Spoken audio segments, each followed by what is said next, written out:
Hello, and welcome to the first edition of our video course on exam DP-900 Azure Data Fundamentals. Let's talk about the course and what our goals are. In this video course, we will cover the core data concepts and how they are implemented using Microsoft Azure Data Services, which is what you need to know to be prepared for the DP-900 Azure Data Fundamentals exam. This exam is intended for candidates beginning to work with data in the cloud, so no real experience is needed, as this course is helping you build the necessary fundamentals. In terms of how the course flows, ideally you watch the videos in order from start to finish. But because this is an exam prep course, there's no real need to do so. And in fact, the course has been designed to allow you to hop around as there are no dependencies built into the course. A potential recipe for success is to have a little experience with Azure Data Services first. A little experience always helps. But if you have no experience, this is a great way to get a sense of the fundamentals. Next, I would watch an exam study course like this. And finally, I would do an exam prep course from mindhub.com, especially if you're new to Microsoft certification exams. In fact, this is the formula that I always follow when preparing for any exam. And that's just because I really like to be prepared. As for the course, the videos are broken up into 4 modules that align with the objective domains for the DP-900 exam. We have consolidated a few sub-lessons together where it made sense from a flow and efficiency standpoint, but all domains are covered. In Module 1, we describe core data components. We will look at and describe the types of core data workloads. This involves describing how you can process data in batches or by using streams, followed by describing the characteristics of relational data. We then describe data analysis core concepts, such as data visualizations, basic chart types, analytic techniques, along with the concepts behind data processing. In Module 2, we describe how to work with relational data on Azure. We will look at and describe relational data workloads, and then we will shift our attention to describing the relational data services that are available in Azure. Once we have a grounding in that, we identify the basic management tasks for relational data, and then describe query techniques for data using SQL. In Module 3, we describe how to work with non-relational data on Azure. We will first look at and describe non-relational data workloads, and then we'll shift our attention to describing the non-relational data services that are available in Azure. And once we have a grounding in that, we will identify the basic management tasks for non-relational data. In Module 4, our final module, we will shift our attention to describing analytic workloads on Azure. We will describe analytic workloads by exploring Azure services performing data analysis. Then we will describe the components of a modern data warehouse and the role of Azure services and how they're used to load and process data. Next, we describe data ingestion processing on Azure by exploring the different data ingestion options available when you're building data warehouses with Azure. And finally, in our last lesson, we will describe data visualization in Microsoft Power BI. We will describe what Power BI is, including its building blocks, and how they work together. All right, so there you have it. We have lots to cover. And along the way, I hope you have some fun preparing for the DP-900 exam. So let's get started.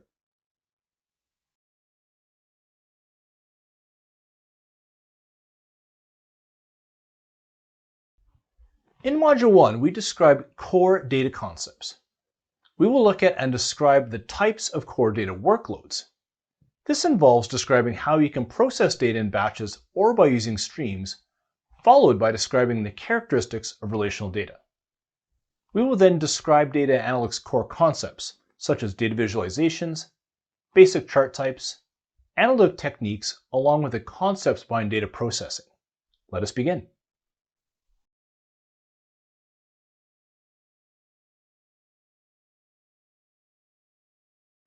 This lesson focuses on the types of core data workloads.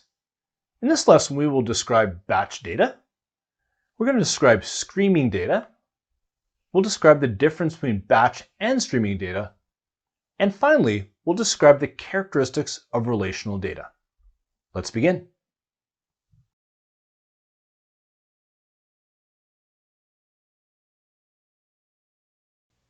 In this sublesson, we are going to describe batch data. In batch processing, data is processed as a group. Processing is triggered at a fixed time in the future or is based on some type of event. So we may process data at 4 o'clock in the morning for the previous day, or we may go ahead and process data after an event like a sales process close occurs in a sales system. Usually when we're doing batch processing, we're dealing with large volumes of data. So what this looks like from a diagrammatic perspective is the source system contains data. We then go ahead and pull many records, let's just say previous day's sales, based on some type of scheduled job or event. And then data is moved over into some storage mechanism like data lake in this particular slide here. Some use cases for batch processing is usually when users do not require real-time data. And typically cases where we're monitoring trends or progress to plans are instances where we don't really need real-time data, so we go down the batch processing mechanism.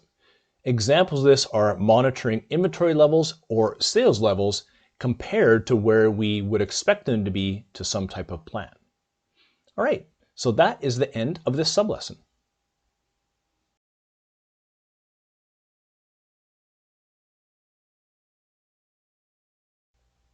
In this sublesson, we are going to describe streaming data.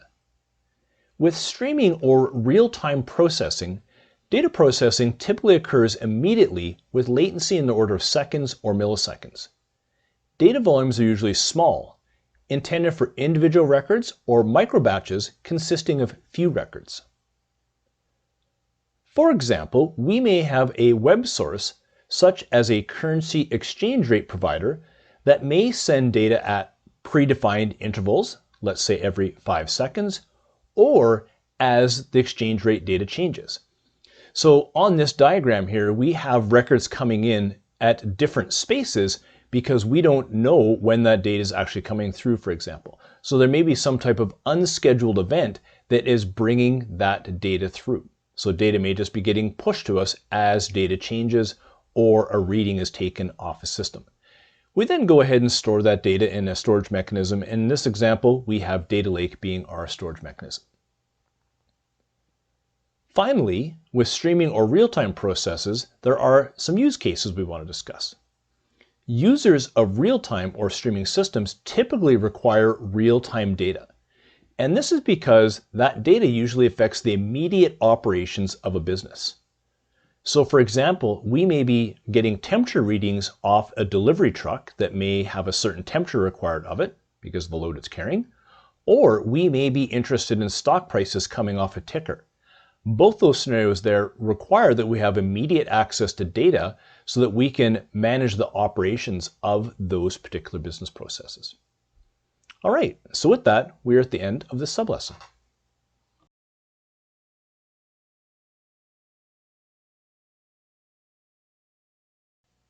In this sublesson, we are going to describe the differences between batch and streaming data. All right, so we have this table here that describes the differences between the two. So let's first start off with the scope difference. In batch, we process all the data in the data set. So we take our previous day's sales or inventory levels from the previous day, and we process that entire amount of data. With streaming, we typically only have access to the most recent data that we've received.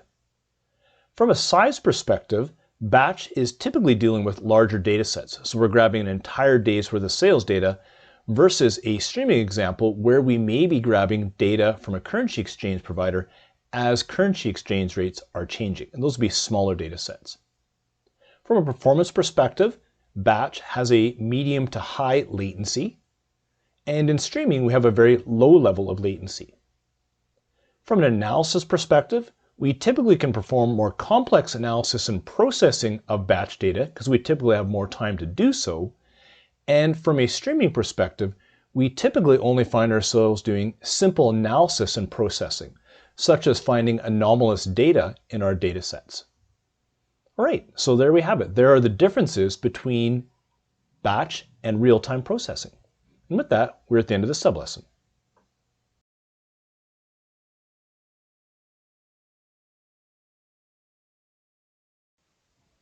In this sublesson, we are going to describe the characteristics of relational data. So let's go ahead and do an introduction to relational databases first. A relational database is a model for storing data.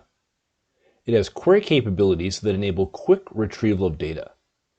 We model connections of entities as tables. An entity is described as a thing about which we want to store information about.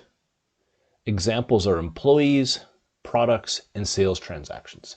So let's just quickly jump out into SQL Server Management Studio to show you what we're speaking of. So right now I am in SQL Server Management Studio and I am connected to the AdventureWorks LT database, which is a sample database that is modeling customers and their sales transactions. So what we can see here in this particular database is we have a collection of different tables. So over here in the middle, we have a customer table. If we go ahead and highlight that one first. So this contains information about all of our customers. We have products that we go ahead and sell. So we have all kinds of information about our products, the various models, the model descriptions. We also have some categorizations that each one of these particular products fall into. And then we have customer addresses that we'd like to store information on. We have addresses as a whole. And then as our customers are going ahead and buying stuff from us, we have sales orders. So we have an order header table here, and we have an order detail table. So these are all the entities which we want to collect information about. So we're going to put data into these structured tables, which we'll talk more about as we go through these lessons. And that information will be stored. We can then go ahead and query it at our leisure. So some additional characteristics to consider. So as mentioned before, this is a collection of entities which are represented as tables. So we went through all the tables a moment ago. Table data is organized into rows and columns. So we'll dive into the structure of a database table shortly. All rows in the same table have the same set of columns. All rows in a column have the same data type. A primary key uniquely identifies each row in a table. There may also be a foreign key reference to another row in a related table. And when we want to go ahead and query our tables, we use structured query language.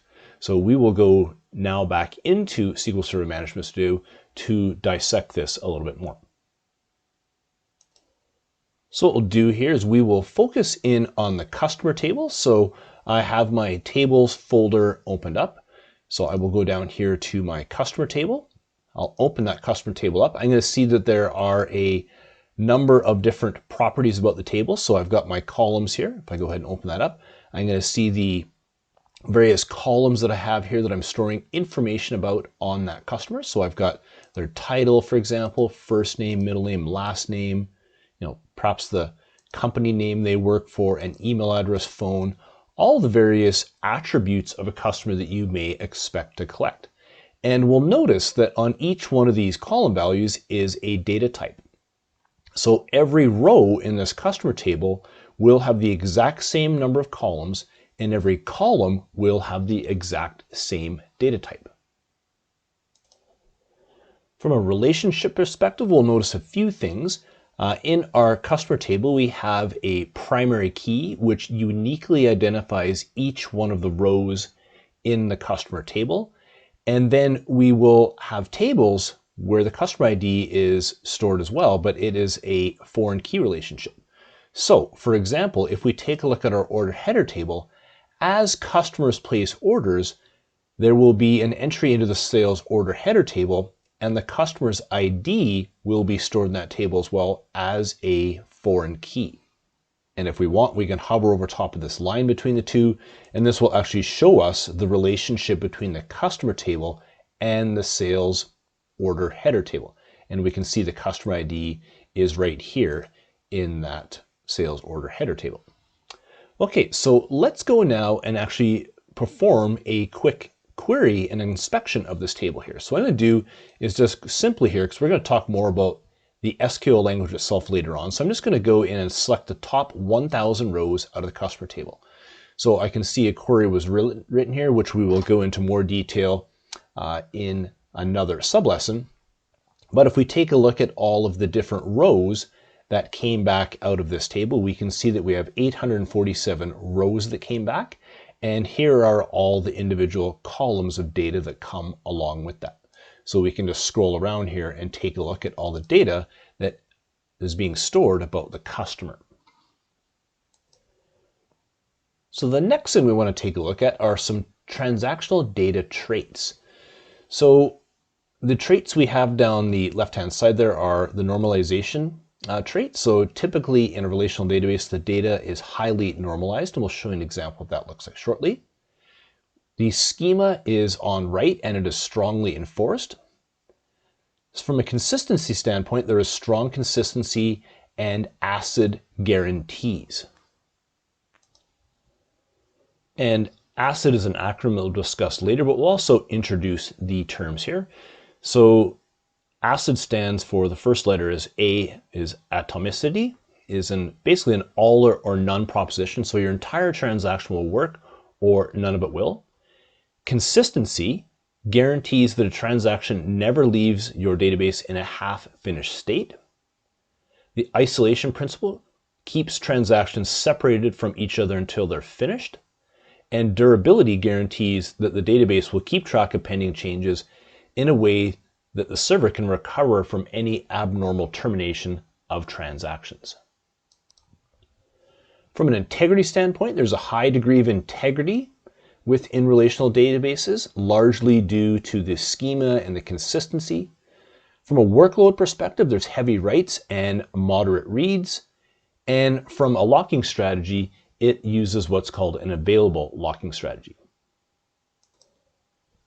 As we mentioned on the previous slide, databases that are relational in nature use a principle called normalization, which is the process of breaking data up into smaller chunks that are less redundant. It allows users to insert, delete, and update tuples without introducing database inconsistencies. It supports efficiency because it enables the OLTP system to process large numbers of transactions independently and avoids extra processing needed to maintain data integrity in the presence of redundant data. So that's a bit of a mouthful. So let's dive into some of this a little bit further. So normalization enables you to avoid the following data anomalies if done correctly. And they are the insert anomaly, the update, and the delete anomaly. So let's go ahead and take a look at a piece of denormalized data in the form of this sales ledger. And you may envision this sales ledger perhaps being recorded in an Excel spreadsheet or something like that, or maybe within a relational database itself. And the table would be called sales ledger, and it has these 5 different columns here. So if we take a look at these columns here, we have a name column, and you'll notice that my name repeats itself twice. So that's not necessarily an ideal situation, because what happens if I want to update my name? I have to make sure the system updates it in both places. Also, if we take a look at Jared McKenzie, who is my business partner, if we go ahead and delete that row of data, we lose track of the fact that Jared McKenzie was ever actually in the database, because it only shows up there once. And from an insertion anomaly standpoint, what happens if I just want to record the fact that there is a new customer called Tom Jones? I have to therefore record it in the sales ledger and record a bunch of other information that does not exist. So there may not be a product or quantity or unit price or even totals. But if we had normalized this out, we have the opportunity to go ahead and put customers into our system or database table ahead of any actual product sales. So what does this look like when we actually go through the process of normalizing this data? If we normalize this data, we actually break this up quite simply into 3 separate tables. We would break it into a person table that contains all of the people that we will be selling our products to. We have a product table, which has the product names and the unit prices for each one of the individual products. And then our sales ledger table looks quite different. So it still has the person, product, and quantity, but the unit price has been removed from this, as has the physical product name and the person name, and we've left foreign keys over in the sales ledger table to be related to the person and the product table. Now the sales ledger table can simply be a series of foreign key columns, so person ID back to person, product ID back to product.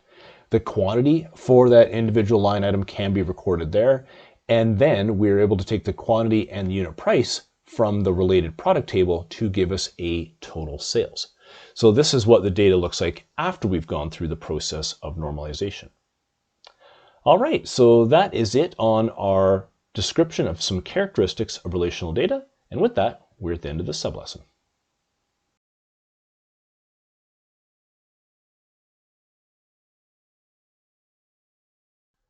This lesson focuses on data analytics core concepts. In this lesson, we will describe data visualizations, we'll describe basic chart types, we'll describe analytic techniques, we'll describe ELT and ETL processing, and finally, we'll describe the concepts of data processing in general. Let's begin.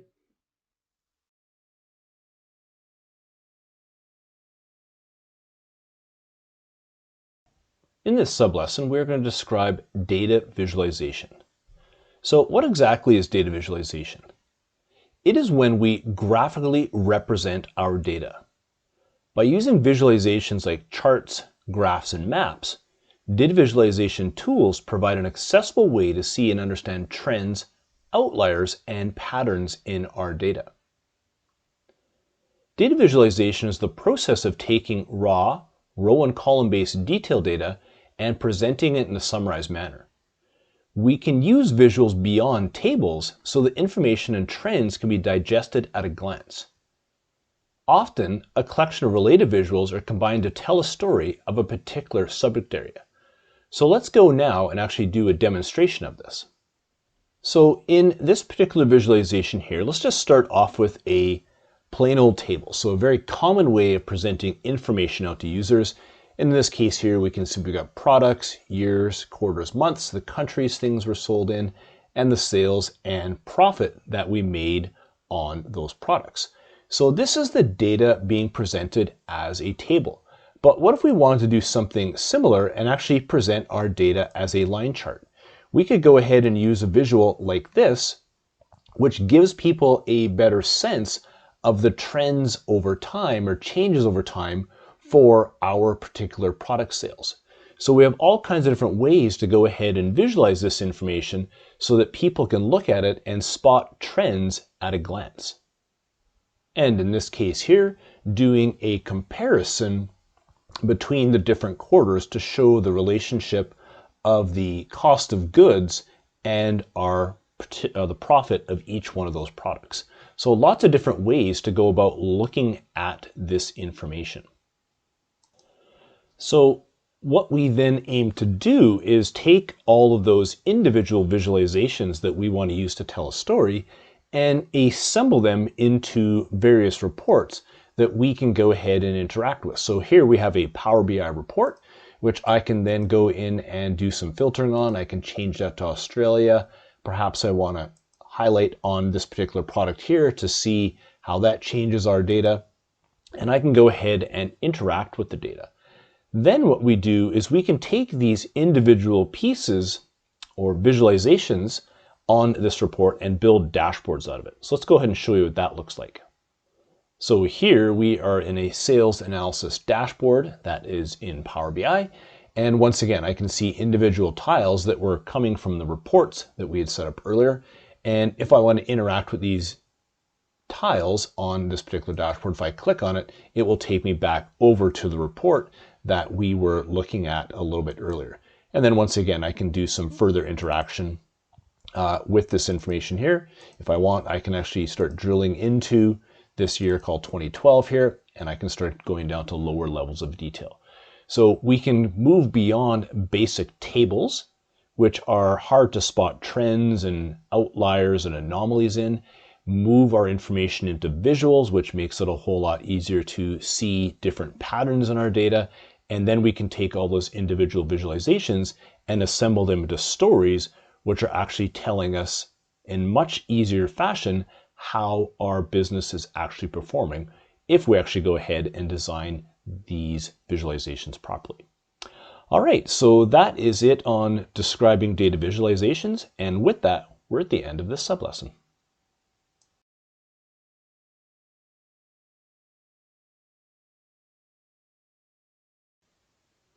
In this sublesson, we are going to describe basic chart types. So let's just start off with some of the basic chart types here. So the column chart allows you to represent data on a graph showing categories on the x-axis and units or values on the y-axis. And this type of visual is effective for comparison.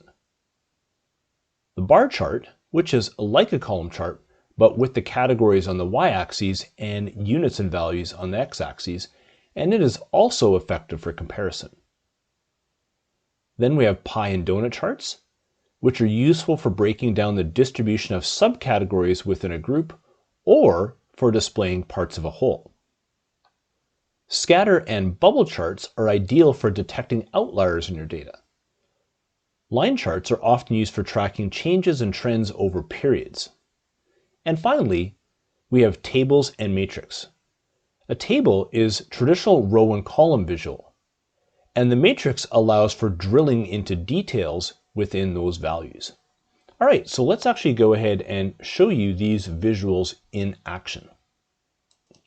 Okay, so let's go ahead into our visualizations guide here, and we can see from a visuals perspective there are a number of different types of bar and column charts. So let's focus on those first. So we have our stack bar, a stack column chart, clustered bar, clustered column, 100% stacked bar, and 100% stacked column. So we have 6 different variations of the column and bar chart. So within the Power BI desktop itself, if we wanted to create any one of the visuals we just mentioned here, we would go into the Power BI desktop and choose one of the 6. That would give us a blank visualization to go ahead and start configuring to display the data we want. But for now, we're going to use the interactive visualization guide to show you several completed versions of each one of these basic chart types. Okay, so I'm going to first go into the stack bar chart. So we go ahead and click on that. And we can see here now that this is good for comparison and parts to a whole. And for example here, down the y-axis, we have our different quarters, and we have our cost of goods and profit on the x-axis. And this one is stacked in nature. So the blue color here represents the cost of the goods, and the darker blue is representing our profit. So let's go ahead and take a look at one of the other charts here. So let's take a look at the stacked column chart. So here's an example of the exact same thing, except turn the other way so that quarters are on the x-axis and the cost of goods and profit are on the y-axis. And if we want, we could break that same information out into a clustered bar chart, which is actually breaking this apart to have the cost of goods in one bar here and a separate bar for profit, once again, with the products on the Y and the cost of goods and profit on the X. So let's go ahead and take a look at this exact same visualization, but turn the other way with a cluster column chart. So here's the same data presented in a slightly different manner. All right, so next let's go over to our pie and donut chart. So first let's take a look at the pie chart. So we're going to go ahead and pull this up, and this is a great representation of parts to a whole. So here we can see all the different sales by products within this visualization here. So that is the pie chart. We can go over here as well, and let's take a look at the donut chart, which is going to represent our information in a very similar manner. So we have all of the different sales by products, with all the products being represented by their associated color. And in these visuals here, we actually have some of the labeling showing up as well, so we can get a little bit more detailed information as to what percentage does this particular product represent and what is the absolute total of the sales here. Okay, so let's go ahead and take a look at the scatter and bubble chart. So we've got this one over here. So in this case here, we have our profits and our discounts, and all the different products here we can see are related on this line here. and this is showing the relationship between the two different values. And as mentioned, this shows the relationship between two numerical values. And if we wanted to, we could actually turn this into a bubble chart by replacing the data points with bubbles, with the bubble sizes representing an additional third dimension, whatever that dimension is that we would want to represent. Next, let's go ahead and take a look at our table visual once again. So I'm going to choose the table. And here is our information being presented as a table with our products and a various times with the countries and the sales and profit being represented here. Let's go ahead and take a look at what a matrix visualization would look like. So with this visualization here, we could actually go ahead and drill into this information. So I could expand and collapse the individual countries here and actually do a little bit more interaction with this one. So this one is a little bit more, has a little bit more functionality than the actual table visualization, which we showed you a moment ago. Next, we take a look at our key influencers visual. A key influencer chart displays the major contributions to a selected result or value. And the key influencers are a great choice to help you understand the factors that influence a key metric. So for example, in this example we have here, we can take a look at what is influencing the sales amount. So we can see that the color, we're going to explain our sales amounts by color, and the English promotion categories. And we can see here on this visual that the color red is one of the things that is influencing the sales amount to increase the most. So next we'll take a look at the decomposition tree.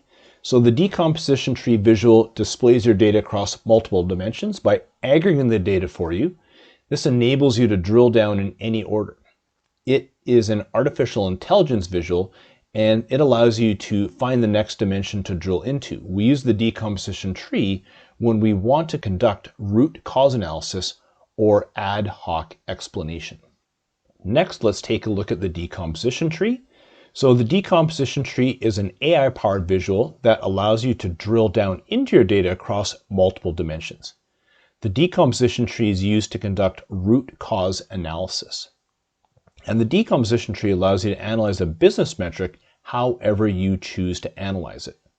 And the users can determine high and low values for measures and use those to derive their workload drivers. So here in this example, we are taking our sales information and we are first breaking it down by countries and taking a look at which countries influence that sales amount most or contribute to that. And then the next level down is the product. So within our states here, we can see that we've got the products that go down and below it. And we can see that peso is the top product in here with the United States, then VTT, etc., and so forth down the list here. So we can use this visual to decompose a metric by several different dimensions. Next, we have our tree map, which are a great visualization to display hierarchical sets of data as sets of nested rectangles. So we can go in here and, for example, here we have the color blue, this lighter color, which is the United States of America, further broken down by this dimension. Same thing with Canada. We have the country and then the product dimension down next. And we can see the relationships between these things in a hierarchical manner. And finally, let's go in and take a look at a couple maps here. So we've got a number of different mapping visualizations. We've got the plane map, the filled maps, which are the two we'll talk about. We also have an ArcGIS map here in Power BI. We won't discuss this one as part of the basic visuals. Let's just go in and take a look at the map first to show us our information on a Bing map. So we have our different countries and the sales by the different countries here being represented with these bubbles. And if we want, we can go ahead and take a look at a filled map as well, which takes very similar information and colors out the sales by our different countries. So we can see here this orange is Canada and here's its sales. The purple is the United States along with its sales as well.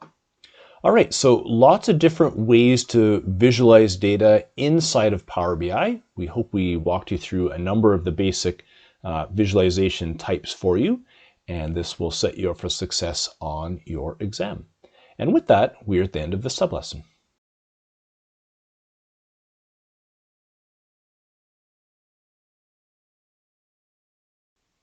In this sublesson, we are going to describe analytics techniques. Okay, so data analytics as a whole is concerned with gathering data out of source systems so that we can ultimately make business decisions and understanding how well we are performing as a business as well.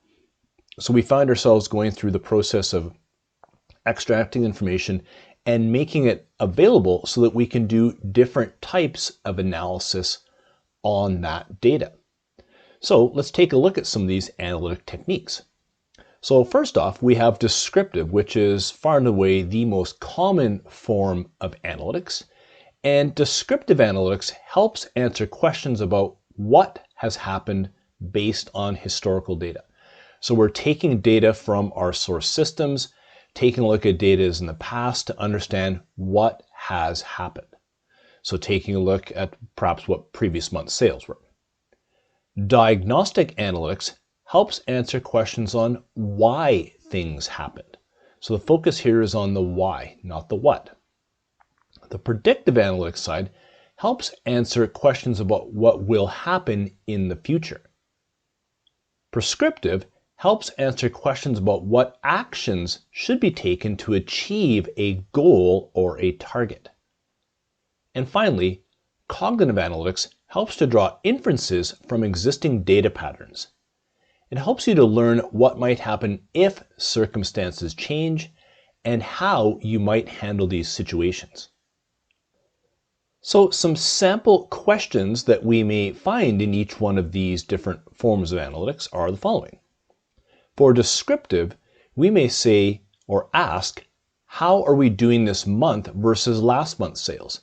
So last month, perhaps we had a very good month and we want to see, are we performing as well or better, or perhaps not as good as our previous month's sales? Diagnostic analytics, we may explain the reasons for not achieving that sales target. So if we are behind on last month's sales coming from descriptive, we may use diagnostic analytics to explain the reasons why we were not achieving that. From a predictive standpoint, we want to understand when we will need to order more of a product. So based on what has been happening with sales of a particular product, we can analyze that data and perhaps predict when we should order more. From a prescriptive standpoint, perhaps we want to understand how do we increase revenues by 10% over the next quarter. So what are the things we're going to have to do to actually achieve that goal? And from a cognitive perspective, how does what customers are talking about over social channels affect buying patterns? So when there's chatter going on in the social space, for example, how is that influencing customer buying patterns? And a very classic visualization that we often see around this stuff is this Gartner analytic ascendancy model, where we take a look at what happened, which is our descriptive analytics, understanding why did it happen, which is diagnostics, what will happen, which is predictive, and then how can we make something happen by getting into prescriptive analytics. So we can see that on the x-axis, we talk about the degree of difficulty of each one of these types of analytics, and on the y-axis is the value of those.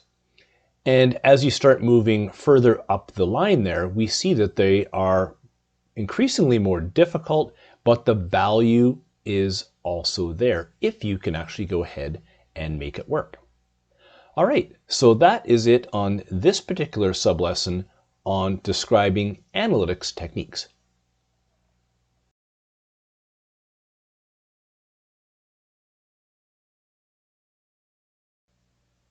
In this sublesson, we are going to describe ELT and ETL processing.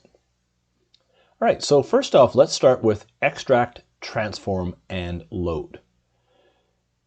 Extract, transform, and load, or ETL, is a three-step process whereby we first extract data from a source system, perform transformations on that data, and then load it into a target data warehouse. And transformations typically happen in a transformation engine that is usually separate from the data warehouse. And this is the more classic and common way of handling data warehouse management. So we end up with something a little bit like this, where we extract our data from our source system, we transform it in some type of separate transformation engine, and then we load it through into something like an Azure data warehouse. And then put Power BI on top of it for doing analysis. The next thing we'll take a look at is extract, load, and transform. It is a three-step process whereby we first extract data from a source system and then load it as is to a staging area within the target data store. Finally, transformations are performed on the data itself, and the transformations happen in the target data store. So what this looks like here is this. We may extract data from source system. In this case, we have a web source. We then replicate that and load it over into some type of replica, perhaps in Data Lake. And then we go through and perform some type of transformation on that data so that we can then use it in a reporting tool like Power BI. Okay, so let's quickly compare ETL and ELT. So ETL is generally better for data privacy and compliance. ELT is typically better if you need data lake support. And if you're dealing with very large volumes of data, ELT is advantageous as well. And in general, ETL can perform more sophisticated data transformations and can sometimes also be more cost effective than ELT as well. All right, so that brings us to the end of this sublesson on describing ELT and ETL processing.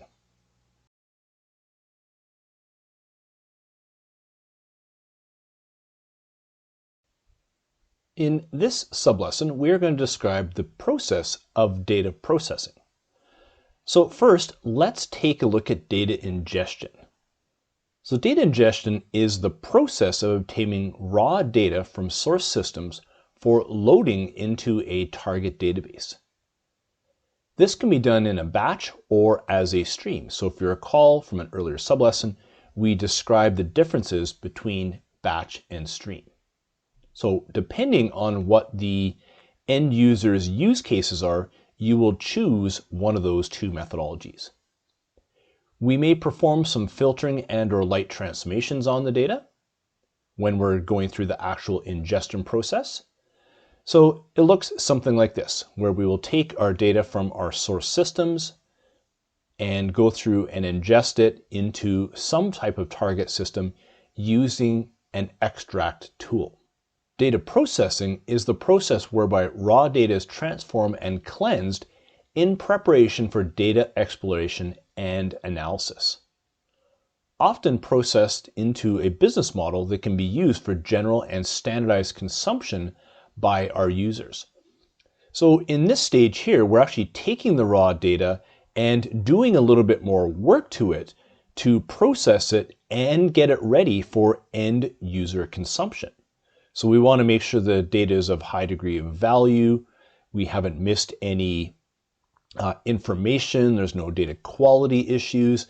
So this step can take considerable time to get the data into what I like to call a report-ready state for our business users. So here, what we can do is grab the data from our source systems, we go ahead and process it, and then we load it over into some target system for our end users to consume. So once it gets into those target systems, it should be ready and of a high degree of quality and trustable, and is arriving in a timely fashion based on what the user's needs are. All right, so that brings us to the end of this sublesson.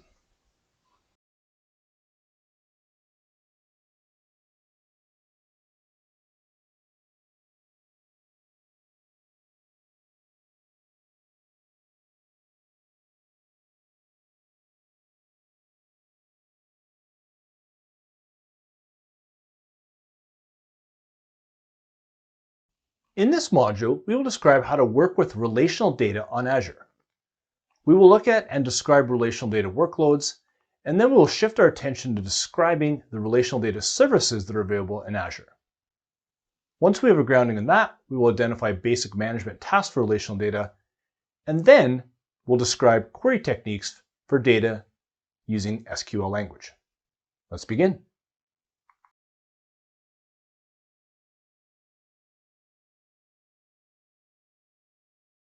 This lesson focuses on describing relational data workloads. In this lesson, we will identify the right data offering for a relational workload. And finally, we're going to describe relational data structures. Let us begin.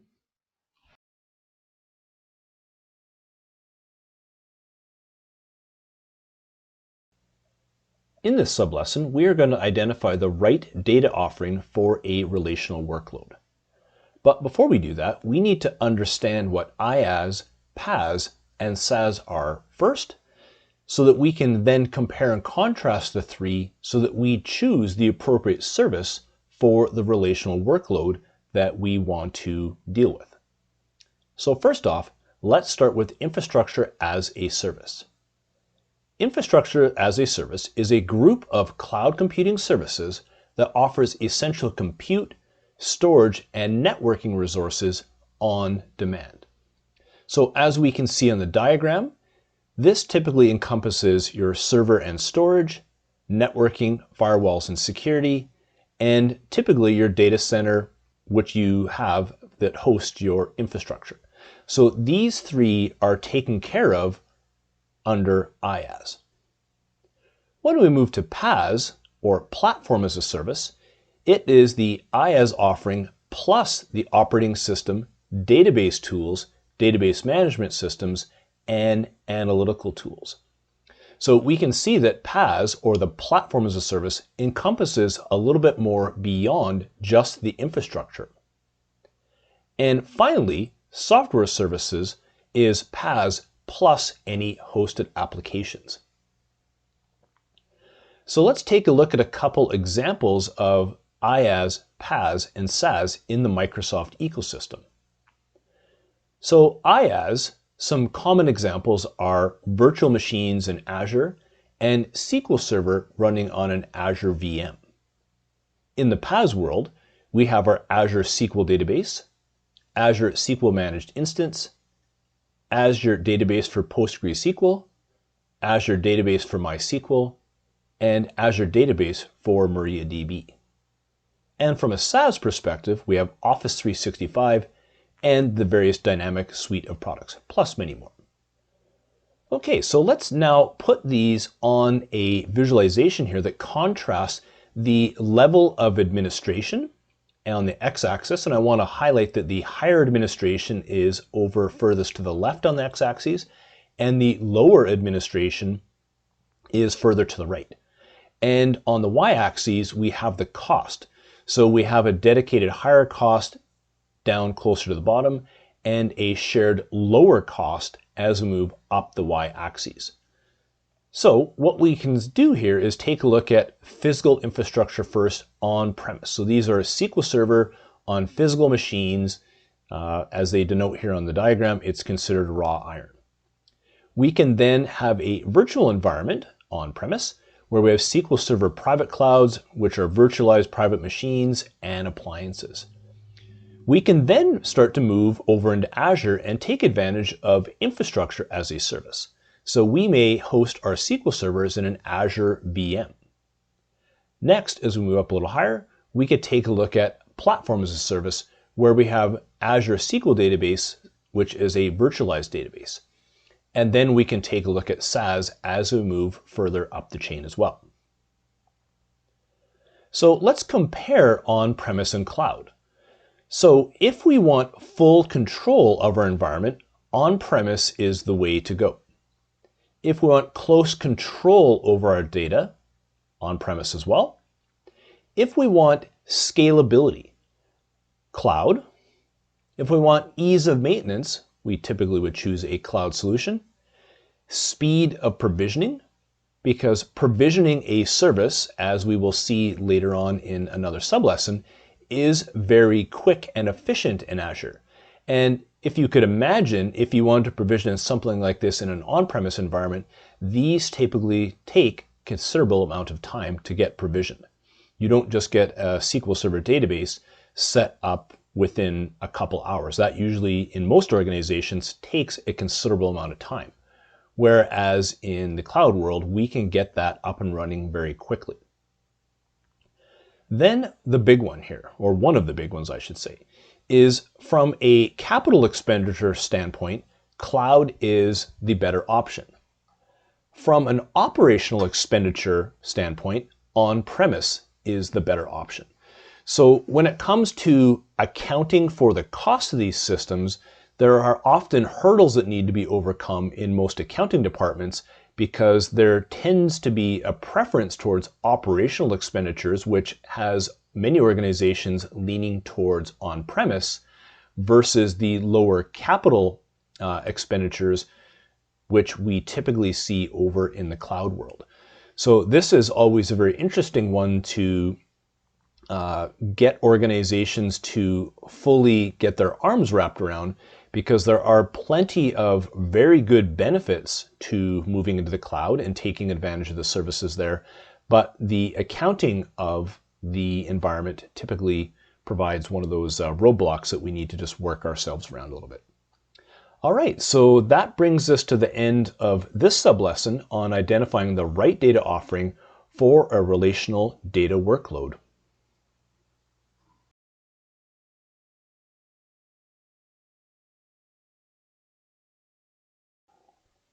In this sub-lesson, we are going to describe relational data structures. Okay, so we're going to focus in on 3 relational data structures here. So what we'll do is we are going to talk first about a table, which contains all the data in a database for that particular entity, of course. In tables, data is logically organized in a row and column format. Then we'll take a look at indexes. An index is an on-disk structure associated with a table or view that speeds retrieval of rows. An index contains keys built from one or more columns in the table or view itself. So we have to keep in mind here that indexes are meant to help speed the retrieval of rows, but having too many indexes on a table may start to hinder performance. So we have to have a good balance of what is the optimal number of indexes for our particular tables to maximize performance. And lastly, we'll take a look at views here. So a view is a virtual table whose contents are defined by a query. Like a table, a view consists of a set of named columns and rows of data. And I also like to think of a view as a stored query. So we go ahead and write a query against our database schema, and there are no values on the view until we actually go ahead and run that view. So let's go over into SQL Server Management Studio to show you examples of what each of these structures look like. Okay, so I am over in my SQL Server Management Studio here, and what I'm going to do first is go ahead and take a look at our tables. So I'm going to open up the tables, and once again I can see the individual physical tables we have on this particular database. What I'm going to do here is I'm going to open up the product table, because that's the one we're going to focus in on here. And what I can see is I've got, once again, columns that are in this particular table here. I also have within a table a number of different keys that are available to us. So we'll go ahead and let that open up. So we've got some primary keys, some foreign keys that are available to us. We can also see that we have a number of constraints that are set up on these tables, and we're actually going to go through these momentarily with some scripts. So we have a number of different constraints that are on the table to ensure the integrity of the data within our table. We will then look at the indexes, because this is another thing that we need to focus on for this particular sublesson. So we can see here that we have a number of different indexes here. So we have a primary key index which was set up as clustered, and we have 3 other non-clustered indexes in this particular table. So a clustered index, just so that you are aware what this is this is the data that will be sorted on the disk structure. So the table itself will be sorted in order of this clustered index. And we can only have one clustered index on each table. And we can have many different non-clustered indexes, and they will refer over to our clustered index. Okay, so the next thing we want to take a look at is these are our tables, but now what about our database views? So we can see here that in this system there are 3 different database views, and these are effectively just stored queries that will allow us to go ahead and get product, in this example, get product and description information without having to worry about all the complexities of table joins that need to be understood in the underlying database system itself. So if we want, we can go ahead into our database diagrams here. Let's just open up our database diagrams here. And if I just open even up a basic diagram here, if I wanted to go ahead and bring all of the information in for sales and put this on an invoice, I would have to know how to join these 3 tables together, which may get a little complicated for our end users. So we may actually write this into a database view, bring this query together so that users can just go ahead and execute the view without worrying about the complexities of the underlying structures. Okay, so let's go and now take a look at what this looks like from a creation standpoint. So here is our table. So it's showing me these red lines because this table already exists in our database. So I'm saying create table. Here's the product table name within this schema. And here are all the different columns in this particular table, and all the different data types and their nullability. So do we require a value, or can it remain empty? So there's the table creation. Then we can go through and look at some constraints that are added onto the actual table itself. So we can go ahead and set up default constraints for things like our modified date. So if somebody goes in and modifies a product record, we can automatically stamp it with the date the product was modified. We can go in and set up foreign key constraints to make sure that if we have different categories that are in our table, that they actually exist in another table. So we maintain the referential integrity of our database. We also have a check constraint down here, which is ensuring that if somebody enters a product into the database, that has a list price that is greater than or equal to 0, so that nobody can put negative prices into our database. And then this check constraint right here just checks to make sure that the cell end date is greater than or equal to the cell start date, because that would put your data in an inconsistent state if these were the opposite, or it makes sure that the cell end date is null. Okay, so those are the things that we get set up for the table. So let's just go over to this query here, and we ran this one earlier. This is just selecting all the data of the customer table, and we can see here that we have all the different rows that are coming out of this particular table and all the columns as well. So if I go back over here and once again focusing in on the product table, let's now take a look at the various indexes that we have created here. So we have a primary key index which is clustered on the product key. So we have this one set up here. So there's our clustered index, and then we have 2 additional non-clustered indexes which we're displaying here that are set up as unique so that the product numbers can only show up once. And the way this system is set up here, that product names can only show up once as well. Perhaps I want to go ahead and remove that unique constraint on there and just set this up as a non-clustered index. So I could go ahead and do that if I wanted to as well. So it looks like I had a syntax error in there, so I'm just going to leave that as a unique non-clustered index. The important part of the index is their purpose, which is they're the on-disk structure that helps speed retrieval of rows. And there are 2 types of indexes, a clustered index and a non-clustered index, and a table can only have 1 clustered index, but it can have many non-clustered indexes. All right, so let's go down a little further here and let's take a look at creating a view. So here is the creation of a view called product and description. And in this example here, we just want to be able to get the product and description information. So I'm just going to go ahead and run this query as it stands here. And the results that an end user would get back are the product ID, name, product model, the culture, and the description. Okay, so let's take a look at the view here. So here we are creating a view called V product and description. So what this is going to allow our user to do is avoid having to write a query that looks like this to get the product information and description. So if I just go ahead and run the query that's here to show you the results, I get a product ID, a name, product model, culture, and description. I wouldn't necessarily want my end users having to write this query here to go ahead and get that information.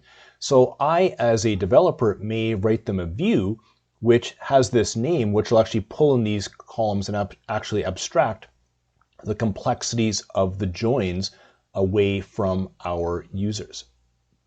So what this looks like if I go ahead and create this view, which is actually already created in my database, is I could go in and select from this view to show us the results, to mimic what it would look like from an end user's perspective. So I have written a query down below here, which is selecting from the view. So what I'm going to do here is now the end user would only have to simply run this query, which is select star from the V product and description, and they would effectively get the same results without having to worry about writing the query that we have that underpins this database view itself. So this is why I refer to this as a stored query. You'll also see the definition as a virtual table, because realistically what the view is doing is storing this query and running this whenever the user actually calls the actual view name like we have down below here. All right, so that takes us through some key relational data structures, being the table, index, the view. We also reviewed a couple of constraints that get set up along the way as well as we're building these things up. And with that, we're at the end of this sub-lesson on describing relational data structures.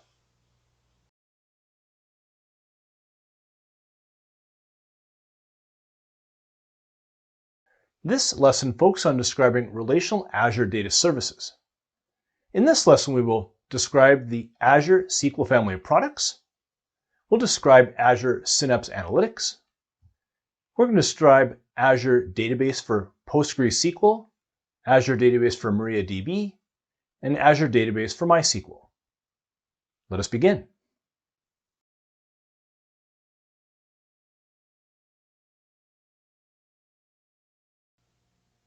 In this sublesson, we are going to describe the Azure SQL family of products. So first, let's start off with SQL Server on Azure Virtual Machines.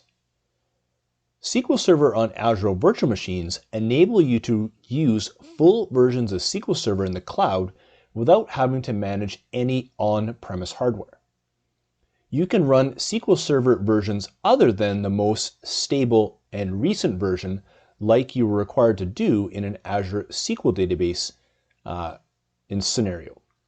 So here you can run whatever version of SQL Server you choose. So I could run SQL 2019, 2017, I could run whatever version I want to within those different categories, and it's really up to you. And this is suitable for migrations and applications requiring access to operating system features. So if you need access to the operating system features while running this SQL Server, the Azure Virtual Machine is a good option for you because you can actually get at the operating system itself in this configuration. Some of the downsides, though, are that you are responsible for maintaining SQL Server, the operating system, and performing day-to-day administrative tasks, which you may already be used to doing in your on-premise environment. And this is the scenario that is often associated with lift and shift. So this allows a rapid migration as it is the most compatible with on-premise configurations. The next service we'll take a look at is Azure SQL Managed Instance. This also is highly compatible with on-premise SQL Server. The database automatically is kept up to date and uses the most recent SQL Server version. It can be used in most lift and shift scenarios. Backups can be restored to a different managed instance if you so choose. And cross-database queries are supported for database in the same managed instance. So this is really billed as an easy migration because it's nearly 100% like SQL Server that you could run on premise if you're running the most recent versions. So from a data migration standpoint, there's native backup and restore, there's a configurable DB file layout, and there's the DBMS, which allows for migrations at scale. From a security perspective, there's integrated authorization, encryption, SQL audit, row-level security, and dynamic data masking. From a programmability standpoint, there's global temporary tables. It allows cross-database queries and transactions. It allows for linked servers and for you to run CLR modules. From an operational standpoint, you can use DMVs and extended events, query store, the SQL agent, and DB mail if you need to. And other things are the service broker, the change data capture mechanisms, and transactional replication. So that is what you can do with an Azure SQL managed instance. Within an Azure SQL database, you can create a managed database server in the cloud and then deploy your databases to that server. The database server acts as a central administrative point for multiple single or pooled databases, logins, firewall rules, auditing rules, threat detection policies, and failover groups. Azure SQL Database uses the most recent stable version of SQL Server. It has automatically managed underlying operating system, so you don't need to or nor can you do anything with the operating system, and it has a fully managed backup service. There's a couple different variants of the Azure SQL Database. There's the single database, which can be configured as a single database resource type, which creates a database in Azure SQL Database with its own set of resources, which are managed via a server. And you can also choose a serverless configuration in which you are assigned to a server shared by several databases belonging to other Azure subscribers. And this is very good if usage patterns are predictable. The other variant is the elastic pool. In this case, you are allocated performance resources to a pool rather than an individual database and pay for the collective performance of the pool rather than for a single database's performance. A single database can be moved into or out of an elastic pool for resource sharing. Some of the benefits of Azure SQL include automatic updates and patches to the SQL Server, scalability, high availability guarantees of 99.99%, supports in-time restores, can be replicated to different regions for disaster recovery, there's advanced threat protection capabilities, auditing capabilities, and encryption. So let's compare and contrast these three on a matrix. So each one of these has a different offering type. So SQL Server on Azure VM is infrastructure as a service, Azure SQL Managed Instance is PaaS, and Azure SQL is a PaaS instance as well. So let's just go through each of these one by one. So SQL Server on Azure VM, you can manage the operating system, you can choose the database version, it supports SQL Server authentication, supports AD authentication, and fully managed backups. You can also have linked servers. I should correct myself. It does not support fully managed backups, but it allows you to have linked servers. Azure SQL Managed Instance allows you to have SQL Server authentication, AD authentication, and it also supports linked servers. Azure SQL itself supports AD authentication and fully managed backups. So in this scenario, you cannot use linked servers. All right, so there is a brief table visualization showing you the different comparisons between the three different offerings. And with that, we are at the end of this sublesson on describing the Azure SQL family of products.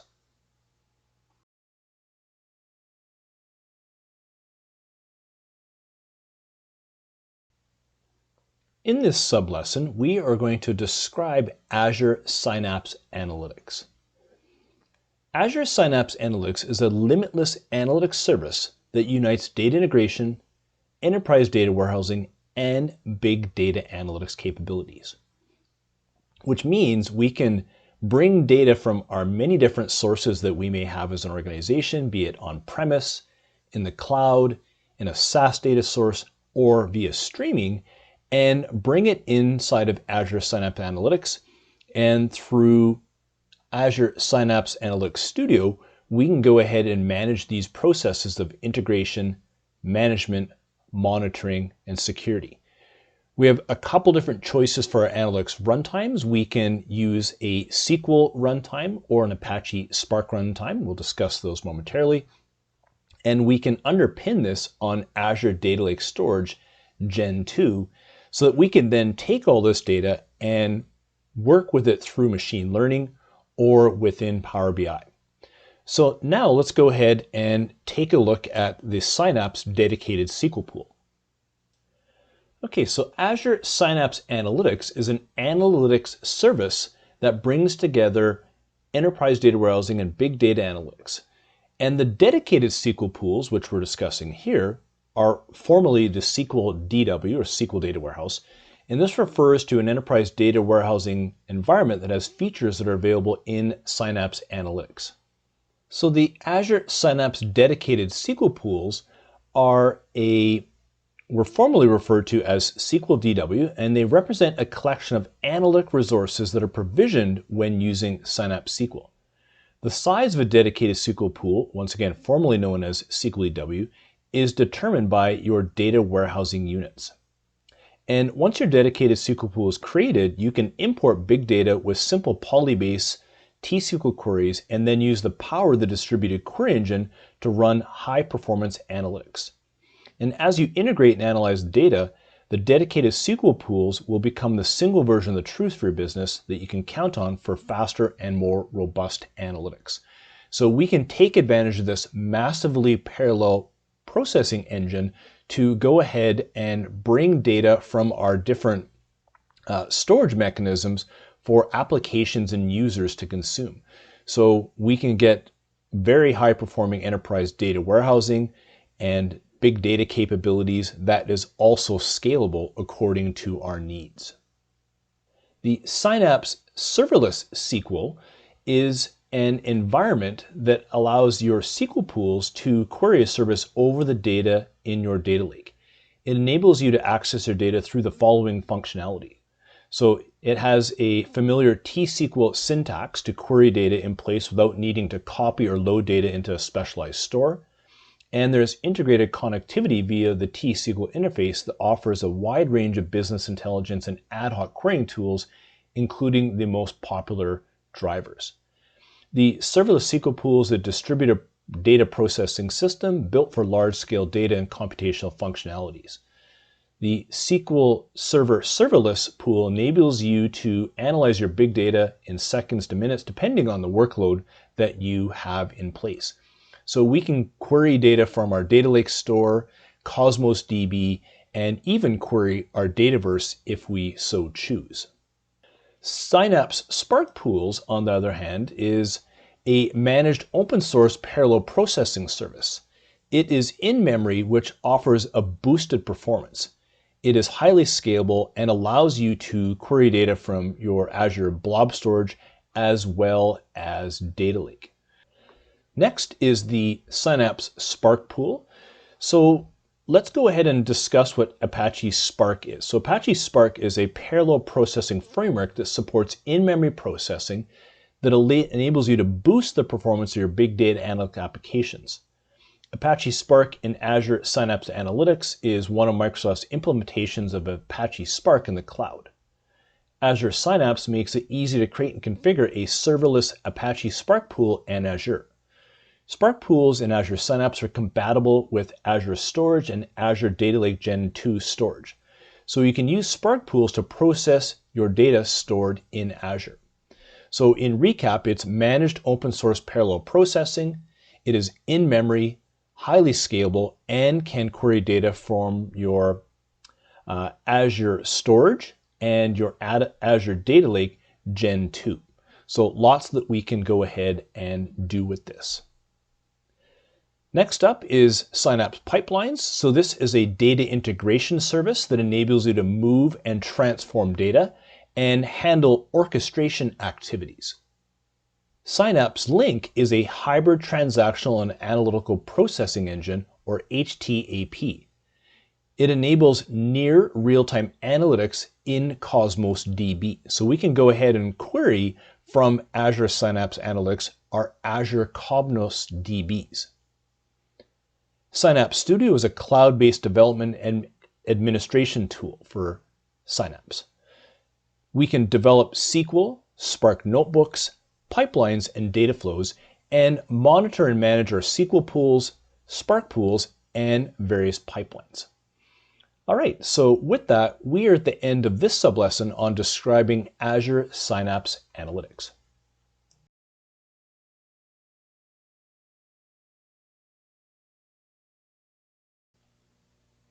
In this sublesson, we are going to describe Azure Database for PostgreSQL, Azure Database for MariaDB, and Azure Database for MySQL. So first off, let's start with MySQL. MySQL is a popular open source database management system. It's available in Community, Standard, and Enterprise editions, with the Community edition being free.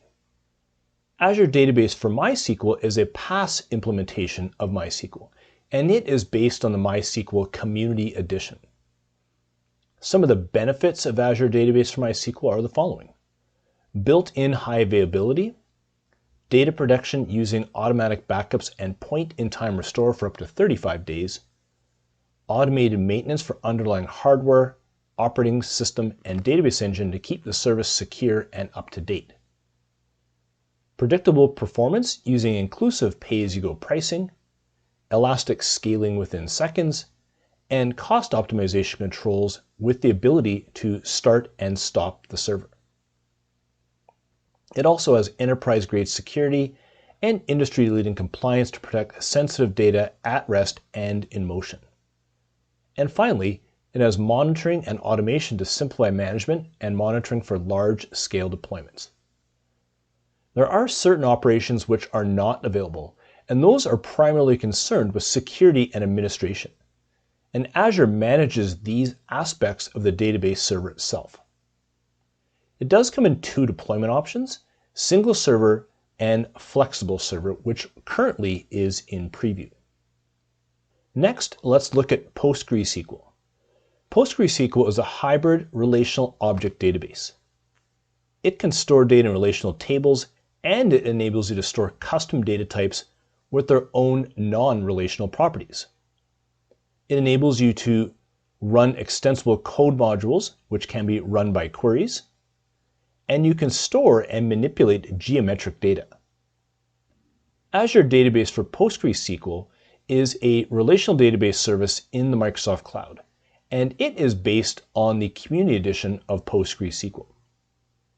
Some of the benefits include built-in high availability, data protection using automatic backups and point-in-time restore for up to 35 days, automated maintenance for underlying hardware, operating system, and database engine to keep the service secure and up to date, predictable performance using inclusive pay-as-you-go pricing, elastic scaling within seconds, enterprise-grade security and industry-leading compliance to protect sensitive data at rest and in motion, monitoring and automation to simplify management and monitoring for large-scale deployments. Certain features are not available, and these are mainly concerned with extensions that users can add to a database to perform specialized tasks, such as writing stored procedures in various programming language, and interacting with the operating system directly. The deployment options come in single server and hyperscale. And finally, let's introduce MariaDB. MariaDB offers compatibility with Oracle databases, and one of the more popular features are built-in support for temporal data, which allows you to query data as it existed in the past. Azure Database for MariaDB is a relational database service in the Microsoft Cloud, and Azure Database for MariaDB is based on the MariaDB Community Edition. Some of the benefits include built-in high availability with no additional cost, predictable performance using inclusive pay-as-you-go pricing, scaling as needed within seconds, secure protection of sensitive data at rest and in motion, automatic backups and point-in-time restore for 35 days, and enterprise-grade security and compliance. All right, so there you have it. There are the Azure database for PostgreSQL, MariaDB, and MySQL. And with that, we are at the end of this sublesson.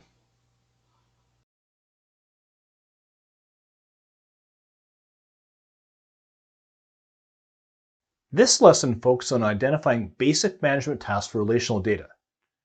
In this lesson, we will describe provisioning and deployment of relational data services. We'll describe methods for deployment. We'll identify data security components. And finally, we'll identify basic connectivity issues. Let us begin.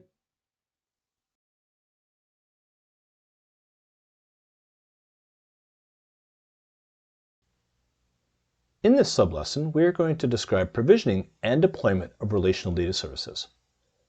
Provisioning is a series of tasks that a service performs to create and configure a service. How services provision the needed resources is opaque and largely automatic. Your task is to specify the parameters that determine the size of the resources required. The provisioning process starts by selecting an Azure service and appropriate settings for your needs. And these are things such as storage, memory, and compute power. Once an Azure service and settings have been established by the user, Azure prepares or provisions the necessary resources for that service to run. At minimum, any service needs a place to store data, a network configuration to reach it, a security configuration to avoid non-authorized use, and once provision resources can be scaled up or down if the estimated workload is greater or less than anticipated. All right, so let's go into an example of creating an Azure SQL database by using the provisioning process.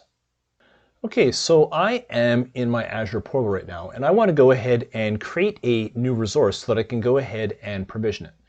So what I could do is, what I'm ultimately going to do is create a SQL database. So I could click on this to get the process going, but I'm going to go to create a resource just to show us the different things that we can go ahead and create. So there's all kinds of different categories of resources we can create. In this case, I'm just going to choose databases here. And I am going to go to SQL database by clicking that right there. And I will be taken to my Create SQL Database configuration screens. Okay, so what I'm going to do first is choose a subscription in which to actually place this resource. And this is going to allow me to actually get these resources built together. Secondly, I'm going to create a brand new resource group here.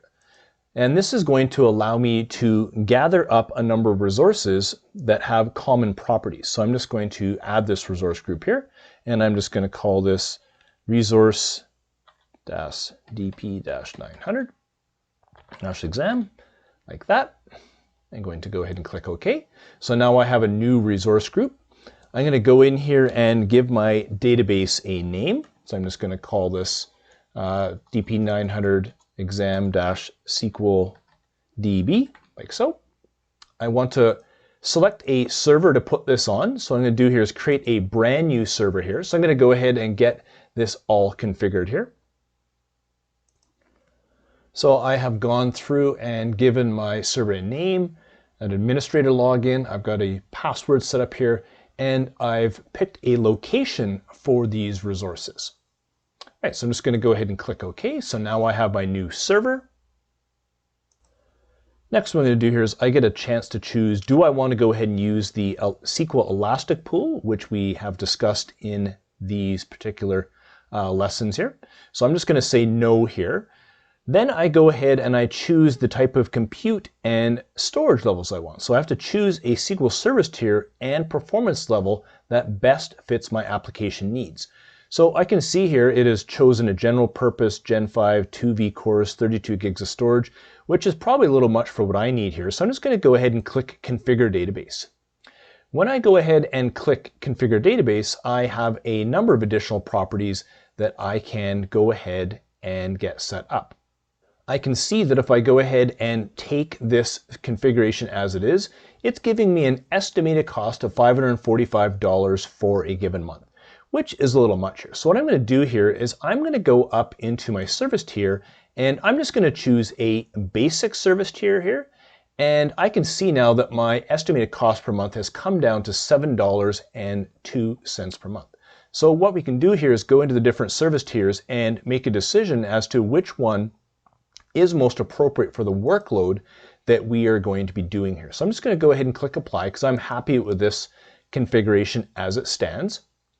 Then I'm going to go down and we can choose our backup methodology here. So I'm just going to choose geo-redundant backup storage. So we will talk about this a little bit more throughout this course here.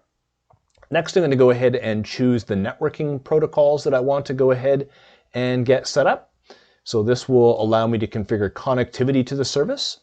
So I'll go ahead and just allow those defaults to stand. I'm going to go over to security. I'm just going to accept the defaults that are present here. I'm going to go over to my additional settings. And what I want to do here is I'm actually just going to put a sample database on here. I'm going to click sample, and this is going to create the AdventureWorks LT database for me using this particular collation. Next thing we can do here is go through and create some tags, which are name value pairs that enable you to categorize and view consolidated billing by applying tags to resources. Then what I'm going to do is go to the last step here and review and get ready to create my resource. I can go in here and once again review my settings, and I can also go and download a template for automation. So I can go ahead and download a template like this, which will allow me to re-provision and automate the provisioning of this resource using these scripts here. So this is an ARM or Azure Resource Manager template that we can go ahead and do this. So I can go ahead and download this if I wanted to, or add it to my library as a preview, or actually go ahead and do a deployment of this particular template. What I'm going to do over here is just close that off. And now that I have the service set up the way I want, what I'm going to do here is just go ahead and click create. Now what we're going to notice in the upper right hand corner, it is submitting the actual deployment over to the services. So now it is actually going through the deployment process. And once this is all finished, we will have a fully provisioned resource that we can do a little bit more with and then go ahead and access it. All right, so with that, that describes the entire provisioning process. So we're just going to go ahead and let this run in the background here. And we are now at the end of this sublesson.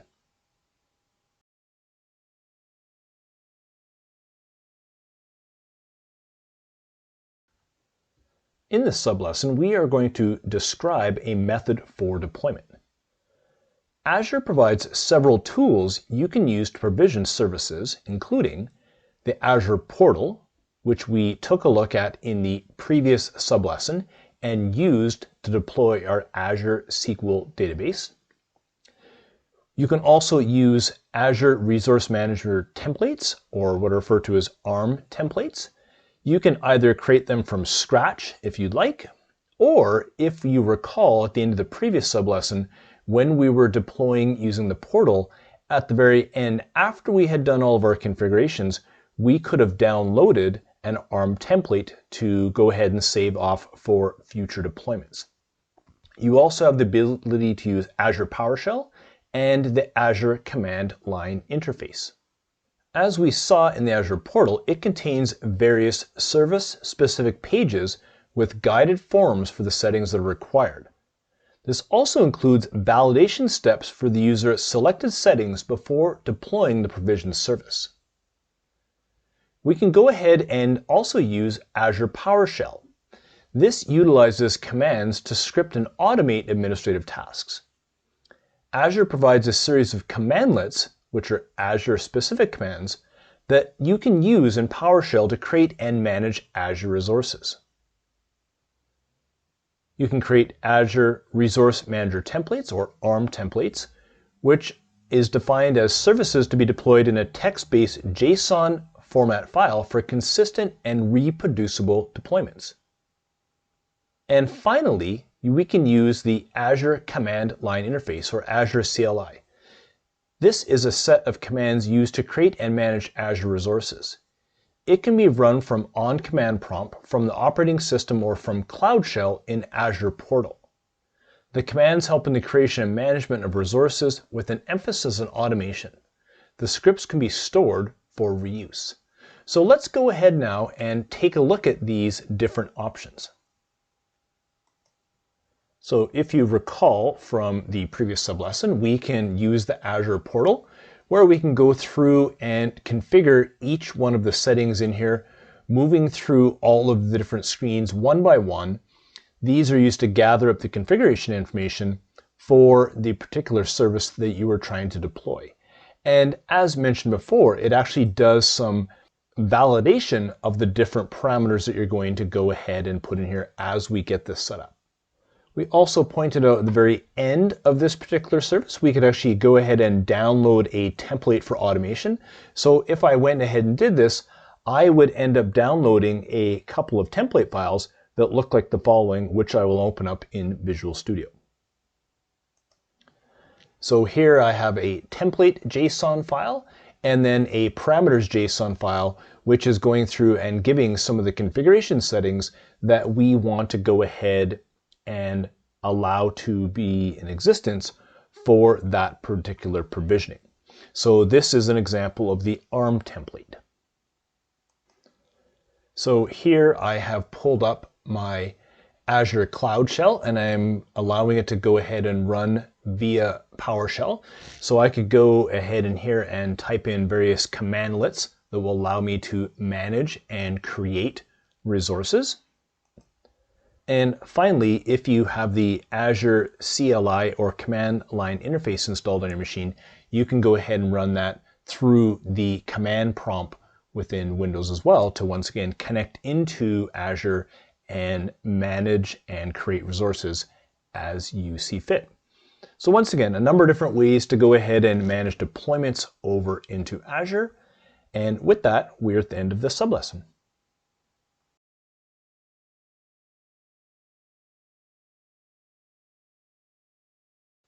In this sublesson, we are going to identify data security components. So after you've provisioned a resource, you'll often want to configure it to meet the needs of your applications and environment. So for example, you may need to set up network access or open a firewall port to enable your applications to connect to the newly provisioned resource. So what we want to do here is we want to avoid unauthorized access, and we do this through a series of secured elements, such as firewall rules, encryption, authentication, and authorization. Some things around firewall rules. The default enables access to all networks. We configure firewall to selected networks. We define the networks that are allowed access, and we typically specify an IP address or IP ranges that can have access to our resource. So let's actually go ahead and go to the Azure SQL server and take a look at firewall configuration. So right now I am looking at the Azure SQL server that we had provisioned back in the previous sublesson. And what we can do is go in here and take a look at the firewall rules that are set up for this particular server. So I can go over here and show firewall settings, and it will take me over to the screen that is going to show me what resources can get access to this particular server. So I can go through here if this was enabled, and I can deny public network access if I wanted to. I can create a new private endpoint. I can suggest the minimum TLS version. I can set a connection policy. I can suggest whether Azure services and resources are allowed to access this service. And I can set client IPs that can connect into this as well. So right now, I've got it set up so that my desktop is able to connect into this SQL Server database. And if I want, I could go and add new IPs. So I could click on that, and I could go ahead and add a brand new single IP address or range of IP addresses if I wanted. I'm just going to go ahead and discard that and take us back to the previous screen. Next, we can take a look at transfer encryption. So you can enable secure transfer of your data. We can select the transport layer security, which we looked at earlier. We can take a look at or suggest the version. And we can coordinate this with client applications. We can also take advantage of storage encryption. By default, storage is now encrypted. We can key assign automatically on service deployment, and we also can allow the use of your own encryption key. From an authentication perspective, we can authenticate with Azure Active Directory, a shared key, or shared access signatures. And with authorization, we can use role-based access control and set generic to specific roles, or we can be generic to specific storage elements. So let's go out to our SQL Server and take a look at how the authorization is managed. So let's take a look at configuring access control. Access control defines what a user or application can do with your resources once they have been authenticated. So once you pass the authentication process, be it Azure Active Directory, shared key, or shared access signatures, then the next step is to control what you can actually do. And with that, Azure Role-Based Access Controls, or RBAC, helps you to manage who has access to Azure resources and what they can do with those resources. So, as mentioned, we can control access to resources using Azure Role-Based Access Controls, or RBAC, to create role assignments. And a role assignment consists of three elements: a security principal, a role definition, and a scope. So let's go ahead over into our access control and take a look at this. So first off is a security principal. So this is an object that represents a user, group, or service principal or managed identity that is requesting access to Azure. So I could go in here and type in my name to see what type of access I have. So I can go there, click on my email address, go up over to here, and it's going to let me know that my current role definition of this is the owner role. So I have full access to all resources, including the right to delegate access to others. And if I want to handle granting access to this resource, I can go into the Add Role Assignments here. And what I'm going to do here is we'll focus on the general category here, where we can take a look at the owner role. So from a role definition, there are 4 different ones we want to focus in on here. So the owner grants full access to manage all resources, including the ability to assign roles in Azure Role-Based Access Control. The contributor can create and manage all types of Azure resources, but can't grant access to others. Reader can view existing Azure resources, and the user access administrator lets you manage user access to Azure resources. And you can also create your own custom roles if you would like.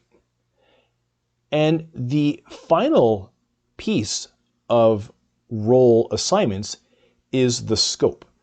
So the scope lists the set of resources that the access applies to. So this is really important in terms of letting us know what we can actually do and what it actually applies to. And this is really helpful because you may want to make someone a SQL Server contributor, but only for one resource group. So we may limit the scope of that assignment or role to one resource group. Okay, so just to recap, there are a series of elements we can use to secure our data. One is the firewall rules. Next was encryption. We talked about authentication, and we ended up with authorization. And with that, we're at the end of this sublesson.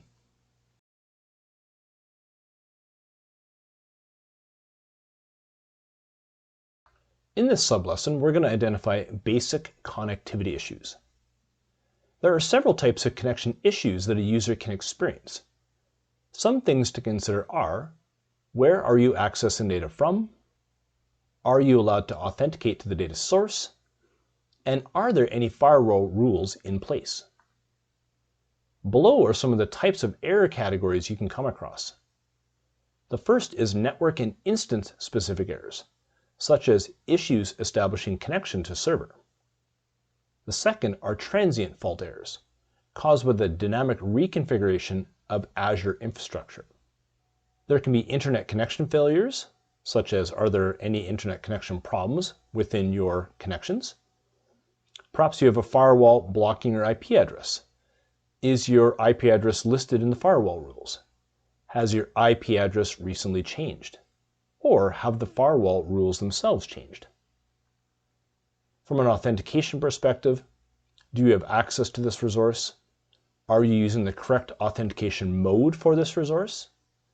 And finally, from authorization, are you authorized to access resource?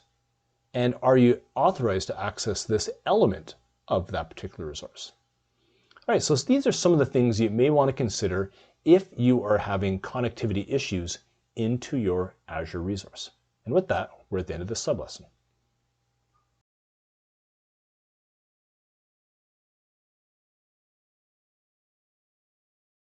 This lesson focuses on describing query techniques for data using the SQL language. In this lesson, we will compare data definition language, or DDL, versus data manipulation language, DML, and finally, we will query relational data in Azure. Let us begin.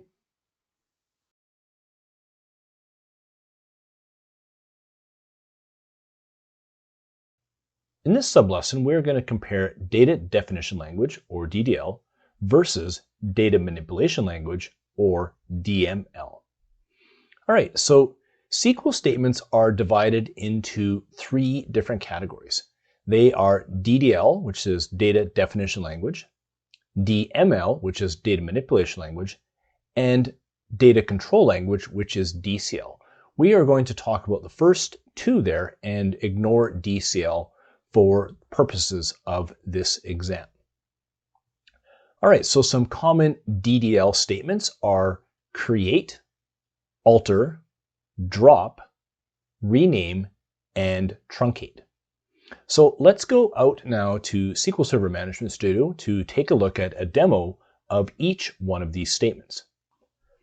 Okay, so we are in SQL Server Management Studio here, and I'm taking a look at some code. I've got a create table statement here, a fairly basic one, that is going to create a brand new table called customer demo in the sales LT schema. And I'm going to add two columns to this table. One is called customer ID, and the second is first name. The customer ID column is an identity column, so it will auto increment the identity starting at the number 1, incrementing by 1, and this one always has to have a value. And the first name can remain null if we want to. If we do not have a value for it, we can leave it as nullable. Okay, so let's go ahead and highlight that piece of code, and we're going to execute it, and we're going to find out that the command completed successfully. So now if I go back over to my tables here and refresh, we're going to see momentarily here that we have a brand new table called customer demo. If I open it up, I'll take a look at the columns, and we'll indeed see the two columns that we expected. All right, so let's take a look at the next piece of DDL code we want to look at, and that is the alter table statement. So in this case here, we have alter table. We're going to alter the customer demo table, which we just created, and we're going to add a last name column to it. Perhaps we realized that we forgot to add the last name into the table on initial creation. So what we're going to do is go ahead and highlight that and run that. Click execute. It's going to let me know that the command executed successfully.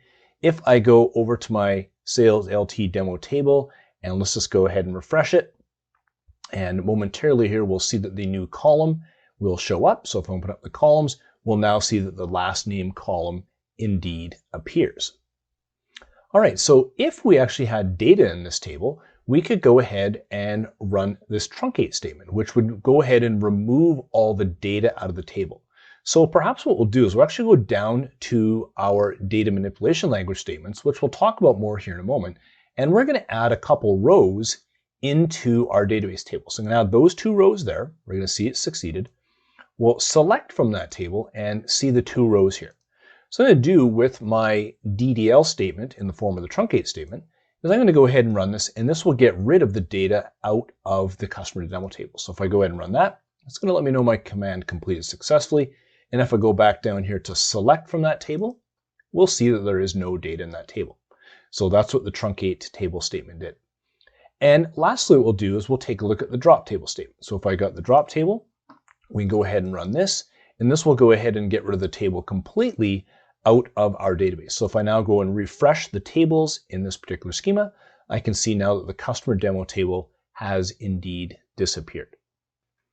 And finally, if we want to go ahead and rename a table, we can use the special stored procedure called SP rename, which allows us to put the original schema and table name in the first parameter and the new table name in the second parameter without the actual schema in front of it.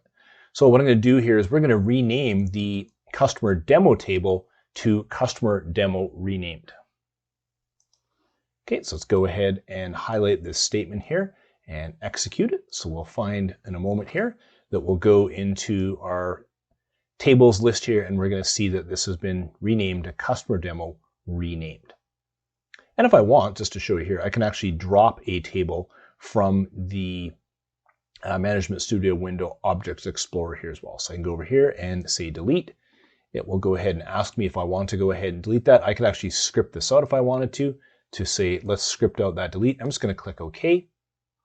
And there we go. We're back down to our original set of tables here. All right, so next, let's move on and talk about data manipulation language statements. So data manipulation language statements, they affect the information stored in the database. So they're not affecting the structure, but they're affecting the information that is actually stored in the tables. We will take a look at the delete statement, insert, select, and update, and we'll just briefly mention what the merge statement does from a DML perspective. All right, so let's go back over into our SQL Server Management Studio and take a look at the remaining examples here. So what I need to do is I first need to get my customer demo table back up and running. So I need to get that table added back in. And first, let's go ahead and take a look at the insert statement. So here, with my customer demo table being recreated, I can see that I'm going to add 2 brand new rows into this table here. Now, you may look at this and say, wait a minute, there's actually there's actually 2 columns here. I actually should run this alter statement as well. So if I go ahead and run this and then refresh this table here, we will see that I now have the 3 columns I want here. So I've got the customer ID, which is set to identity. So this one is going to be automatically generated for us, and we're providing the first name and last name. So that is why this insert statement over here does not provide the very first column. It is providing only the first name and the last name. So I'm going to go ahead and run this and actually insert these 2 rows into our database table. So I can see that it was successful, and I can go in and take a look using the select data manipulation language statement to see the 2 rows in the actual table itself. Okay, so let's take a look at the update statement, and let's just suppose that I wanted to change my first name from Chris to Christo. So in this case here, what I would do is use the update statement to update the customer demo table, set the first name column to Christo, where the customer ID equals 1. So if I go ahead and run this statement here, we'll see that my statement succeeds. And if I go back and run the select statement again, we will now have my first name being set to Christo.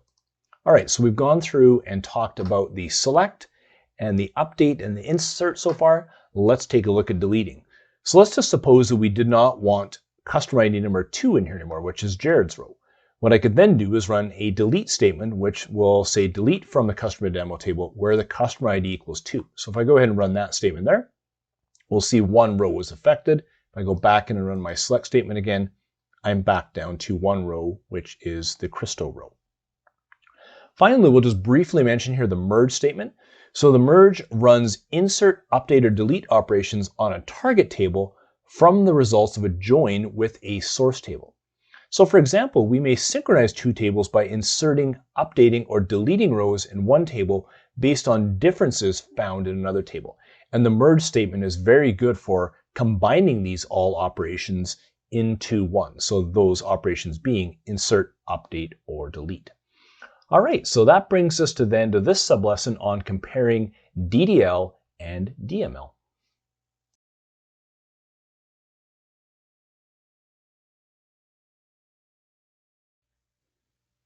In this sublesson, we're going to query relational data in Azure.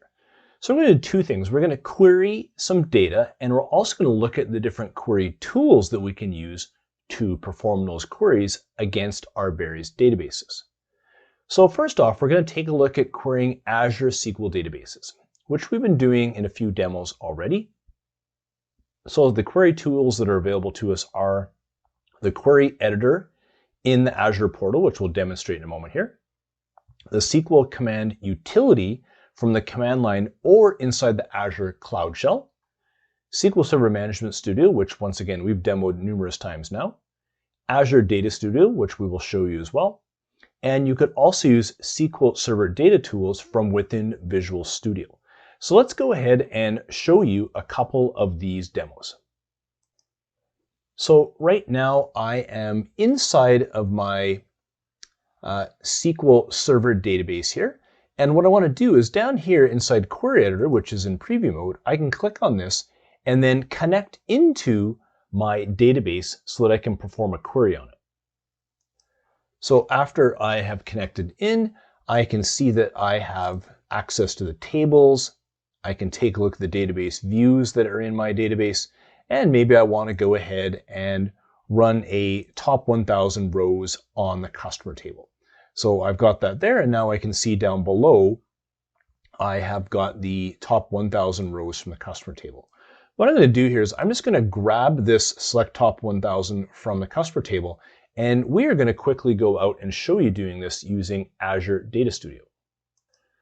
Okay, so what I've done here is I've come out to Azure Data Studio, and I'm connected into the same database up in Azure, and I've run my top 1000 rows from the customer table, and we can see down below here that we have the different rows that came back as well.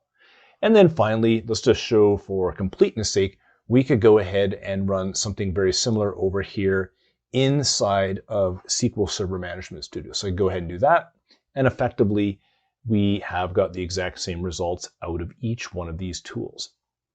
You can do this once again using SQL Server Data Tools within Visual Studio, and we can run this using SQL commands from the command line utility or in Azure Cloud Shell. All right, so that is querying an Azure SQL database. Next, let's take a look at querying Azure database for PostgreSQL. So the query tools that are available for doing this are what is referred to as pgadmin, which is a graphical user interface for performing queries, and pSQL, which is a command line utility for performing queries.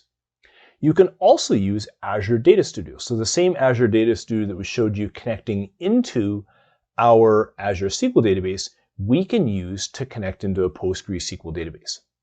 All right, and finally, when connecting into an Azure database for MySQL, we can use the MySQL command utility, or we can use the MySQL Workbench graphical user interface.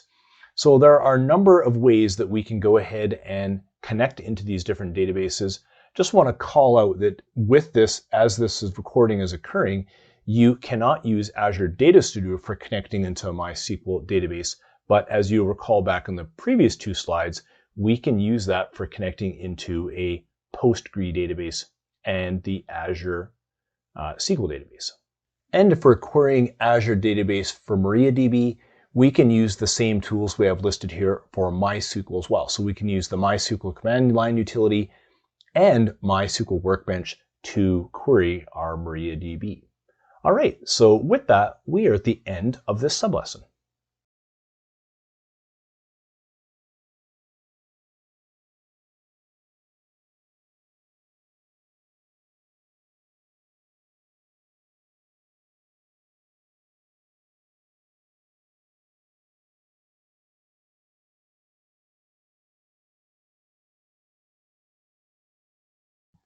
In this module, we describe how to work with non-relational data on Azure.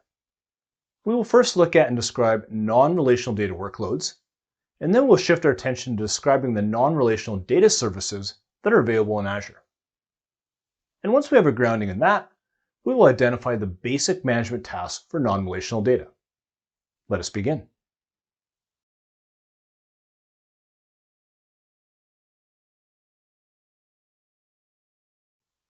This lesson focuses on describing non-relational data workloads. In this lesson, we will describe the characteristics of non-relational data. We'll describe the types of non-relational and NoSQL data. We'll recommend the correct data store. And finally, we'll determine when to use non-relational data. Let us begin.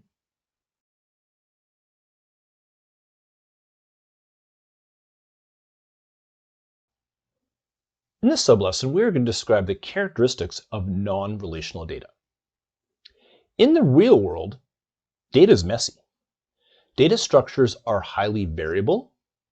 Data records are often incomplete. Sometimes data records are inconsistent. And sometimes data formats are not consistent between different entities. Right, so data does come in all different shapes and sizes. And relational data storage mechanisms are not always the best storage mechanism.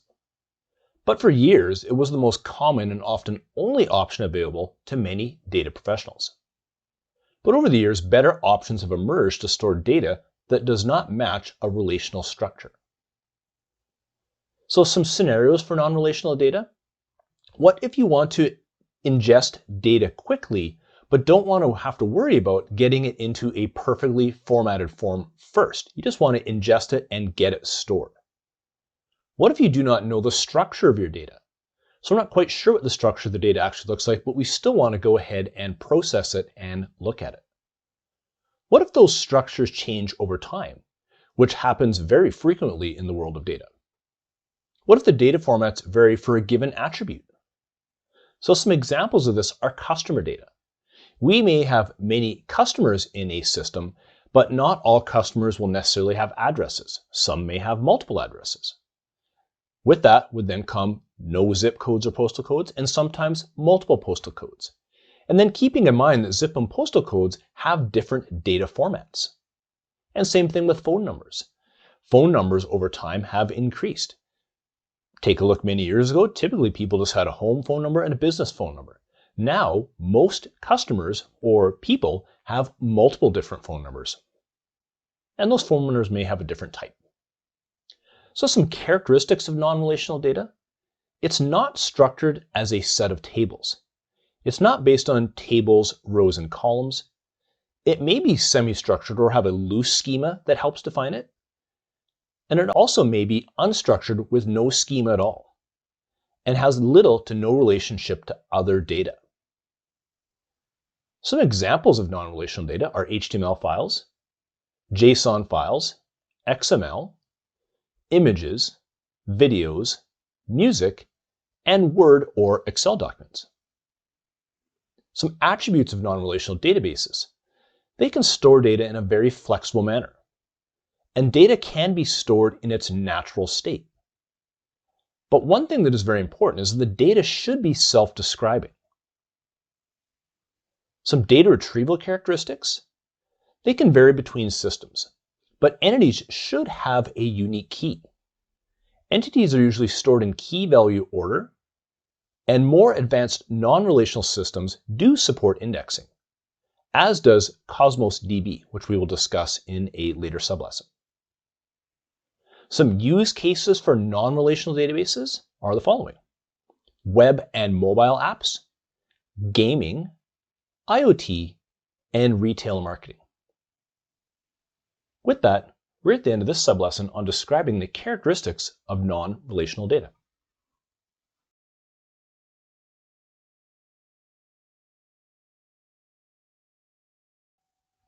In this sublesson, we are going to describe the types of non-relational and NoSQL data. So first off, let's start off with semi-structured data. Semi-structured data contains fields, but fields are not necessarily the same for every entity. This is part of the flexible nature of non-relational data.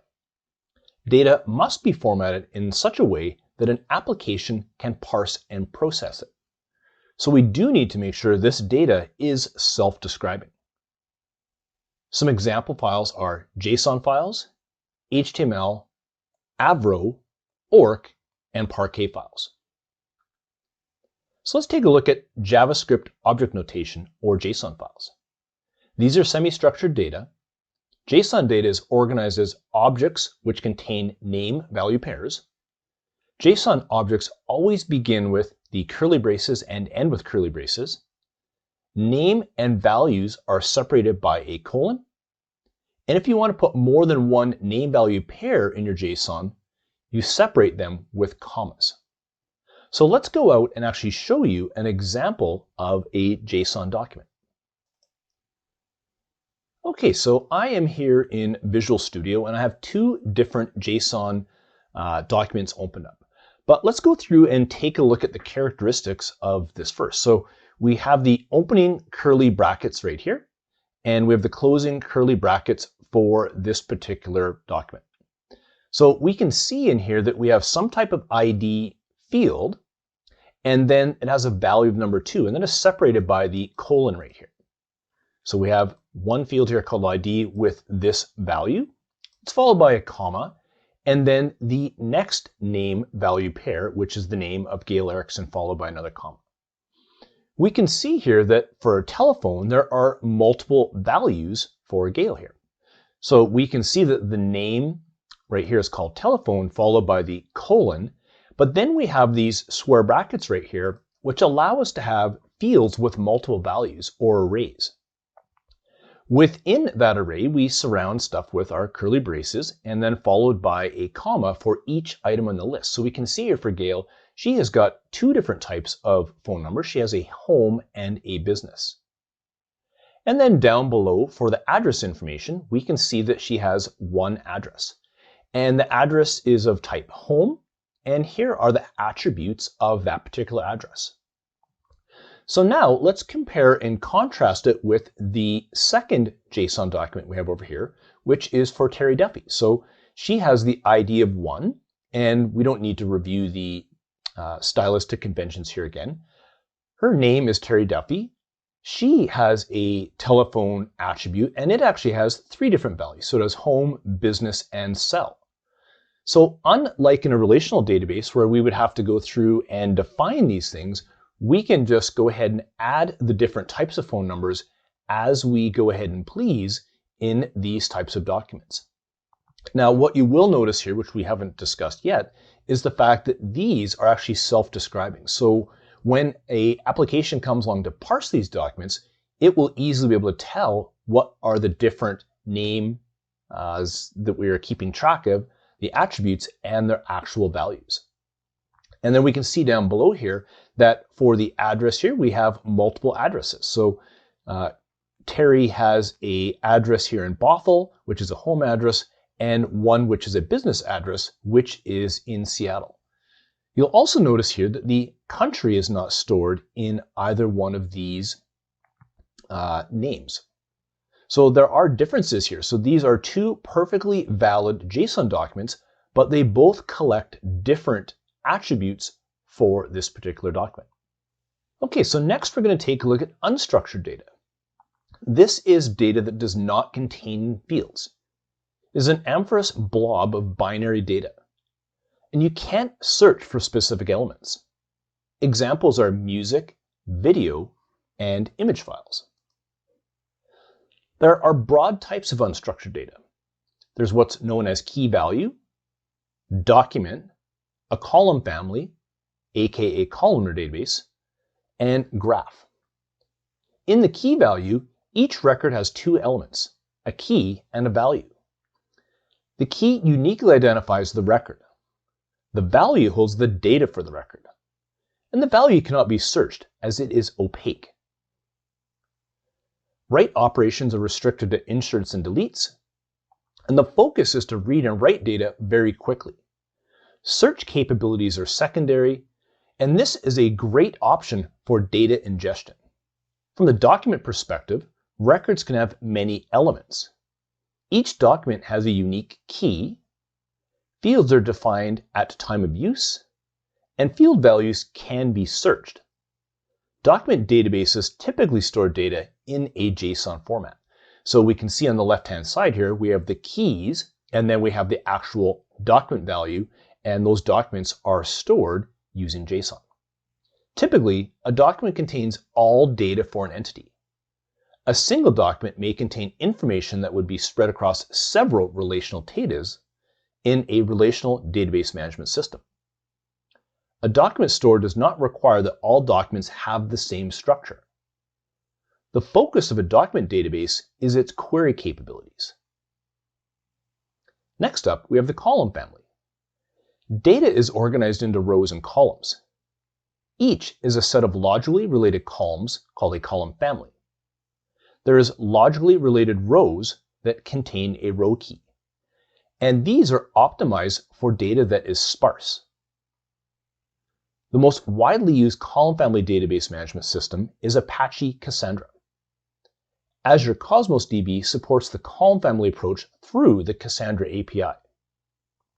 And we can also use HBase in HD Insight. And finally, we have the graph database, where the focus is on the relationship between items. Nodes are the data items, and the edges are the relationships between those nodes. The graph database is very good for analyzing relationships efficiently. So we see this type of database used an awful lot in things like social media, where we want to understand relationships. All right, so that is the end of this sublesson on describing the types of non-relational and NoSQL data.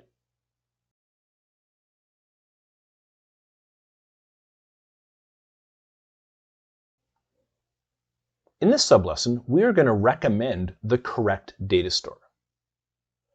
At the end of the day, there is no one data store that is best for all data.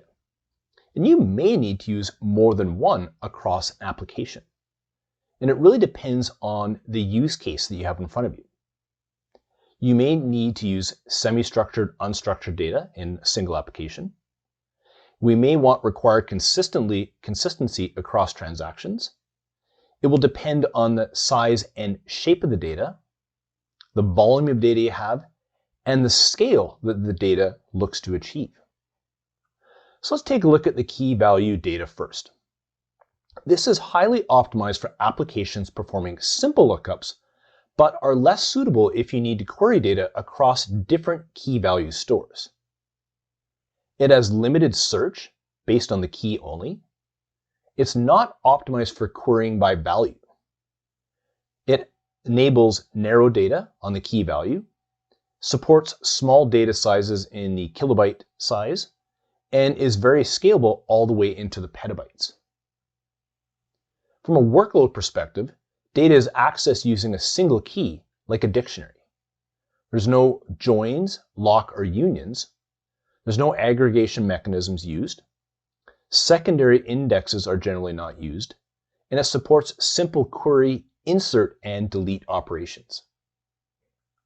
From a data type perspective, each key is associated with a single value. There is no schema enforcement, and there's no relationships between the entities.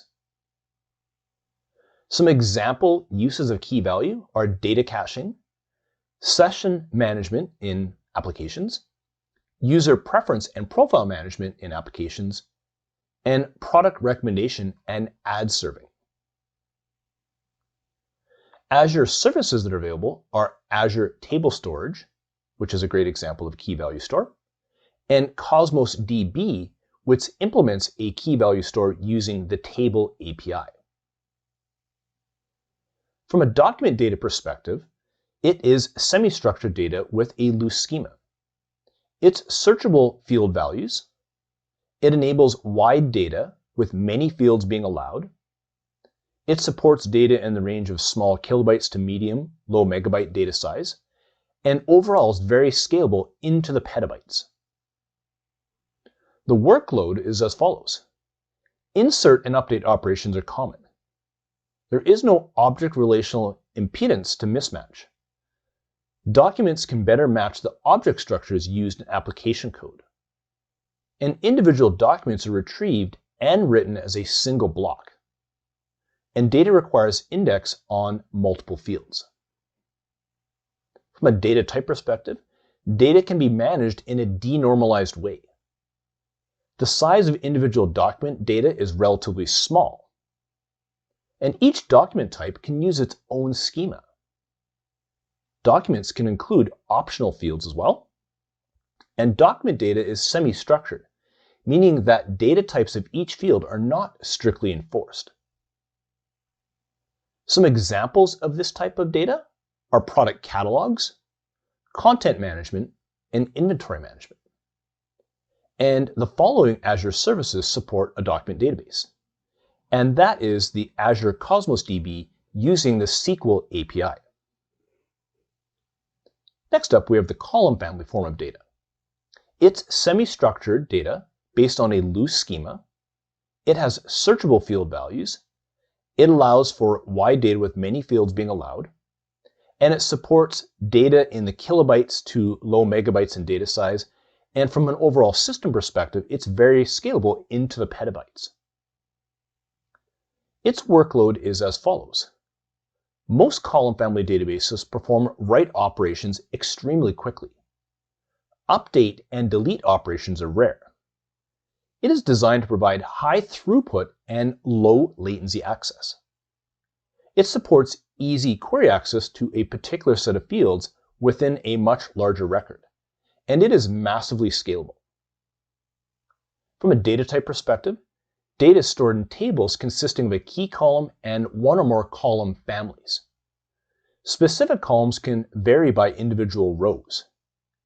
Individual cells are accessed via get and put commands, and multiple rows are returned using the scan command. Some examples of column family data are recommendations and personalization, sensor data and telemetry, messaging, social media analytics, web analytics, activity monitoring, and weather and other time series. Azure services that support column family are Cosmos DB using the Cassandra API, and HBase in HD Insight.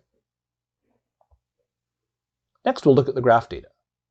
Its overview, it is semi-structured, has a loose schema, has searchable values, it has narrow data using nodes and edges. It's very small in the kilobyte data size, but it is scalable into the terabytes. The workload is as the follow. It supports complex relationships between data items and involving many hops between related data items. The relationship between data items are dynamic and change over time. The data looks like the following. There are nodes and relationships. Nodes are similar to table rows or JSON documents. Relationships are just as important as nodes and are exposed directly in the query language. Some examples are org charts, social graph, fraud detection, and recommendation engines. And from an Azure services perspective, you can use Azure Cosmos DB using the Gremlin API to support a graph database. And with that, we're at the end of this sub-lesson on recommending the correct data store.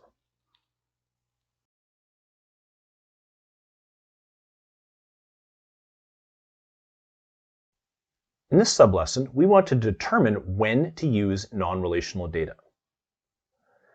So, first off, let's start at taking a look at the characteristics of the data that you have in front of you. So perhaps your data source is not relational already. So maybe you have a JSON document from a web API that you want to store and manage, and right off the bat, it would not be a candidate for a relational data source. So you may want to look at using a non-relational data source to manage this. Perhaps your data is already optimized for a specific purpose. Maybe you're managing some type of key value pair data for managing application state. Or perhaps your data has a different structure. Maybe you have social network data where you want to understand the relationships between all the data nodes. Maybe you have a huge volume of data. So an example is Internet of Things or IoT devices, and non-relational data is a great way to go ahead and store that. Perhaps you have increasing volumes of data. And the example here would be some type of social network data. Some of the benefits of non-relational data are that you're able to store large amounts of data with little structure. It provides scalability and flexibility. You're able to capture all types of data. It's very good for rapid application development. It provides a flexible data model. And you're able to store and combine data of any structure without the need to modify a schema. All right, so with that, we're at the end of this sublesson on determining when to use non-relational data.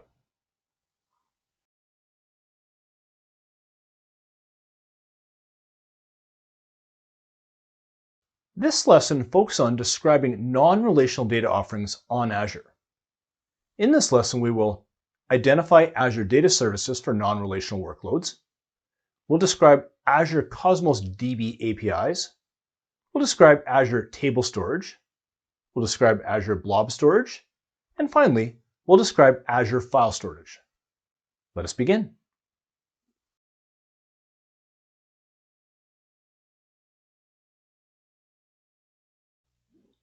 In this sublesson, we are going to identify Azure data services for non-relational workloads. So NoSQL databases can handle huge volumes of rapidly changing data. It can evolve to quickly create new data stores and make it readily available. They can cater to faster and more agile development. They provide the freedom and speed to change both schema and queries to adapt to data requirements. And they can operate at any scale with the ability to scale out. So some of the Azure services are the following. Azure does provide multiple options to consider depending on your needs or type of data that you need to store. From a key value perspective, you can use Azure Cosmos DB using the Table API, or you can use Azure Table Storage. From a document perspective, you can use Cosmos DB using the SQL API. From a graph perspective, you can use the Cosmos DB using the Gremlin API. If you plan on using column family data, you can use Cosmos DB using the Cassandra API or HBase in HD Insight.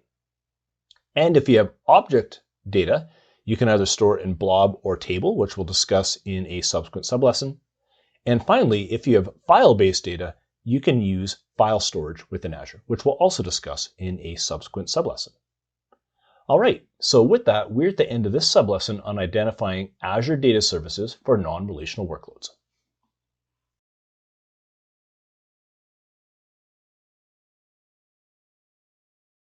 In this sublesson, we are going to describe the Azure Cosmos DB APIs. So first off, let's describe Azure Cosmos DB.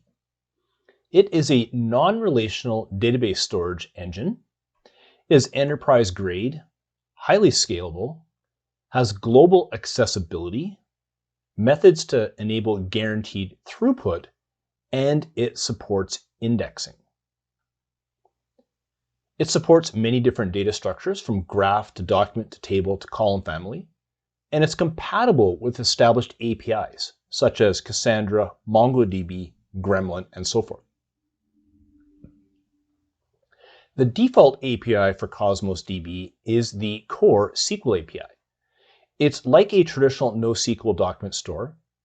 It allows you to manage data in a way similar to a relational store, and you can query JSON with a subset of the SQL language. You can also use the MongoDB API. So the MongoDB API is an open source document-based data store.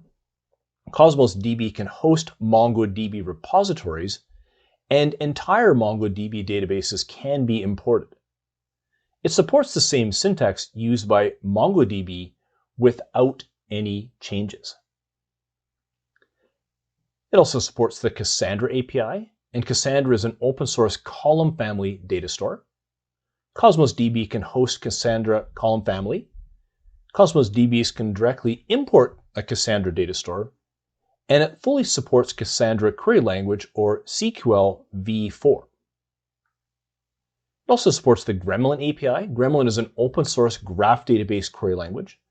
Cosmos DB provides a graph database service via the Gremlin API, and the Gremlin API uses the Gremlin query language. And finally, Azure has a table API as well. Cosmos DB provides the table API for applications that are written for Azure table storage and need premium capabilities. So really, at the end of the day, in order to make it easy for users to start using Cosmos DB without having to make a lot of changes to application, these APIs are offered to allow you to easily move your applications over into Cosmos DB.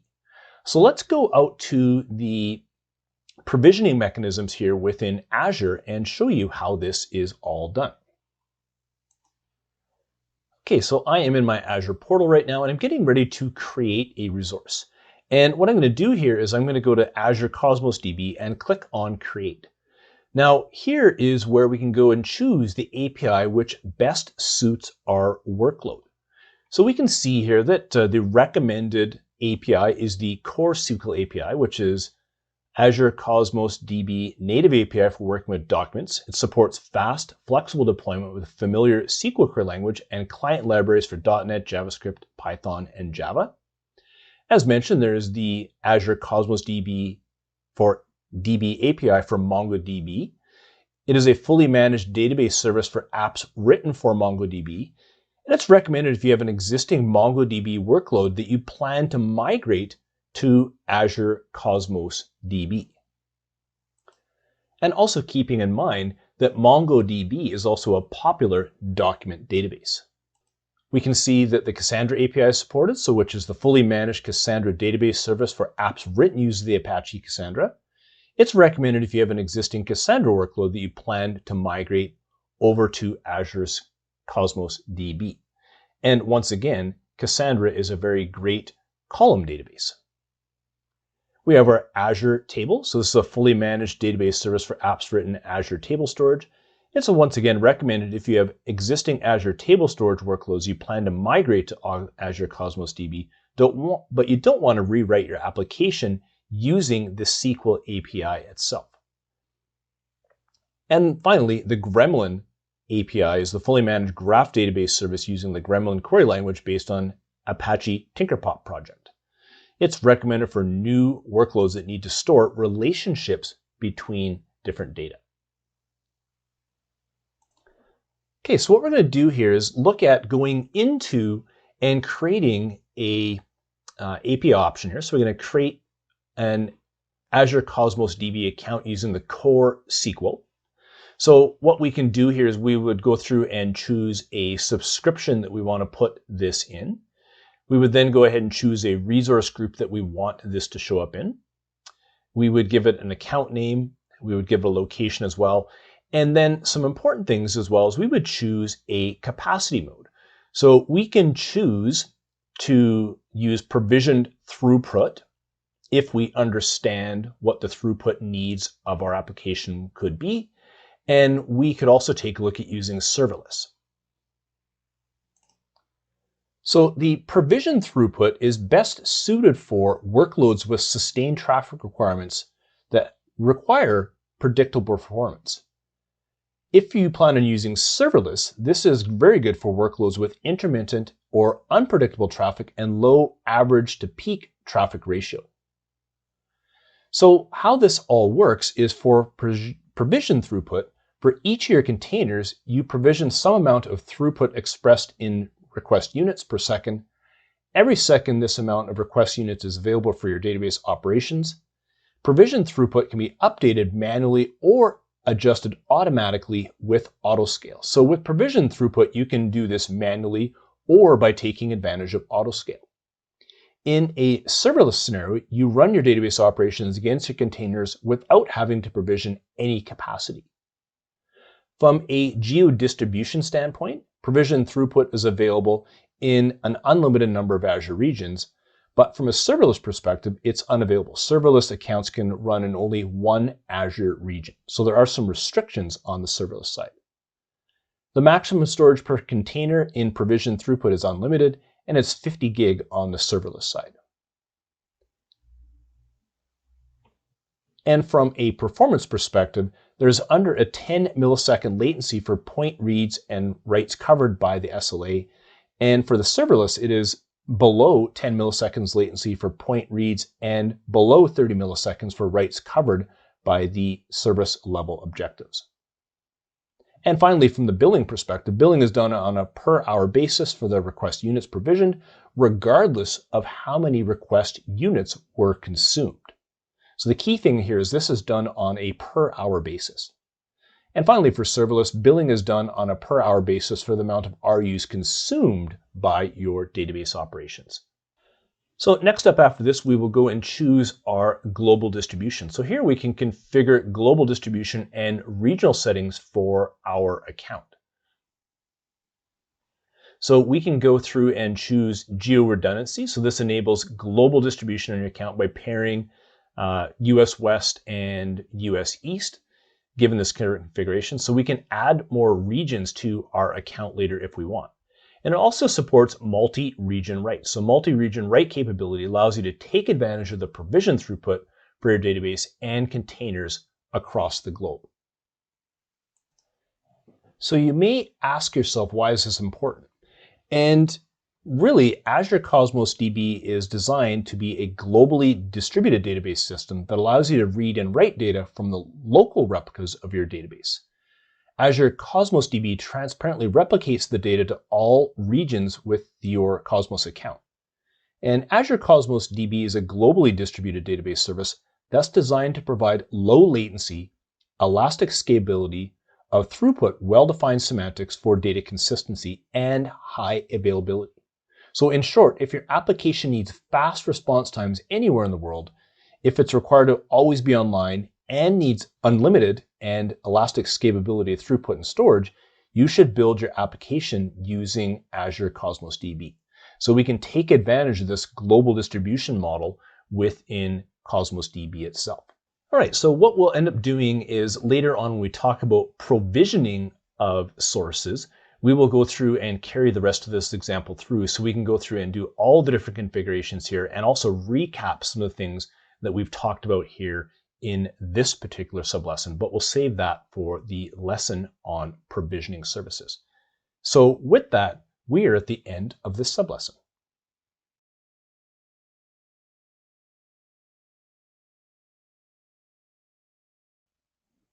In this sublesson, we are going to describe Azure Table Storage. So table storage is denormalized data, which is in a row-column structure. So don't get this confused with a traditional relational database table in forms of rows and columns, because there can be a variable number of columns per row. It provides key value schemaless storage. And you can extend with structural elements such as partition keys, row keys, timestamps, and developer-defined properties. So these extended structural elements such as the partition key really is a mechanism for grouping related rows based on a common property or partition key. And this helps to ensure fast access to Azure Table Storage. Rows that share the same partition key will be stored together. Partitioning not only helps to organize data, it also helps to improve scalability and performance. And this type of schema, which has partitions and row keys, really enables you to quickly perform point queries that identify single rows of data and range queries that fetch a contiguous block of rows in a given partition. So let's look at an example of creating a table. Okay, so what we're going to do here is I'm in the Azure portal here, and under Create a Resource, I need to go down to Storage Account. I'm going to click on Create. Okay, so the first thing we're going to do here is go and configure our storage account. So I've got a subscription assigned here, so I'm using my pay-as-you-go account. The resource group, I've created a new resource group here called RG-DP-900 for this exam. I've given the storage account a name, so I've called this Storage DP-900. I've chosen a region which we want to go ahead and store this data in, so I've chosen Canada Central in this case here. From a performance perspective, we can go ahead and choose performance, which is recommended for most scenarios. This is a general purpose V2 account. Or we can go with the premium option here, which is recommended for scenarios that require low latency. We're going to leave the standard one here for now. Next, what we can do is go ahead and choose our redundancy here. So we can go in here and choose locally redundant storage, which is a low-cost option with basic protection against server, rack, and drive failures. This is recommended for non-critical scenarios. We can choose geo-redundant storage, which is an intermediate option with failover capabilities in a secondary region. And this is recommended for backup scenarios. We can choose zone redundant storage, which is an intermediate option with protection against data center level failures. This is recommended for high availability scenarios. And finally, we can choose geo-zone redundant storage, which is optimal data protection solution that includes the offering of both GRS and ZRS. And this is recommended for critical data scenarios. And also down here, I've got the checkbox on that's saying we're going to make read access to data available in the event of regional unavailability. So we can go through and get that set up. We can go through and do the rest of the configuration here. We're just going to accept all the defaults here from a security standpoint. The one thing that we are going to do here is turn on for blob storage. We're going to make the access tier hot. So this is for frequently accessed data and day-to-day usage scenarios. And if we were to make this access tier cool here, this would be used for infrequently accessed data and backup scenarios. Later on, we can take a look at Azure files and tables and queues. But for now, this is exactly how we want to go ahead and get this configured. So at this point, this is good. So I'm just going to click on Review and Create. And now that we have everything all set up here and the validation is passed, so we're happy with the way this is all been configured here, we can go ahead and create. So we're going to go ahead and create this resource and wait for it to be deployed. And then we are going to go and start working with this table storage. So now that my deployment is complete, I can click on this to go to my resource. And now that I'm in resource, I can go down below here to my different data storage mechanisms. The two we are concerned with right now are the tables, and eventually we'll go over and use this file shares one as well. So I'm going to click on tables here. And this is going to allow us to go ahead and create a table here. So I can go ahead and click on table here. It's going to ask me to add a table name. So we will choose DP-900 test table. I'm going to go ahead and click OK. So now we can see that we have the table set up, and here is the URL for that table. So what I'm going to do here next, now that my table has been created, I'm going to go up into Storage Explorer in here. So I can go up here and I can now go into my tables and go ahead and open this up here and see my DP-900 table. So what we're going to do here is go through and configure this table.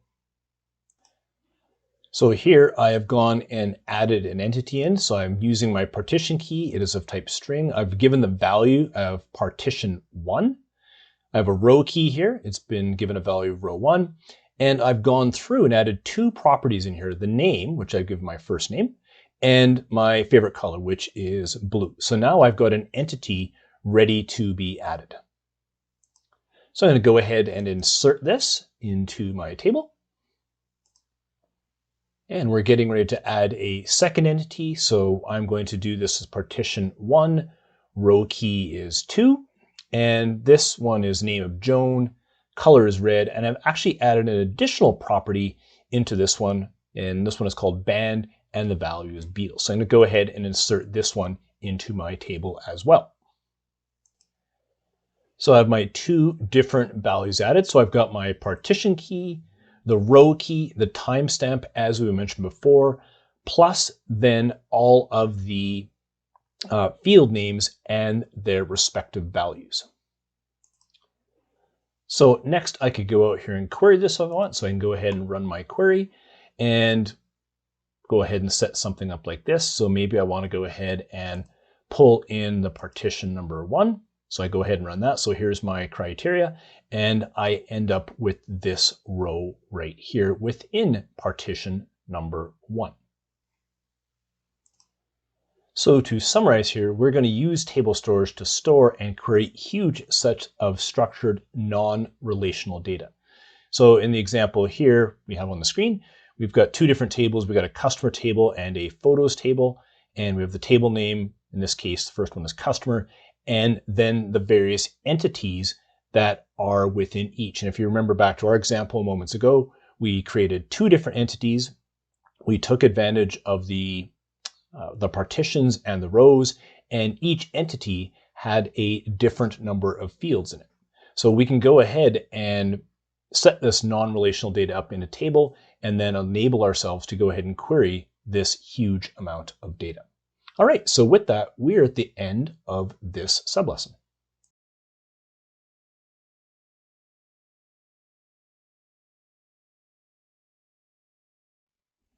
In this sublesson, we are going to describe Azure Blob Storage. Azure Blob Storage is the preferred big data solution. It is optimized for massive amounts of unstructured data, and it is used by a number of different Azure services such as Azure Data Lake, HD Insight, and Azure Pass Logs. There are different types of blobs that are supported. The first is the block blob. A block blob is handled as a set of blocks. Each block can vary in size up to 100 megabytes. A block blob can contain up to 50,000 blocks, giving a maximum size of over 4.7 terabytes. The block is the smallest amount of data that can be read or written as an individual unit. Block blobs are best used to store discrete, large binary objects that change infrequently. The second is the page blob. A page blob is organized as a collection of fixed size 512 byte pages. A page blob is optimized to support random read and write operations. You can fetch and store data from a single page if necessary. A page blob can hold up to 8 terabytes of data. Azure uses page blobs to implement virtual disk storage for Azure virtual machines. And finally, there is the append blob. An append blob is a block blob optimized to support append operations. You can only add blocks to the end of an append block. Updating or deleting existing blocks isn't supported. Each block can vary in size up to 4 megabytes. The maximum size of an append blob is just over 195 gigabytes. You can use blob storage for storing binary data, images, sound, video, unstructured, and schema list data.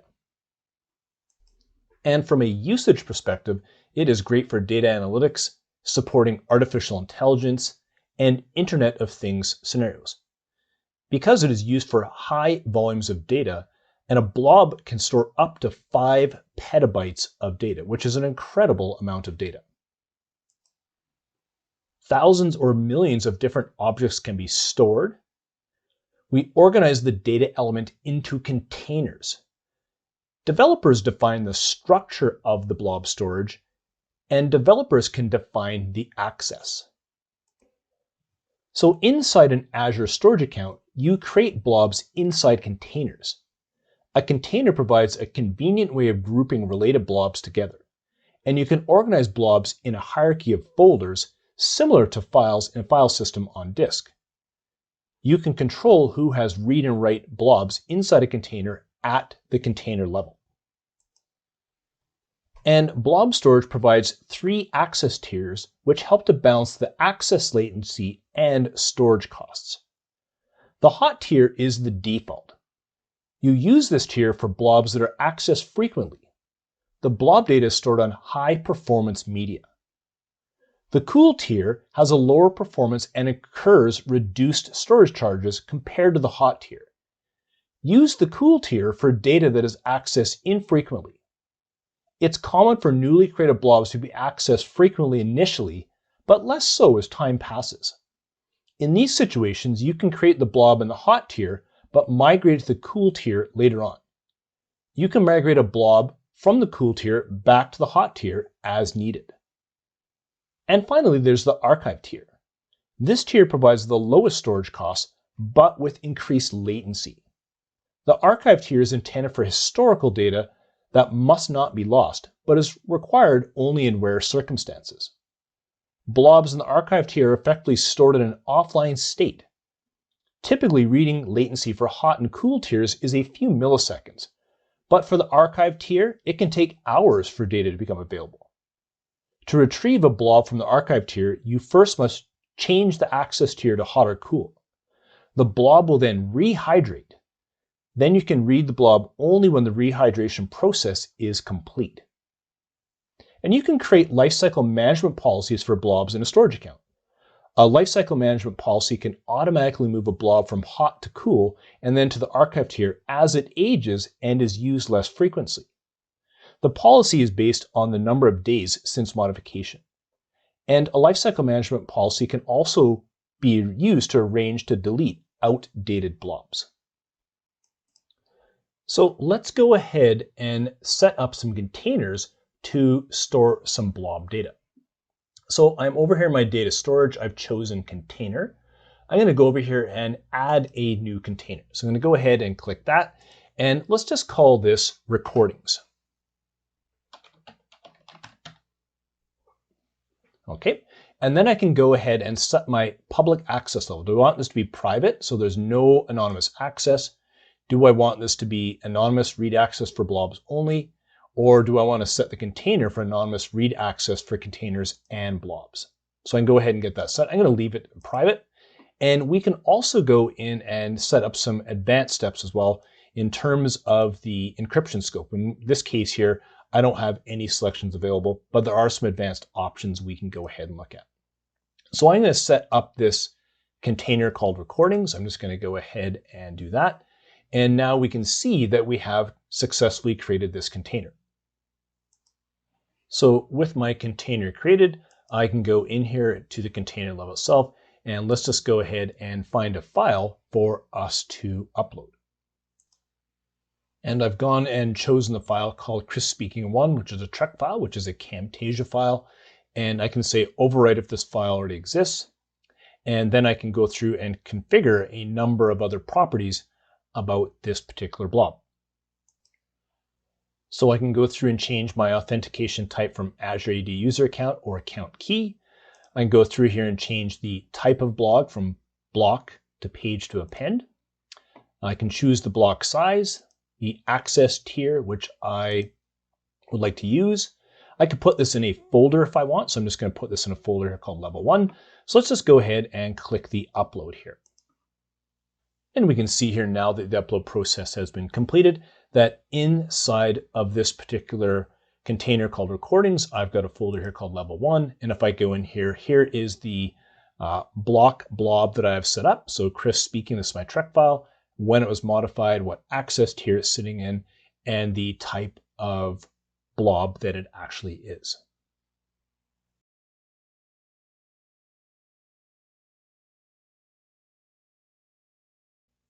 In this sublesson, we are going to describe Azure file storage. So first, a little bit about what Azure file storage is. It is a fully managed file server in the cloud, and therefore you can use it like any other network resource you may have on-premise. It can be accessed via industry standard protocols such as Server Message Block 3 or SMB, and Network File Systems or NFS. It uses standard role-based authentication, so you can use Active Directory domain services, Azure Active Directory domain services, storage account access keys, or Kerberos authentication from AD itself. Some usage scenarios are the following. You may use this to replace or supplement on-premise file servers. So Azure Files can be used to completely replace or supplement traditional on-premise file servers or NAS devices. Popular operating systems such as Windows, Mac OS, and Linux can directly mount Azure file shares where they are in the world. SMB Azure file shares can also be replicated with Azure File Sync to Windows servers, either on-premise or in the cloud for performance and distributed caching of data where it is being used. You can also use it for lift and shift applications. So Azure Files make it easy to lift and shift applications to the cloud that expect the file share to store file, application, or user data. You can simplify cloud deployment, so Azure files can also be used in numerous ways to simplify new cloud deployment projects for things such as shared application development settings, diagnostic shares, or dev and test debug operations. And finally, you can use this for containerization. So Azure file shares can be used as a persistent volume for stateful containers.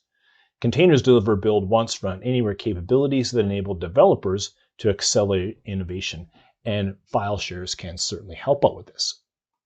Some of the key benefits are the following.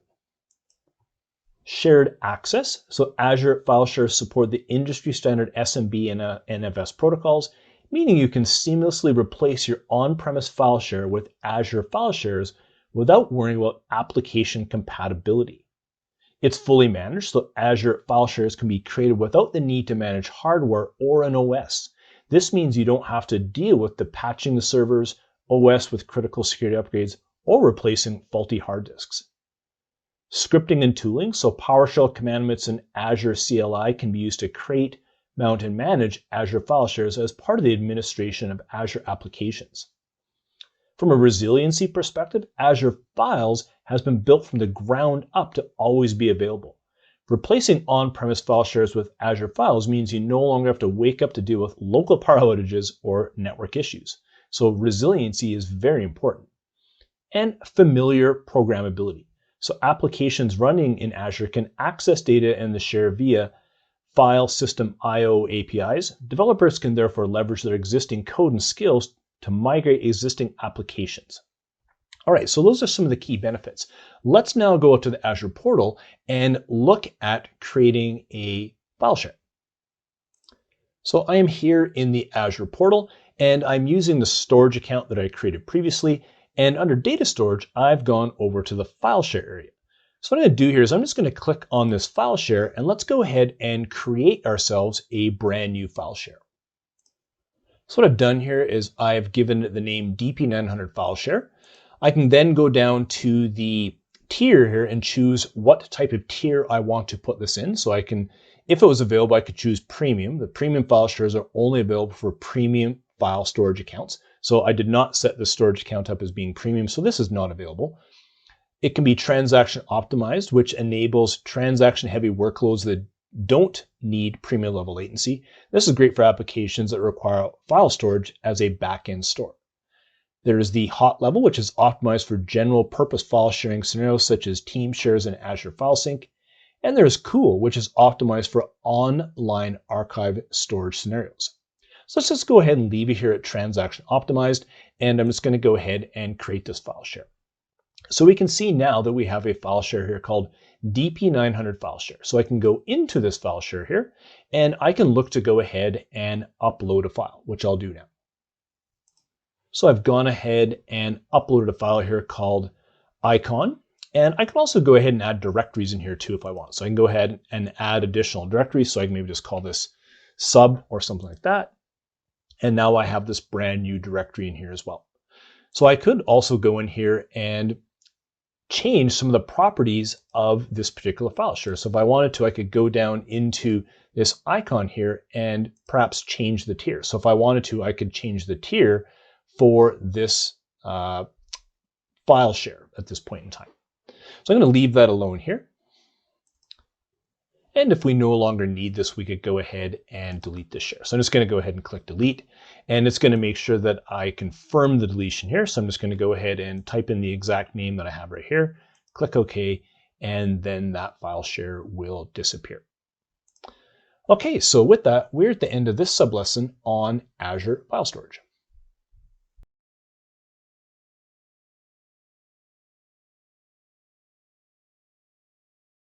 This lesson focuses on identifying basic management tasks for non-relational data.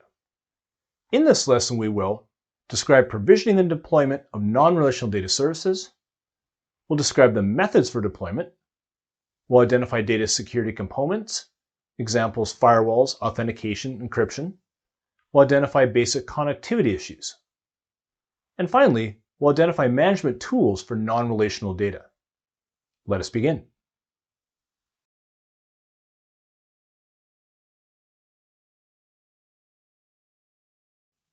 In this sublesson, we're going to describe provisioning and deployment of non-relational data services. So provisioning is a series of tasks that a service performs to create and configure a service. How service provision the needed resources is opaque and largely automatic. Your task is to specify the parameters that determine the size of the resources required. The provisioning process starts by selecting an Azure service and the appropriate settings for your needs. Things such as storage, memory, and compute power, to name a few. At a minimum, any service needs a place to store data, a network configuration to reach it, and a security configuration to avoid non-authorized use. Once provisioned, resources can be scaled up or down if the estimated workload is greater or less than anticipated. Some tools that you can use to help manage the provisioning process are the following. The Azure portal, which we'll demonstrate in a subsequent sublesson, the Azure Command Line Interface, or CLI, Azure PowerShell, or Azure Resource Manager templates, or ARM templates. All right, so that brings us in this sublesson on describing provisioning and deployment of non-relational data services.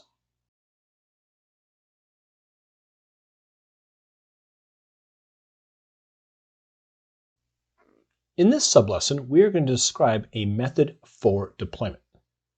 So as mentioned in a previous sublesson, Azure provides several tools you can use to provision its services, including the following: the Azure portal, Azure Resource Manager templates, or ARM templates, Azure PowerShell, and the Azure Command Line Interface, or CLI. So let's take a look first at the web portal. It's a web-based unified console. You can manage your Azure subscription, build, manage, and monitor service resources, configure resource security, configure resource network interfaces, uses guided forms to do the setup, and provides settings validation. So this will not allow you to create a resource until it meets validation criteria.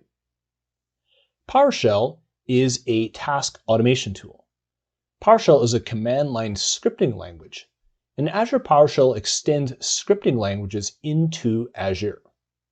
A specific set of commandlets for managing Azure resources are available, and they're used to create and manage various Azure resources.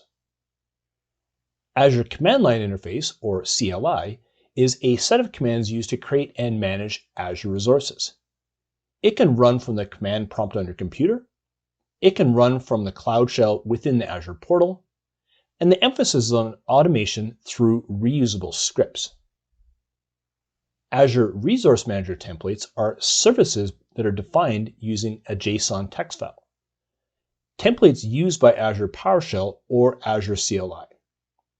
It's used in Agile development, DevOps, and CI/CD, and the goal here is consistent and reproducible deployments.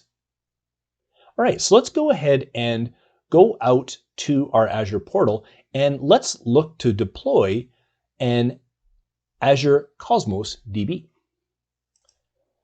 So I am here in my Azure portal and I'm in the Create a Resource section, and what I'm going to do is go down to Azure Cosmos DB and click Create. So I'm going to then be brought over to the screen here that's asking me to select an API option. So if this was a greenfield application, I would go ahead and use the core SQL API, which is the recommended solution. If I had some other existing applications that needed different APIs, such as the MongoDB, Cassandra, Azure Table perhaps, or the Gremlin Graph API, I would use one of these other APIs. But for now, I'm just going to go in and use the core SQL, which is the recommended setup. Okay, so I've gone ahead and done some configuration here. So I've set the subscription to my pay-as-you-go subscription. I'm using the resource group that I had previously created for DP-900.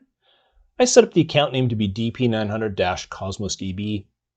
The location for this is Canada Central. The capacity mode, I've chosen provisioned throughput, although I could go ahead and choose serverless here if I want. So if we wanted to learn a little bit more about the capacity modes, we could go ahead and click on this link here.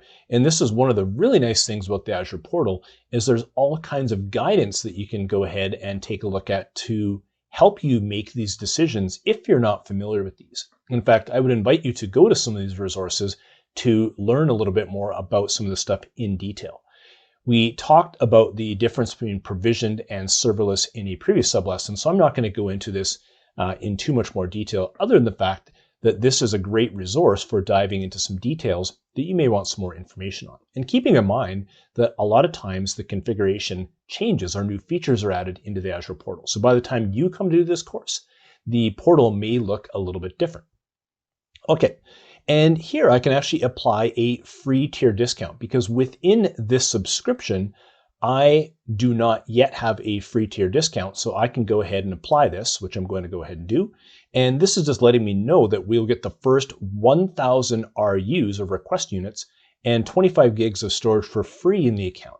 And we can enable this free tier on up to 1 account per subscription. And this is an estimated $64 a month saving in my case here.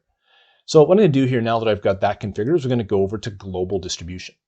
So I could go over here and enable geo redundancy if I want. So I could enable global distribution on this account by pairing Canada Central with Canada East. And I can add more tiers later on. So I'm going to leave that as disabled. I could enable multi-region writes. So multi-region write capability allows us to take advantage of the provision throughput for your database and containers across the globe. And I can set up availability zones, which helps you further improve availability and resiliency of your application. Once again, if I wanted to learn more about availability zones, I could go ahead and move into here to learn about the support of these within Cosmos DB. So let's go ahead and close that and we'll get back to our interface here. So next I'm going to go through to the networking. So the connectivity method, I'm going to leave this as all networks. I could set this to a public endpoint for selected networks, or go ahead and create a private endpoint if I wanted to. I could go ahead and configure my backup policy for this particular Cosmos DB account. I could go ahead and manage my encryption, so I can use a service managed key, or if I want, I can use a customer managed key. I can go and add some tags so I can easily categorize my resources. And finally, I can go through here, and this is one of the nice things about the portal, is it will go through and provide some validation. So we can see here that the current configuration that I have has passed validation. So since I've done this here now, before I actually go ahead and create this service, I'm just going to click on this download a template for automation here. Now, this will go ahead and give us our Azure Resource Manager template here, which has the templated solution, plus then the different parameters that I have chosen for my deployment here. So I could go ahead and download these things to a directory if I want. This will enable me to create a repeatable process around this. So I could go ahead and download this if I want. So that just set the template up in there. I'm not going to go over to it. Or if I want, I can go back out over into the provisioning screen here and click create. So I'm just going to go ahead and click create here. And this is going to go off and submit the deployment process for me here. So it's letting me know that my deployment is in process, and we will give that a few minutes and then this resource will be available. Although we probably won't wait for this deployment to finish here for the purpose of this exercise, because we've taken this far enough to enable you to prepare yourself for the exam itself. And so with that, we're at the end of this sublesson here on describing methods for deployment.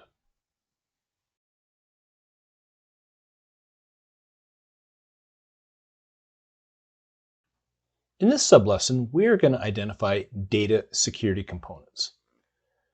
So non-relational data stores use Azure security, much like their counterpart relational data stores. It uses the same multi-layer security structure, and this avoids unauthorized access through a series of secured elements, such as firewall rules, encryption, authentication, and authorization. Firewall rules can be set, and the default enables access to all networks. We can configure the firewall to only allow selected networks in, and we can define the networks that are allowed access. and we can specify a specific IP address or a range of IPs. From a transfer encryption perspective, you can enable secure transfer of data. We can select transport layer security version, and this allows us to coordinate security with the client applications. From a storage encryption standpoint, by default, storage can be now encrypted. Key is assigned automatically on service deployment, and this allows the use of your own encryption key. From an authentication standpoint, we can use Azure Active Directory, a shared key, or shared access signatures.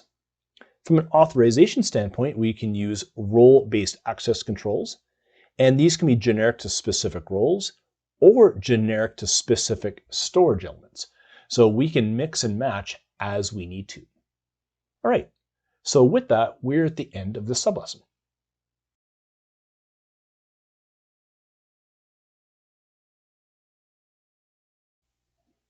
In this sublesson, we are going to identify basic connectivity issues. So Azure Storage means connections to remote servers. You need to establish and keep the connections to those servers in order for the service to be functioning correctly. Basic issues include internet connection failures, firewalls blocking your IP, authentication challenges, or authorization challenges. Internet connection failures are solved by first understanding, are you having any connection challenges with your internet? From a firewall blocking your IP address perspective, we have to understand, is your IP address listed in the firewall rules? Has your IP address changed, like they often do, especially if you're working from a home environment? Or have the firewall issues or firewall rules overall changed? From an authentication standpoint, we have to ask, do you have access to this resource? And are you using the correct authentication method for this resource? From an authorization standpoint, we have to ask ourselves, are you authorized to access this resource? And are you authorized to access the element of the resource in which you are trying to access?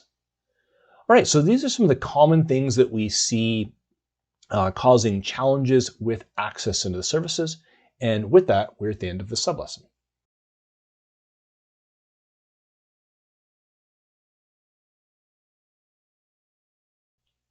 In this sublesson, we're going to identify management tools for non-relational data. There are several tools you can use to manage data in your storage account. You can use Azure Storage Explorer, AZ Copy, Azure Data Explorer, and Cosmos DB Explorer. First, let's look at Azure Storage Explorer. It is an Azure Cloud Storage Management application.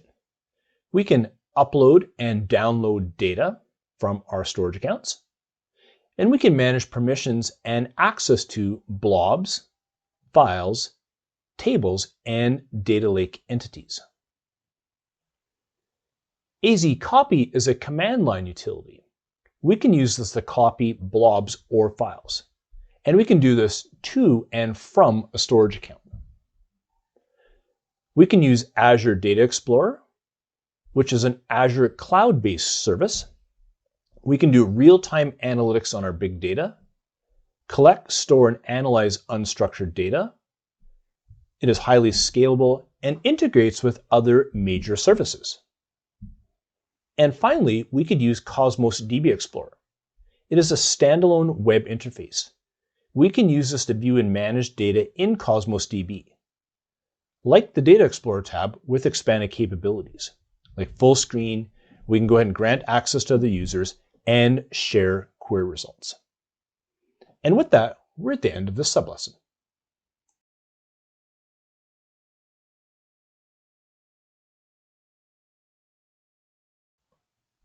In this module, we will describe analytic workloads in Azure. We will describe analytic workloads by exploring Azure services for performing data analytics. Then we will describe the components of a modern data warehouse and the role of Azure services and how they're used to load and process data. Next, we will describe data ingestion and processing on Azure by exploring the different data ingestion options available when you're building a data warehouse with Azure. And finally, in our last lesson, we will describe data visualization in Microsoft Power BI. We will describe what Power BI is, including its building blocks, and how they work together. Let us begin.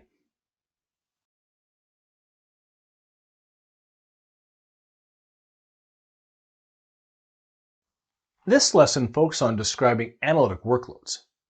In this lesson, we will describe transactional workloads, describe the difference between a transactional and analytics workload. We'll describe the difference between batch and real-time. We'll describe data warehousing workloads. And finally, we'll determine when a data warehouse solution is needed. Let us begin.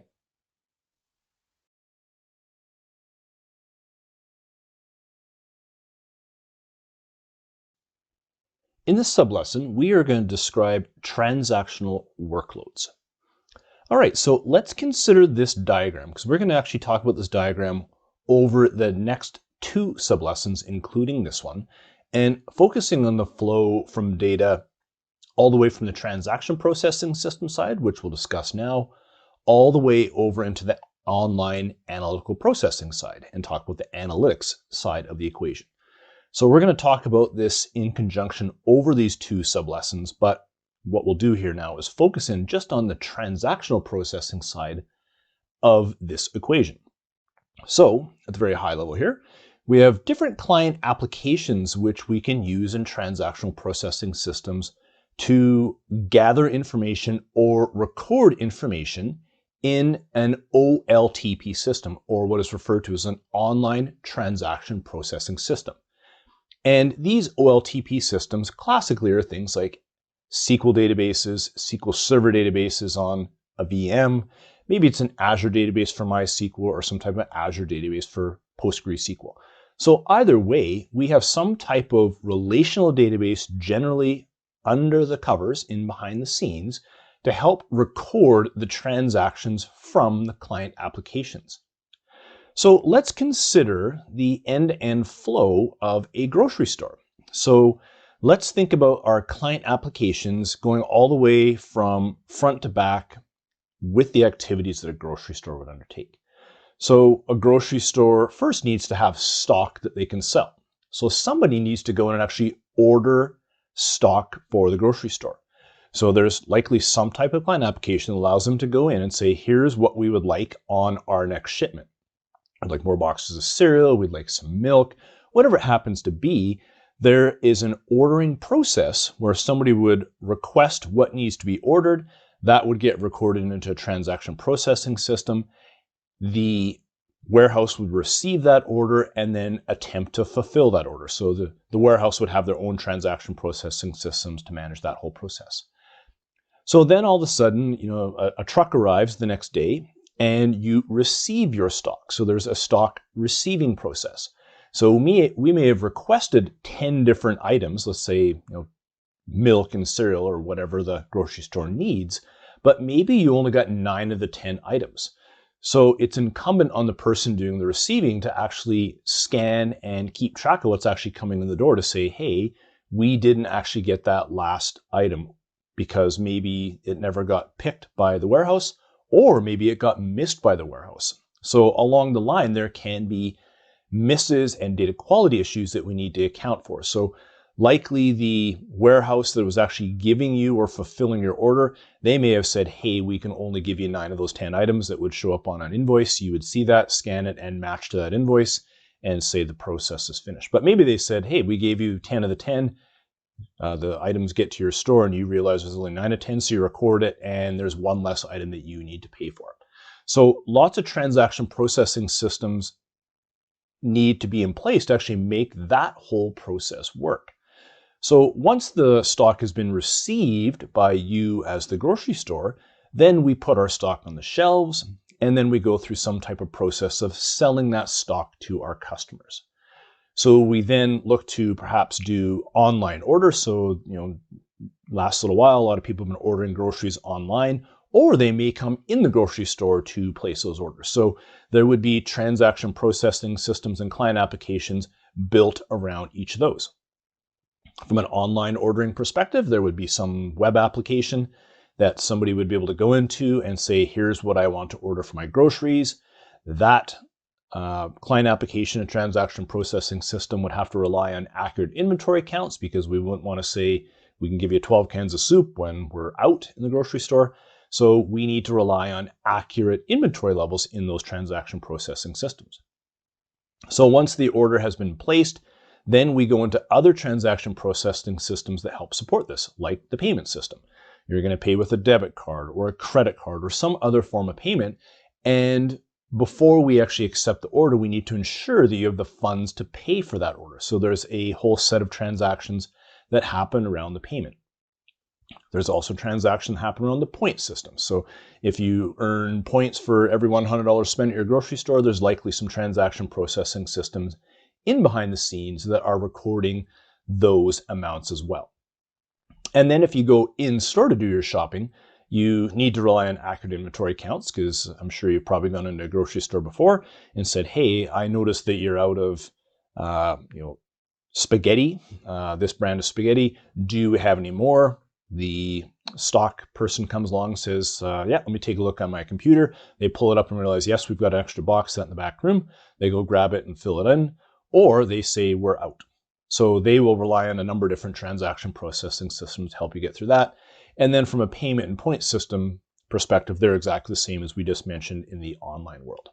So even just the simple act of getting groceries into a store and then actually somebody getting them and paying for them, there's a lot of transaction processing systems supporting all of that. Okay, so let's go into a little bit more detail on transaction processing systems. So we mentioned that they are also known as online transaction processing systems, or OLTP. Their primary use of relational databases is to handle these types of transactions. So the SQL Server database, SQL Server on VM, Azure flavors of relational databases, they all are built to handle transactions. And a transaction is a sequence of operations that are considered to be atomic. So for example, the most classic is a bank account withdrawal. So let's go into details on what a bank account withdrawal looks like. So from a transaction perspective, let's just go all the way back to you, maybe going up to an automated teller machine and withdrawing money out of a checking account. So the first thing is you put your bank card in, you log into that checking account at the ATM, you request $100 to be given to you. The machine confirms you have an account balance of $200. The machine then debits your checking account by $100. And now the current balance is set to $100 in your account. And the machine dispenses $100 cash and the transaction is considered complete. So in transaction processing systems, we want to make sure and guarantee the integrity of this entire transaction, because what happens if suddenly there is a power failure in between these steps here and the machine has debited your account by $100, but the machine has not dispensed that $100 back out to you? What happens in that situation? And transaction processing systems like SQL Server databases, when designed properly, can manage this system. So transaction processing systems follow what is called the ACID principle. And the first letter of ACID is A, and that stands for atomicity. And what that means is in a transaction involving two or more discrete pieces of information, either all the parts are committed or none are. So going back to what we mentioned too in the banking transaction, either everything works or nothing works. C stands for consistency. A transaction either creates a new and valid state of data, or if any failure occurs, returns all data to its state before the transaction was started. So we maintain consistency in the actual system. Isolation. A transaction in process and not yet committed must remain isolated from other transactions. So the example there is if you came into another bank machine with your bank card and tried to withdraw $400, we need to make sure there's a level of isolation between those two so that you don't get money out that you're asking in one bank machine and then suddenly take more on the other, and now you don't have really enough money in your bank account to do it. From a durability standpoint, committed data is saved by the system, such as even in the event of a failure and a system restart, the data is available in the correct state.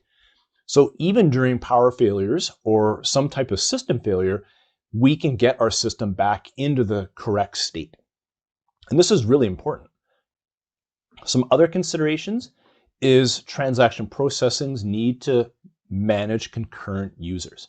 So imagine back in our bank machine withdrawal or even our grocery store situation, there are potentially lots of users coming in and purchasing groceries, withdrawing money from accounts, and transaction processing systems have to manage these concurrent users, all while taking the ACID principle into account. And many systems that do this implement relational consistency and isolation by applying locking to the database. So locking in its various forms is good. So it keeps the data in a consistent state, but you also can start getting system performance issues. So there's a trade-off there, consistency versus performance. So every application needs to consider this. Another thing that you can do with transaction processing systems is distribute them. And a distributed database is an architecture in which data is stored across different physical database locations. And it takes time for changes in one location to synchronize across all database locations. And many database management systems, or DBMSs, implement what is called eventual consistency. Some pros and cons to this are it's a relaxed method of consistency. Either way, we have databases and transaction processing systems that are distributed across all kinds of geographical locations, and we want to make sure we're preserving the integrity of our transaction processing databases, and there's many different methods to go about doing this. All right, so with that, we're at the end of this sublesson.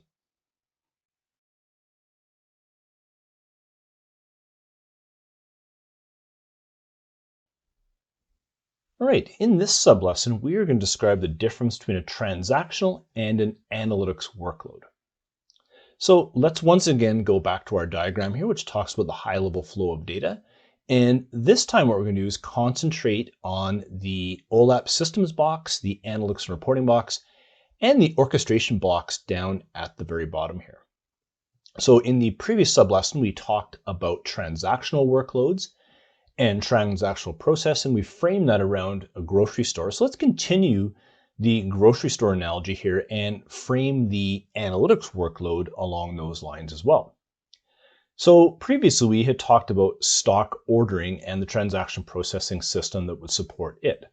But from an analytics standpoint, we need to understand a few things about ordering. So we just don't want to blindly place orders. What we want to do is place intelligent orders and order things at the right time and order the right amount based on demand and potentially seasonality as well, which is a component of demand. So for this, we need to rely on analytics systems to tell us when will we run out, or help guide us around when we will run out of things and when we should place those orders. So these are some things we see happening in the analytics space, is not having humans come along and saying, hey, looks like we need to order another case of brown beans, but as the brown beans are diminishing and selling, have the system actually say, we need to order this much on this date to satisfy the demand that is coming at us. So that is where analytics comes in. So what we'll do in this workload is take data from those transaction processing systems and move it over into online analytic processing systems where we can do analytics on the data.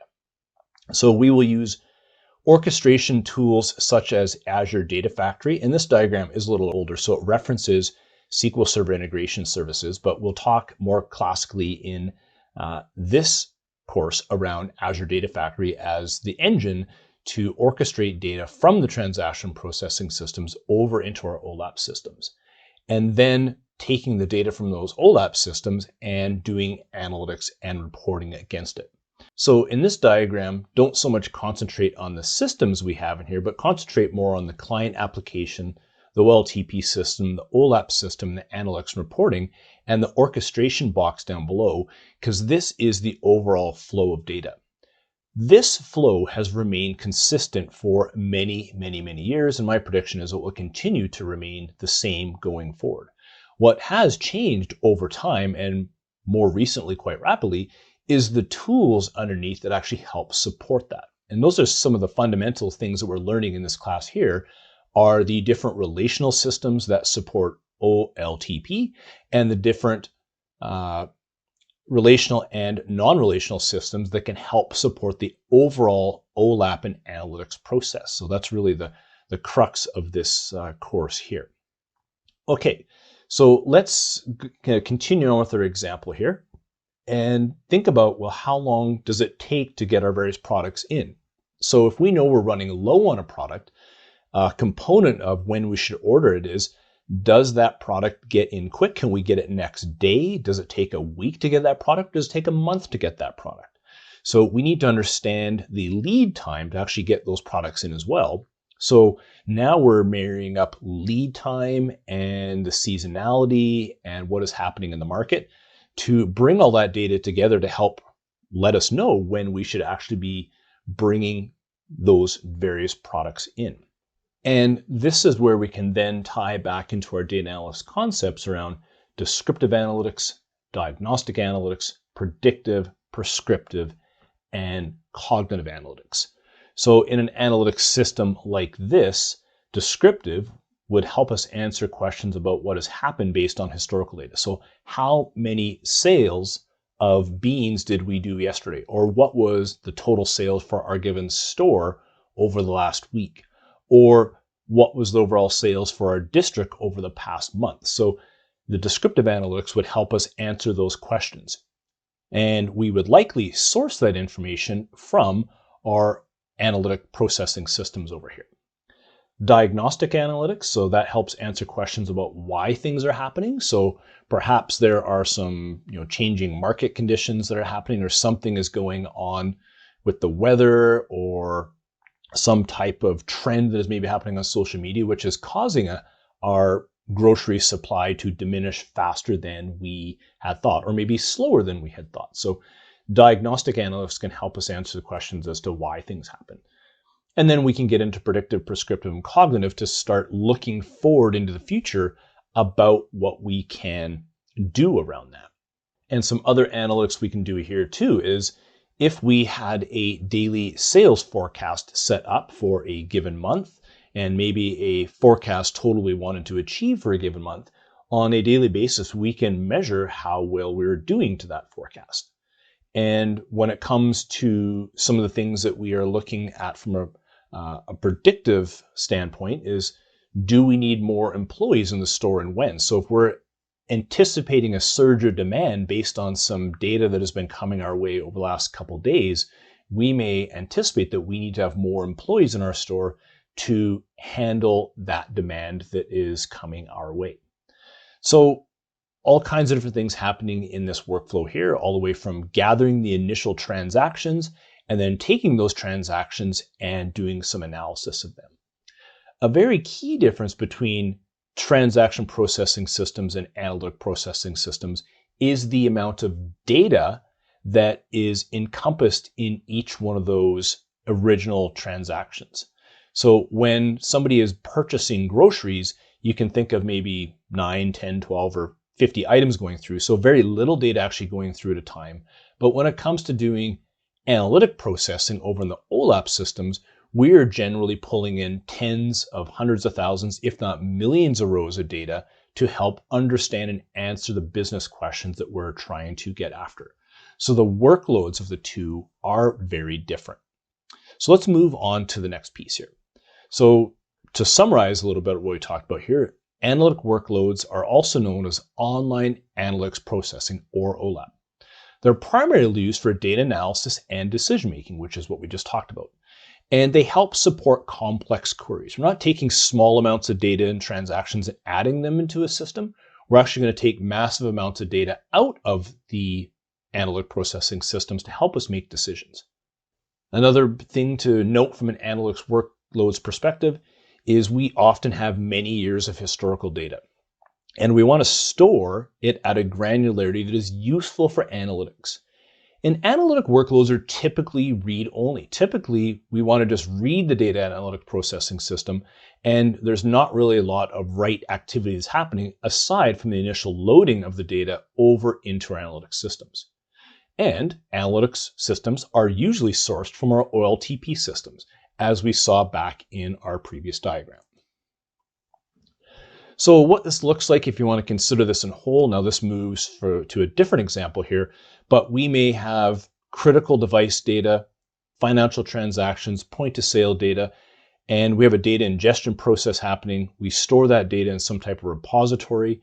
There may then be transformations happening on top of that data where we load it, cleaned, and transformed, and then people can do queries and visualizations across that data. The big thing here is that we have data coming from a source, we're putting it somewhere, we're providing some type of transformations on it, we're getting it report ready, and then people can use that data for doing analytics.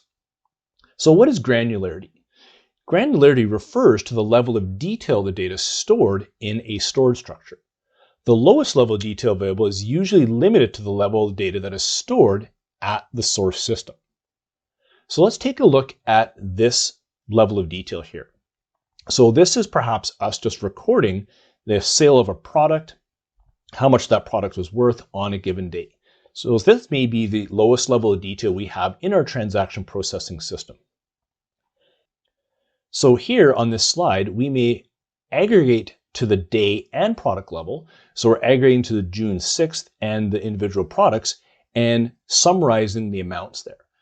So this is what the data would look like at the day and the product level. So we've lost all the individual product sales, which may or may not be a good thing. So the granularity is kind of up to us to decide what we want to do. So if we just go back one slide here, we'll see that originally on June 2nd, we had 2 sales of bikes for $20 each and 1 sale of cars for $100. When we went and aggregated it, it looks like this. So we've taken it and compressed it down. We may further aggregate this data to say, what did we sell at the day level? So if this is aggregated to the day level June 6th, we know that we sold $140 worth of data. A lot of times in analytic processing systems, there's a temptation to aggregate your data to a level of detail that is great for storage, so it reduces the storage needs, but we lose the value for analytics because now here, if we wanted to say how many transactions did we make on June 6th, that data is not there. If we want to understand the different types of products that we sold, that data is not available in this level of granularity. So we always have to be careful to make sure that we're choosing the right amount of granularity that is going to allow us to do the analytics that we need to do in our particular systems. All right, so with that, we're at the end of the sublesson on describing the difference between a transactional and an analytics workload.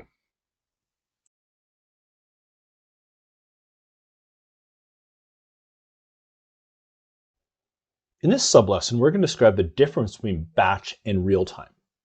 So here, we're going to take a look at the data ingestion view here. So we can see on the left-hand side of the diagram, we have 3 different transaction processing systems that transactions are coming in on.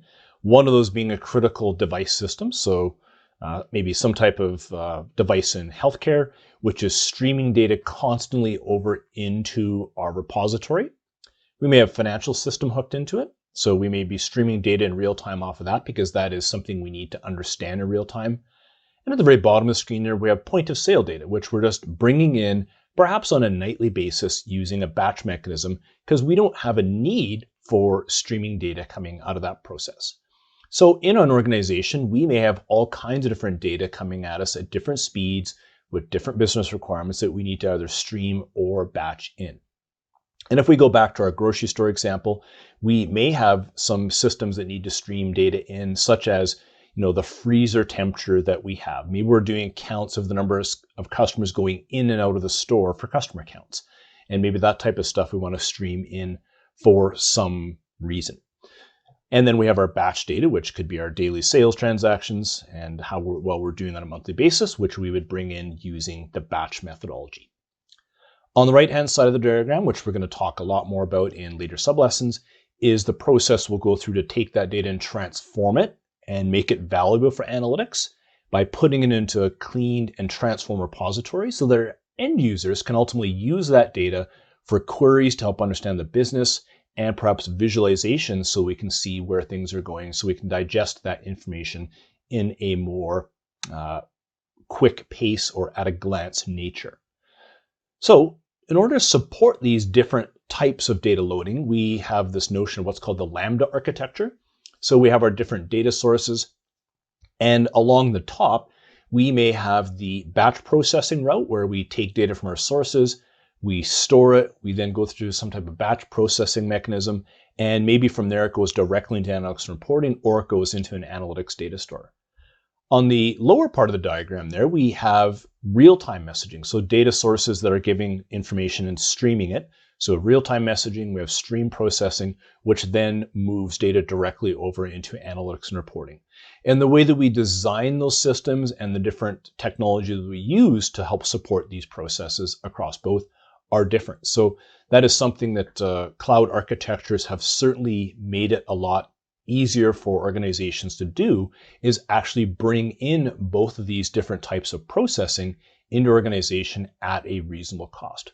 For many years, everybody used the technologies at hand. A lot of times those were really geared around batch and taking advantage of relational database management systems solely to help perform analytics. And now we have much more tools and a lot more options in our toolkit, for lack of a better term, to help us support all these different types of analytics that we need to do. So let's just go back and take a look at the data scope differences between batch and real time. So from a batch processing perspective, we process all the data in the data set. So in our grocery store example, if we're taking a look at the sales from yesterday, we're going to process all the sales data at once.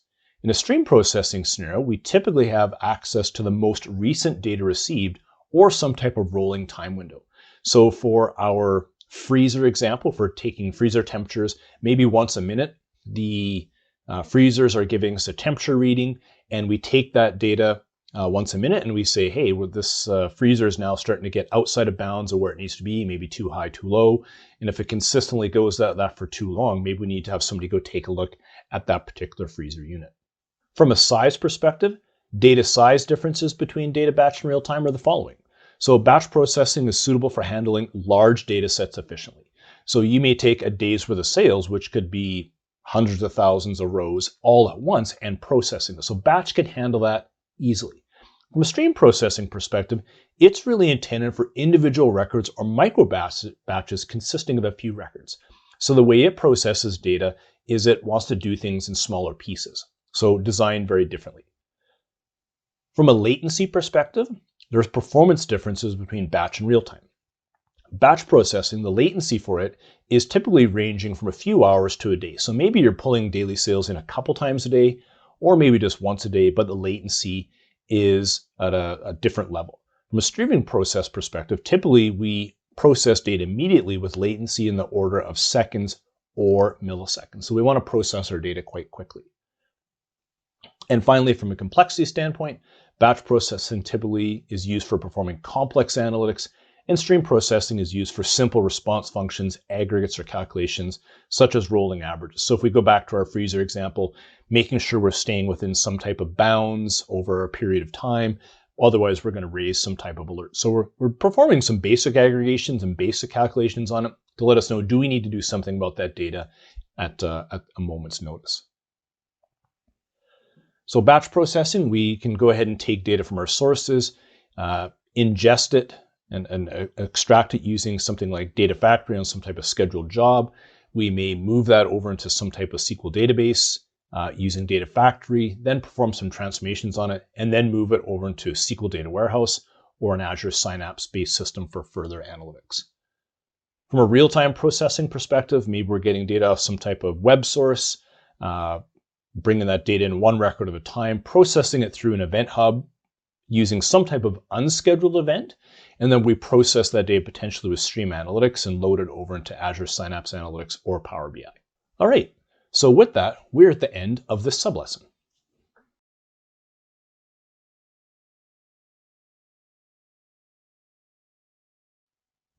In this sublesson, we are going to describe data warehousing workloads. So a data warehouse gathers data from many different sources within an organization, as we've seen through some of the previous sublessons. This data is then used as a source for analysis, reporting, and online analytics processing, or OLAP. The focus of a data warehouse is to provide answers to complex queries, unlike a traditional relational database, which is focused on transactional performance. So the workloads and the way these systems are designed are very different. So we've mentioned that in previous sublessons. Transaction processing systems are designed for small pieces of data and individual interactions. Data warehousing or OLAP systems are designed to pull lots of data out for performing analytics over time. So the workload is quite different between the two. A data warehouse has to handle big data.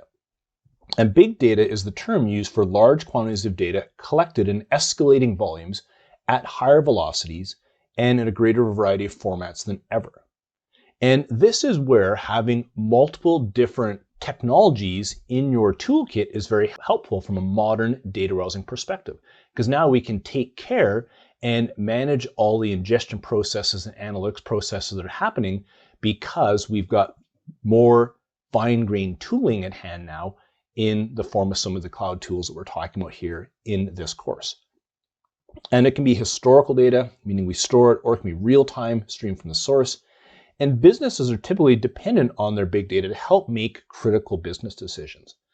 So the data warehouse is a centralized repository for this data. We use it to integrate data across multiple systems. So typically there is one or more sources that are available in this system here. We use this to store current and historical data for reporting. We typically do some type of periodic data extracts, and data is transformed into some type of data model that is cleaned, formatted, validated, reorganized, and summarized in some form or fashion to make it report ready for our end users. So let's take a look here at the different ingestion standpoints. We've got extract, transform, and load, and extract, load, and transform. So ETL, which is the first one there, transforms data into the destination. It can handle complex data transformations and is really good when it comes to data privacy and compliance. ELT transforms data from the destination. It's a simpler data transformation mechanism, and it is good for minor data needs. Looking at this pictorially here, we have our extract engine from our source. We have some type of transformations that are happening, usually in some type of separate technology. We load data over into some type of destination, like an Azure Data Warehouse or Azure Synapse system, and then we can put Power BI or reporting systems on top of for handling our reporting needs. From an ELT perspective, we take data from a source, we load it untransformed over into a system, and then we perform the transformations in the actual analytics system and put reporting tools on top of it, like Power BI. All right, so with that, we're at the end of this sublesson.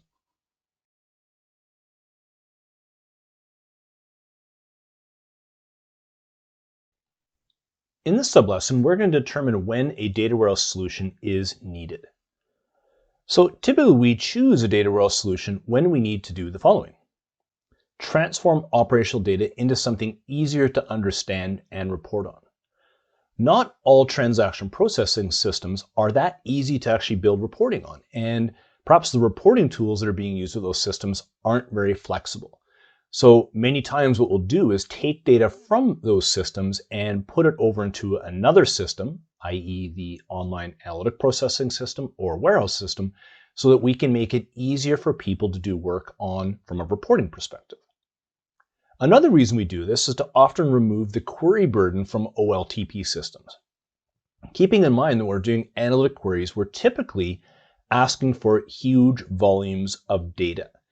And whenever we do this type of activity against an online transaction processing system, we can often overburden that system because it isn't designed for pulling massive amounts of data out at once. It's meant for dealing with small pieces of data.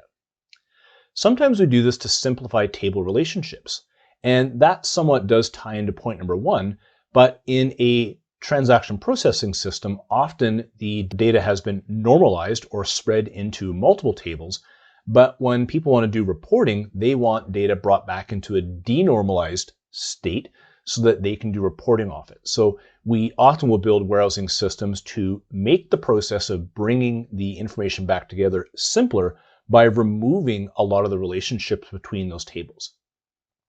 Often we want to also do analytics on historical data.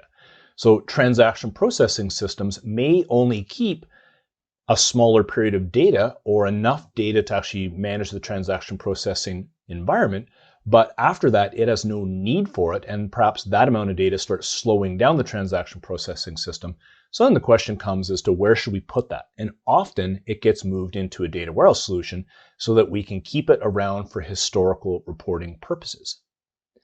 Data warehouse is also good if we want to analyze across multiple operational systems. Many operational systems or OLTP systems come with their own reporting platforms, but they're only good for reporting against the single system. They're not good at pulling data in across multiple operational systems. And whenever we have the need to do that, moving data into a data warehouse is a great way to integrate all the data across multiple systems and make it easier for our users to understand and simplify the relationships and do your analytics all in one place. We can do this to optimize read access as well. And also, as we kind of mentioned in one of the previous points, often we do data warehousing or move information to data warehouse to supplement a reporting deficiency in our operational system. As mentioned, a lot of times the reporting capabilities in operational systems or LTP systems are not that good, and we want a way to do more enhanced reporting and analytics. So often a data warehouse solution is just that.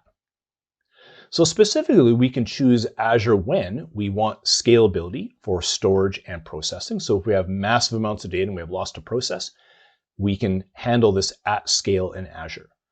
We also want to do this from a flexibility standpoint because we may have data coming from all kinds of different sources. We may have non-relational data sources. We may have unstructured data sources. We may have structured data. So going into Azure allows us a place to handle all of these different types of data and the ability to ingest them in different means. And also, maybe we want to do some of this analysis in real time. So once again, Azure has plenty of tools in the toolkit to help us do that. All right, so with that, we're at the end of this sub-lesson on determining when a data warehouse solution is needed.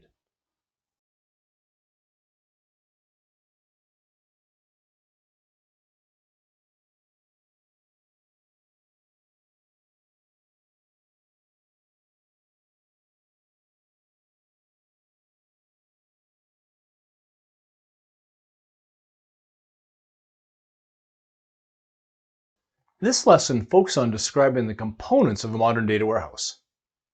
In this lesson, we will describe Azure Data Services for modern data warehousing. And finally, we'll describe modern data warehousing architectures and workloads. Let us begin.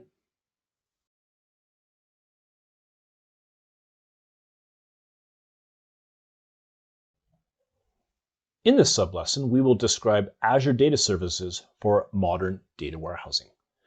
So consider the diagram here. On the far left-hand side, we have our source systems. At the very top, we have unstructured data in the form of logs, files, and media. And on the bottom, we have structured sources such as our business or custom applications that we have built.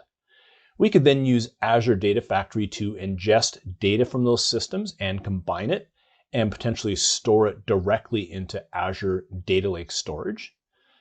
We could then go ahead and move that data into Azure Databricks and do some cleansing of that data and prepare and train it. We could then move that data after Azure Databricks into Synapse Analytics, where we could then further model that in Azure Analysis Services so that we have centralized models which we could then move over into Power BI. Or alternatively, we could take data potentially out of Azure Databricks and move it directly into Power BI for reporting. At the end of the day, these are a number of the tools that are available for us from a modern data warehousing perspective. And how we flow the data around these tools is in constant flux. But at the end of the day, we have tools that are very good for data movement and ingestion, which are Data Factory. We have data services that are great for storage, such as Azure Data Lake storage, and then Power BI, which is great for reporting. And then in between, we have a lot of different ways that we can mix and match these services to handle the preparation of data and preparing it for reporting. And this is just one example of a modern data warehouse architecture. And as mentioned before, these types of diagrams are constantly changing. But what remains the same is we've got source data. We need to move that source data somewhere. We need to store it and then do things to get it ready for reporting. So that methodology has not changed in many, many years, but the tools underneath and the technologies and methodologies we use to get it to our ultimate business users to perform analytics has changed quite a bit. All right, so let's first take a look at Azure Data Factory.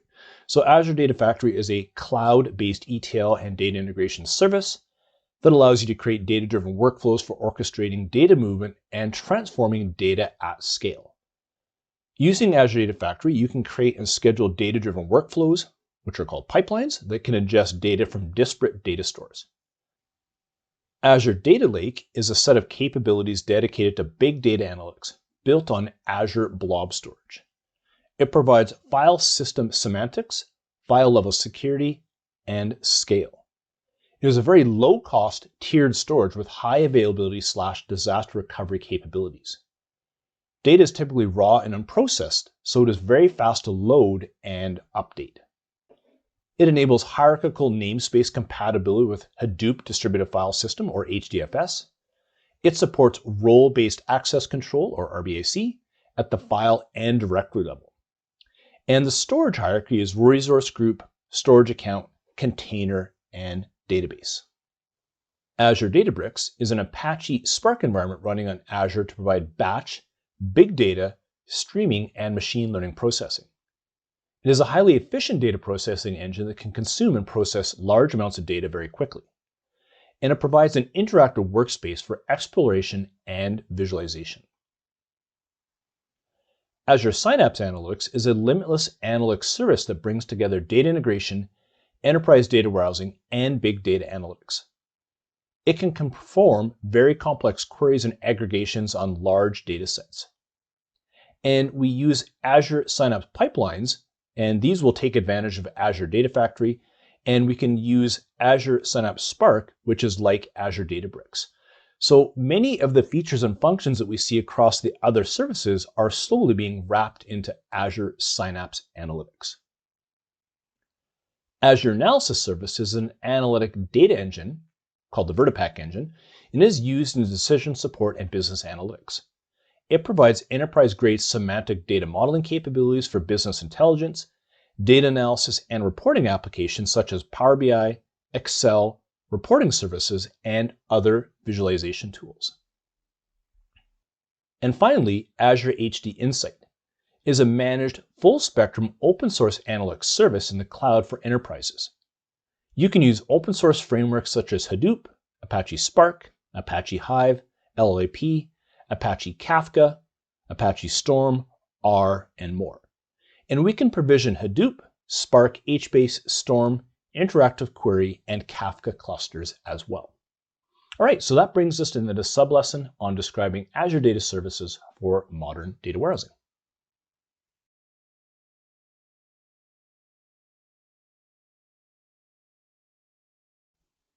In this sub-lesson, we're going to describe modern data warehousing architectures and workloads.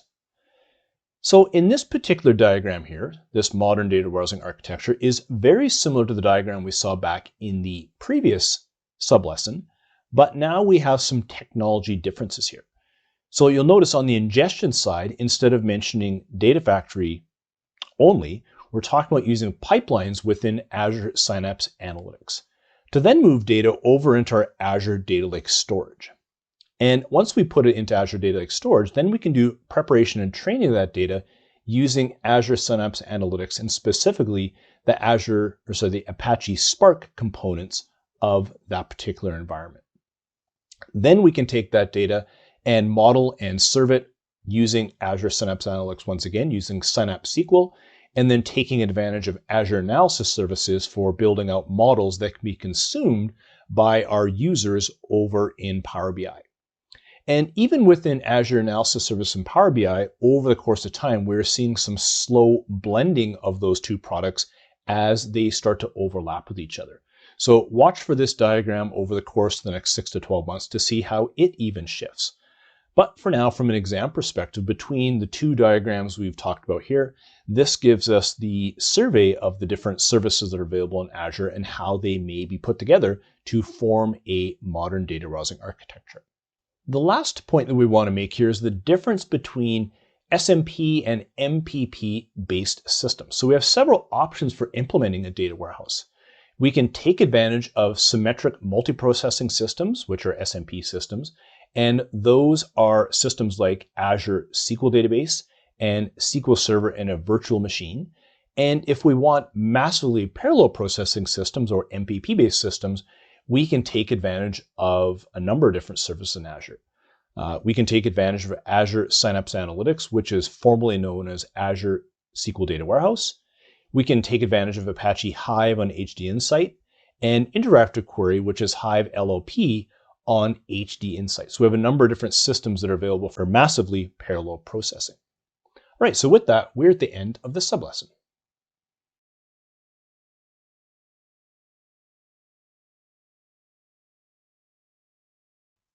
This lesson focuses on describing data ingestion and processing on Azure. In this lesson, we will describe common practices for data loading, we'll describe the components of Azure Data Factory, and finally, we'll describe the data processing options. Let us begin.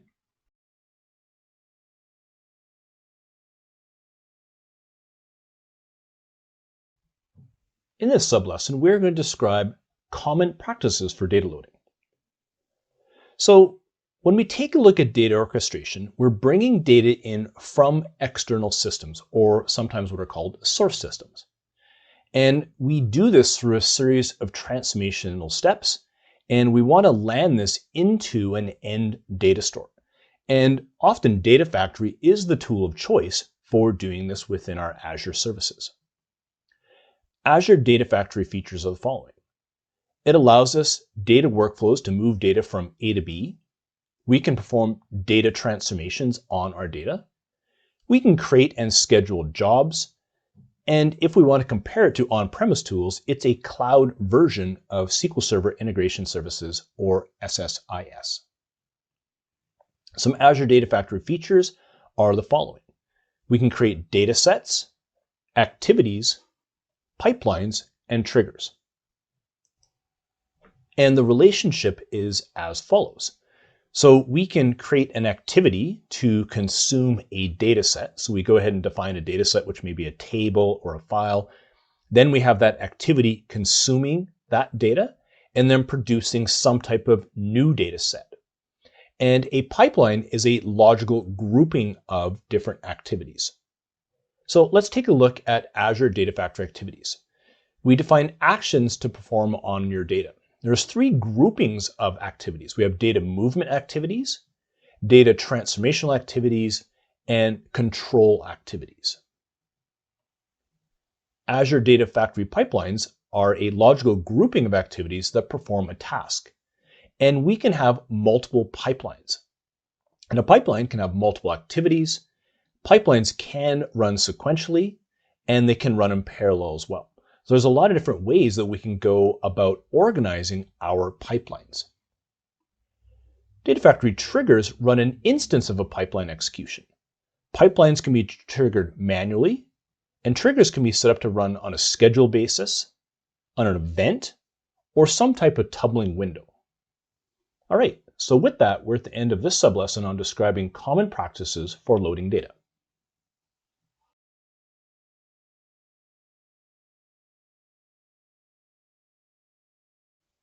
In this sublesson, we are going to describe the components of Azure Data Factory. Azure Data Factory is Microsoft's cloud data integration tool that is used to ingest and transform data between numerous on-prem and cloud services. There are three main components of Azure Data Factory that allow users to perform data integration. They are link services, datasets, and pipelines. Link services are settings within Azure Data Factory that allow you to initiate a connection to your data and compute resources for Data Factory to use. Some of the link services that are available are Azure SQL Database, Azure Data Lake Storage Gen 2, SAP HANA, and a MySQL database, along with many others. So link services are not just limited to Azure, but other service providers such as SAP, Google, Oracle, Jira, Salesforce, and Facebook are available as well.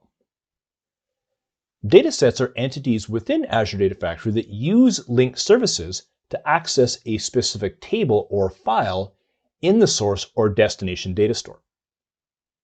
Pipelines allow you to orchestrate the movement of data between your source and destination data stores using activities such as copy data, lookup, store procedure, web calls, or initiate Synapse/Databricks notebooks. And with that, we're at the end of this sublesson on describing the components of Azure Data Factory.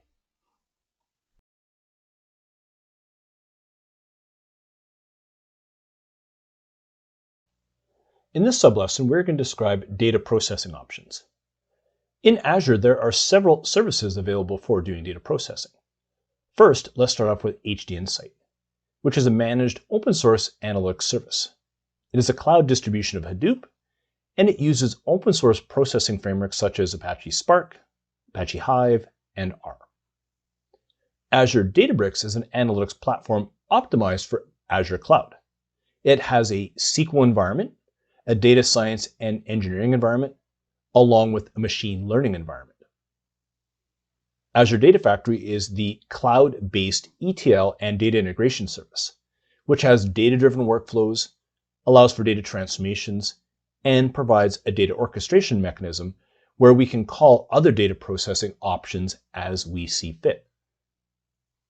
And with that, we're at the end of the sublesson.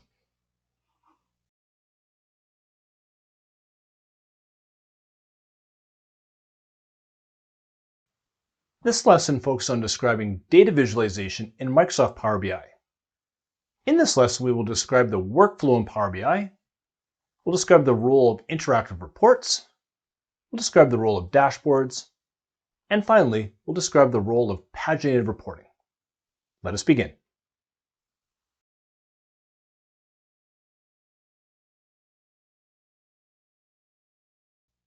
In this sublesson, we are going to describe the workflow in Power BI. First off, we have Power BI in the form of the Power BI desktop, or actually even in the Power BI service as well. We can go ahead and use get data to bring data in from many different sources. We can bring data in from Dynamics 365, Google Analytics, Azure Synapse, Excel, SQL Server, and SharePoint, to name just a few. So we can take advantage of Power BI to ingest data from several different source systems using the get data functionality. And this can be done in the desktop or over in the Power BI service.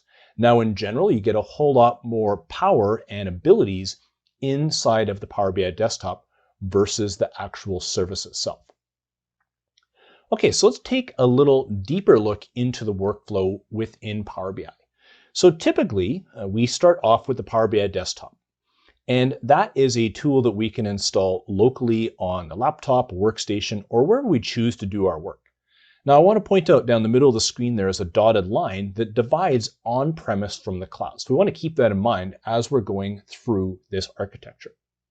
So with Power BI, we are going to connect to our data sources. Some data sources may be in the cloud and others may be on-premise. We're then going to use get data to connect into those sources and bring that data into Power BI so we can ingest and combine and transform that data to ultimately build data models that people can do reporting on. And we'll build some reports on top of that. And once we're all done, we'll publish that work over into the Power BI service. Once we publish that work into the Power BI service, it is available for Power BI Mobile if we have the mobile apps installed on our mobile devices. So that is one way to go ahead and serve our data out. So we can allow people to get access to reports and dashboards, which we'll talk about momentarily, through your web browser in the Power BI service, or we can do that access through Power BI Mobile. Another piece of the infrastructure is the gateway, which enables you to keep your data sources up to date in the Power BI service by pulling data on a periodic basis from our on-premise systems into the Power BI service itself. We can then also get data from our cloud sources, but this does not require a gateway is installed because the Power BI service can just connect directly into whatever those cloud services are using the configurations that are specific to that particular service. Okay, so we're going to dive a little deeper into this diagram now by taking a deeper look at the workflow as well. So once again, let's start off with the Power BI desktop. And what we're going to do is in Power BI desktop is connect into our data sources. We're then going to use the Power Query Editor first to go ahead and extract data from our source systems. Next, we're going to go through some type of transformations in that data. So we're going to transform data using the wizards, or under the covers, what is referred to as the M language. We're then going to load that data over into a data model. So effectively, we can perform ETL inside of Power BI using the Power Query Editor to load data over into a data model. Then on that data model, we're going to enhance it. We're going to build relationships, build hierarchies, build measures, and other DAX expressions. Once we're done there, we're going to move our data over to the report canvas, or allow the report canvas to take advantage of the data model that we built out so that we can build visualizations and consider UI and UX so that we can tell appropriate stories with our data. All of the stuff we talked about so far is done using the Power BI desktop in this particular scenario. Once we're done with the Power BI desktop, we've gone through all this work, we can then start taking advantage of the Power BI service. And from here, what we'll do is publish our work, which is our report and data set, into a workspace in the Power BI service so that we can then build dashboards, share that work out, secure it, and collaborate on top of that. So some of the building blocks of Power BI, let's go through the list here. So we've got a number of different features. So let's start off with data sets. So data sets are things that we can build inside the Power BI desktop and the Power BI service. We can do modeling in the Power BI desktop, but we have no ability to do that in the Power BI service. We can build reports in both environments. We can build pages, which are parts of reports, in both environments as well. We can build visualizations in both. When it comes to building a dashboard, from a Power BI perspective, we can only build dashboards in the Power BI service. And tiles are components of dashboards, which are once again available only in the Power BI service. When we publish our work into workspaces, those are a component to the Power BI service as well. If we choose to publish apps, those are once again in the Power BI service. Mobile layouts are things that we can construct in the Power BI desktop as well as the Power BI service. And data flows are something that is part of the Power BI service. And when it comes to sharing and distribution, this is where we want to go ahead and use the Power BI service as well. Okay, so let's just talk briefly about licensing so we can further understand the components. So the Power BI desktop is a free download from the web or the Microsoft Store. So we do not need to pay to get access to the Power BI desktop. The Power BI service is where licensing now starts to matter. So your license as an individual is either free or a pro license. In the Power BI service, your workspace is either premium capacity or non-premium capacity. So let's take a look at the licensing from a high level. So once again, using a similar diagram that we had before, Power BI Desktop, which is on-premise, this is a free download, so this does not cost us. Once we go into the workspaces in the Power BI service, which is where we choose to publish our work, that is where licensing now starts to matter. So we will once again consume data from cloud sources and on-premise data sources to build our models out. And then we're going to publish that work into the Power BI service, and we'll specifically publish it into a workspace that is of a different type. So let's take a look at these different workspace types. From a licensing perspective, we either have workspaces that are in premium capacity or not premium capacity. So those are the two different types of workspaces, and the licensing as an individual will either be free or pro. So let's go through this matrix here. So if we're a free user and your work is published into non-premium capacity, we essentially can use this as a personal sandbox where you create content for yourself and interact with that content. A free license is a great way to try out the Power BI service. You can't consume content from anyone else or share your content with others. But if that content is published into premium capacity and you're a free user, we can do the following. We can interact with content assigned to premium capacity and shared with you. Free, premium per user, and pro users can collaborate without requiring free users to have pro accounts. If we're a pro user and the content is published into non-premium capacity, we can collaborate with premium per user and pro users by creating and sharing that content. And if it's in premium capacity, we can collaborate with free premium per user, and pro users by creating and sharing the content. So what does this look like diagrammatically? So if I am a user with a pro license and I publish the work into workspace A, which is in shared capacity, I can only share that with other users that have a pro license. On the other hand, if I'm a pro license user and I'm a designer and I publish it into workspace B, which is in premium dedicated capacity, I can share that with users of both pro licensed and free licensed. All right. So with that, we're at the end of this sublesson on describing the workflow within Power BI.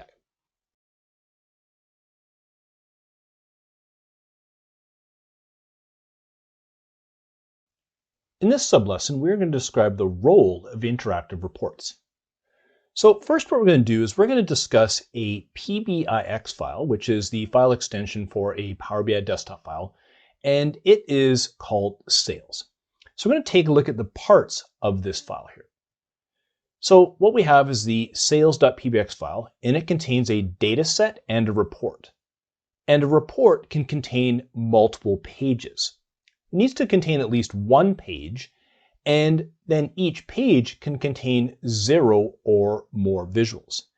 And those visuals are all sourced off of the data set. So when we go through and pull all the data through into Power BI, we end up with something like this.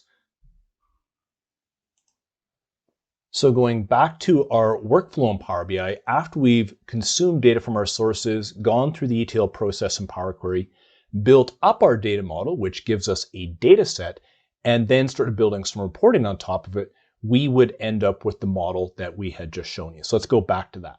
So this work here will produce this.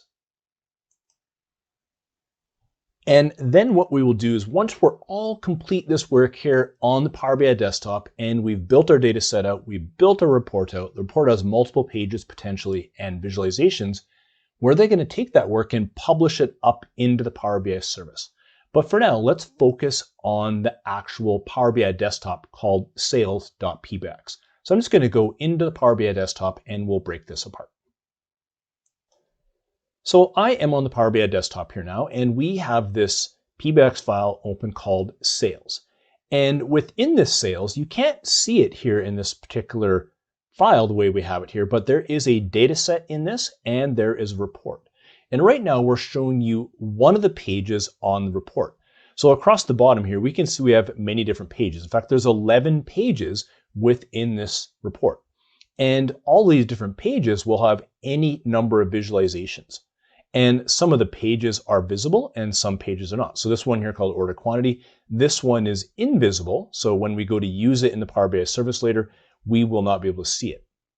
This page right here called order quantity is being used to support this enhanced tooltip, which I'm showing you on the screen here. So right now on this overview page, we have many different visuals. So I don't even know the number on here, but there's several different visuals on this particular page.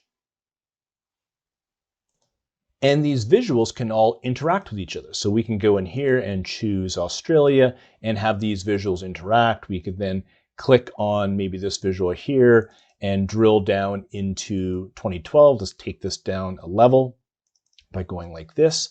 And all these are interacting with each other.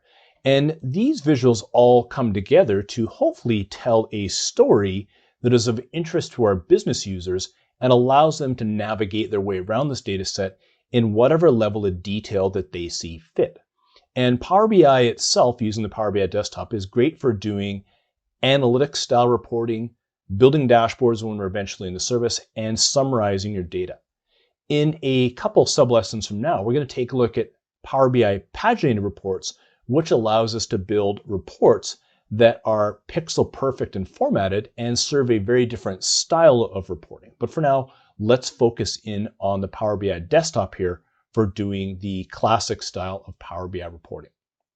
So we have got a button right here, so I can click on this button, and what that'll allow me to do is reset back to the overview page so we can build buttons. We can also go through here and build what are called bookmarks out. So if I go find our bookmarks, I can go through here and allow us to build a PowerPoint-like story by cycling through a bunch of different views of this report and perhaps tell a story like I would if I was in a PowerPoint presentation. And we can then push this stuff up into the Power BI service so we can then tell our stories up there as well. So let's just show you what these pieces actually look like in the Power BI desktop. So what I'm going to do here now is I'm just going to go ahead and reset this. But right here, if we go over to the home and I go to transform data, this would take us into the Power Query Editor where we can perform our ETL operations. So connecting into a bunch of different data sources, transforming the data, and eventually loading it into our data model. So let's take a look at what that data model looks like. So if we go over here and click on the modeling tab, I have a star schema built out, which is a sales star schema, which is going to allow us to analyze sales by sales territories, dates, and products. And within these different dimension tables, I have different hierarchies built. So I can navigate from higher level products down to the individual products themselves.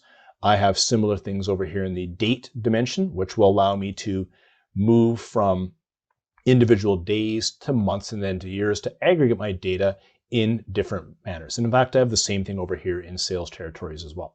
So I build this data model out so that my users can drill up and drill down at whatever level of detail they want and perform analytics in a self-service capacity. We can then also build DAX expressions on top of this, which are going to enhance the business rules on top of it. So we go through here and build our DAX expressions out. And then finally, going on to the report view here, we can then start building our reporting out. So we go through and use all the fields we have over here in our fields pane, which come from the data model. Then we can go through and build our visualizations, add visualizations to the canvas, and then go ahead and format those visuals how we see fit. So we can take advantage of the format painter to go ahead and do that. Once we're all finished with that, then we can go in and start building bookmarks out to take these individual report pages and visuals to go and tell the stories that our business users are interested in. And then finally, once we're all finished with that, we can go ahead and click this Publish button, which will push this work into the Power BI service. When we do this, it asks if we want to save it. And then finally, it's going to ask us what workspace do we want to push this work into. And here's then where the workspace capacity matters. So either we push our work into premium capacity or non-premium capacity. And then that dictates what our users with their various licensing levels can actually do with that content. So then I would go ahead and choose to publish this into AdventureWorks demo. I've already actually got this model sitting up in the service, so I'm not going to take this through to completion. What we'll do in our next sublesson is actually go in and start taking a look at the Power BI service and dashboarding based on the data that we have here. All right, so with that, we're at the end of this sublesson.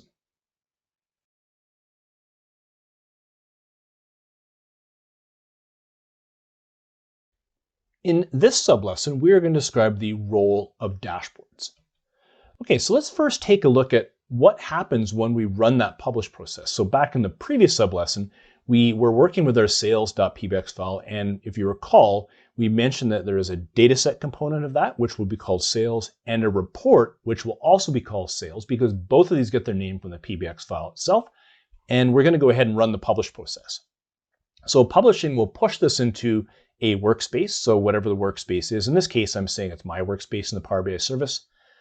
Once that work is up there, we can go ahead and build additional reports on top of that data set and perhaps bring other data sets into the workspace as well. So in this case here, sales is the one we're working with, but we may bring a finance data set in as well, and it may have some reports. And then we can assemble the different visualizations from those 3 different reports we have listed here into a dashboard. So what is a dashboard? A dashboard is a single-page collection of pinned visuals. They're surfaced as tiles that can be arranged and resized. And we can source dashboards from reports, pages pinned from report, web content, text boxes, image and video, and streaming data. So let's go out into the Power BI service and take a look at this. So I am here in the Power BI service taking a look at the PBX file that was published into this environment here. So I'm in my AdventureWorks workspace, and right now I'm taking a look at the sales report. And if I scroll down just a little bit lower, I'm also going to find a data set here called sales, which I could then start building additional reporting on, which I just mentioned. So I'll go back over here to the sales report itself, and we can see here that there are a number of different pages that came off of the Power BI desktop as well. So what we have done, and just to go to the example here, is I'll show you this dashboard. I have built a dashboard called Sales Analysis, which has taken tiles from our individual reports. So I've got a tile that came from my report, and in this case here, I've actually filtered this tile down to Australia. So what ends up happening here is, let's just go back down to my sales report, is if I go ahead and filter this, so I'm going to go to the report, and let's just call this France. So let's filter this to France. And now I can take this visualization off this report and actually click this pin visual, and I can pin it over into an existing dashboard. I can use the theme that comes from this particular report, or I can use a dashboard theme, which I can define at the dashboard level. So I'm going to click pin here. And now what will end up happening is it will take a copy of this particular visualization and move it up into this dashboard. So we can see here now that I've got total sales by year. But keeping in mind, this was filtered now down to France. Once I click on this visualization here, it will actually take me back down to the source report in which it came from. So I cannot interact with that dashboard tile. It takes me back down to the report itself. But let's show you something slightly different. So this over here is a sales analysis report where I have pinned a live report page. So how I did that was over on my report, which is called sales here, I can actually go ahead and pin this entire report page into a visualization. So I can click on these three ellipses and say pin to a dashboard, and I can take this entire report, and then at that point it's called a live report. I can go over here and then I can interact with this dashboard as much as, or in much similar capacity that I would a report itself. So I can take this and pin it as a live report. So I'm just going to go back over here to this dashboard here, and there's a number of different things we can do with these dashboard tiles. We can move them around. So let's just go ahead and move these around like so. I can then do that. I can resize these if I see fit, something like that. I can then take this and build a mobile layout as well if I want. So I can go over here, under Edit, and click Mobile Layout. So I can actually rearrange this as a mobile layout if I wanted to, and shuffle these different tiles around if I see fit. And I can go back from there over to my web layout. Additionally, I can go to these tiles and add alerts if I want. So if I have one of three different tiles, which is either a KPI, a gauge, or a card, I can actually add alerts to these as well if I want. So I can go here, and if this goes over, let's say $16 million, I can add an alert rule in here, which will allow me to generate an alert to my users signaling that we have gone over a certain amount. We can also go through here and comment on our individual reports. So we can actually add comments here. We can chat in Teams. We can go to the report itself. We can open this up in focus mode. We can export the data if we need to. We can edit the details, so we can put some new titles on this if we want. We can display the last refresh time. So a lot of different things we can do to configure these individual tiles themselves. And in fact, from here, we can go ahead and set subscriptions up to this dashboard if we want as well. So we can actually allow users to subscribe to this. And we can do the same thing down here at this report level. All right, so that brings us to the end of this sublesson on describing the role of dashboards in Power BI.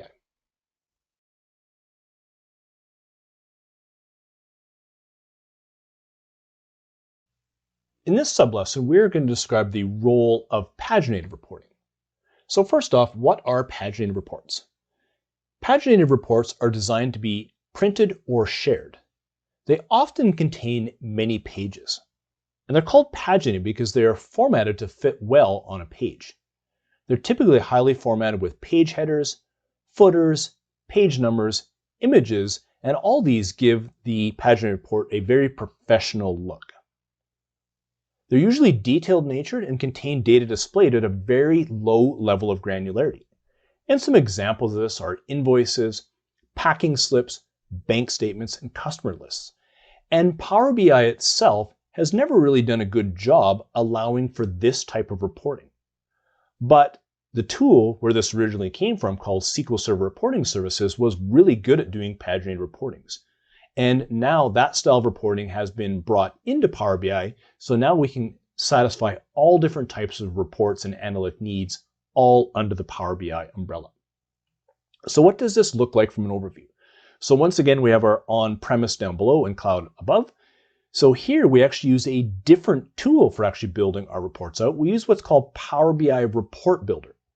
From Power BI Report Builder, we can consume data from our different sources, whatever they need to be. We can then take that and publish it into the Power BI service. And then we can consume that on the mobile device. And then once again, we will want to make sure that we can get our data all updated using a gateway. So Power BI Report Builder is a standalone tool for authoring paginated reports for the Power BI service. When you design a paginated report, you're really creating what's called an RDL file, or report definition language file. The steps for building a paginated report are: first, you create a data source. Second, you create a data set. Then you build the report. Optionally, you can add parameters to that report, and then you go ahead and publish that report so users can go ahead and consume it. Some of the prerequisites for uploading the Power BI service are that you need a Power BI Pro license or Premium per user license. And you need a workspace on the service that is in premium capacity. So some key differences between Paginated Report Builder and Power BI Desktop. In Paginated Report Builder, there is no data model. There's no data cleansing engine like Power Query, and there are fewer data sources that are supported. So let's go and just show you a sample of what a paginated report actually looks like. So before we do that, let's just show you, I'm on my desktop here, and I can see I've got the Power BI desktop, which is classically where we've done a lot of our Power BI work. But now we've actually got this additional tool here called Power BI Report Builder. So I'm just going to go ahead and open the Power BI Report Builder tool up so that we can then show you what this interface looks like for actually building these reports. So as we can see here, we have all the different components that we mentioned back over a moment ago. So we will first go ahead and build a data source, which is our first step. Then we can go ahead and build a data set. Then we can go and use this canvas here to actually build our report out. We can add parameters in if we so choose. And then once we're all finished with that, we can invoke the publish process to publish this report into our Power BI service. So let's actually now show you a sample of what a paginated report looks like. So here's an example of a completed invoice style report. And if I go ahead and run this, we'll actually go ahead and see what this ends up looking like when we go ahead and select one of these parameter values here. So let's just choose Contoso Pharmaceutical, go like so, and then we'll be able to see what this report actually looks like. Okay, so actually, after we've gone ahead and clicked the view report, we can see now that we have a very nicely formatted invoice here with logos and disclaimers at the bottom and everything nicely summarized. And Power BI itself wouldn't necessarily do a very good job of this style of reporting. So this is where Power BI Report Builder really fills a nice gap. And even along the lines of something here like mailing labels. So if we had mailing labels for all of our customers, which we wanted to print, Power BI would do a much nicer job of doing this, because then we could cycle through all the individual pages and go ahead and print this quite nicely if we actually wanted to go ahead and do so. All right, so with that, we're at the end of this particular sublesson.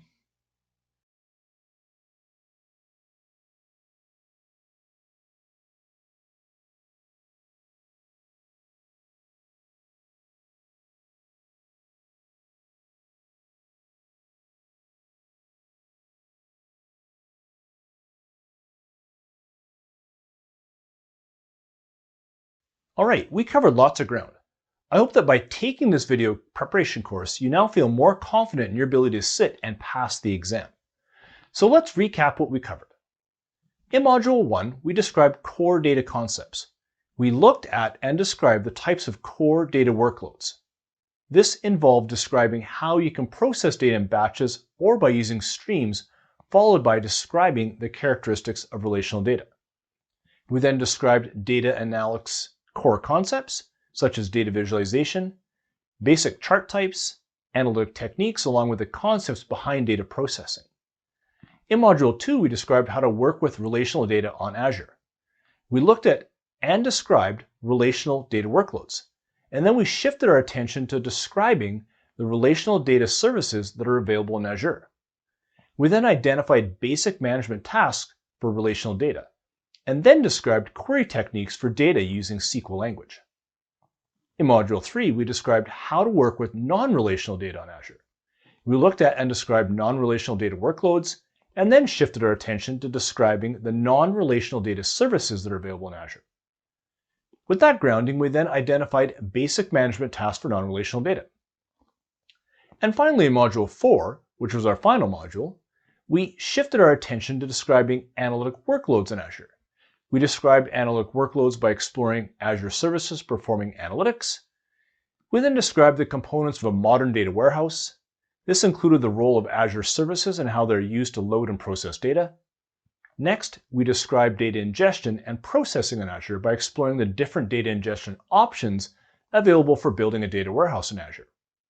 And finally, in our last lesson, we described data visualizations in Microsoft Power BI by finally going through and describing what Power BI is, including building blocks and how they work together.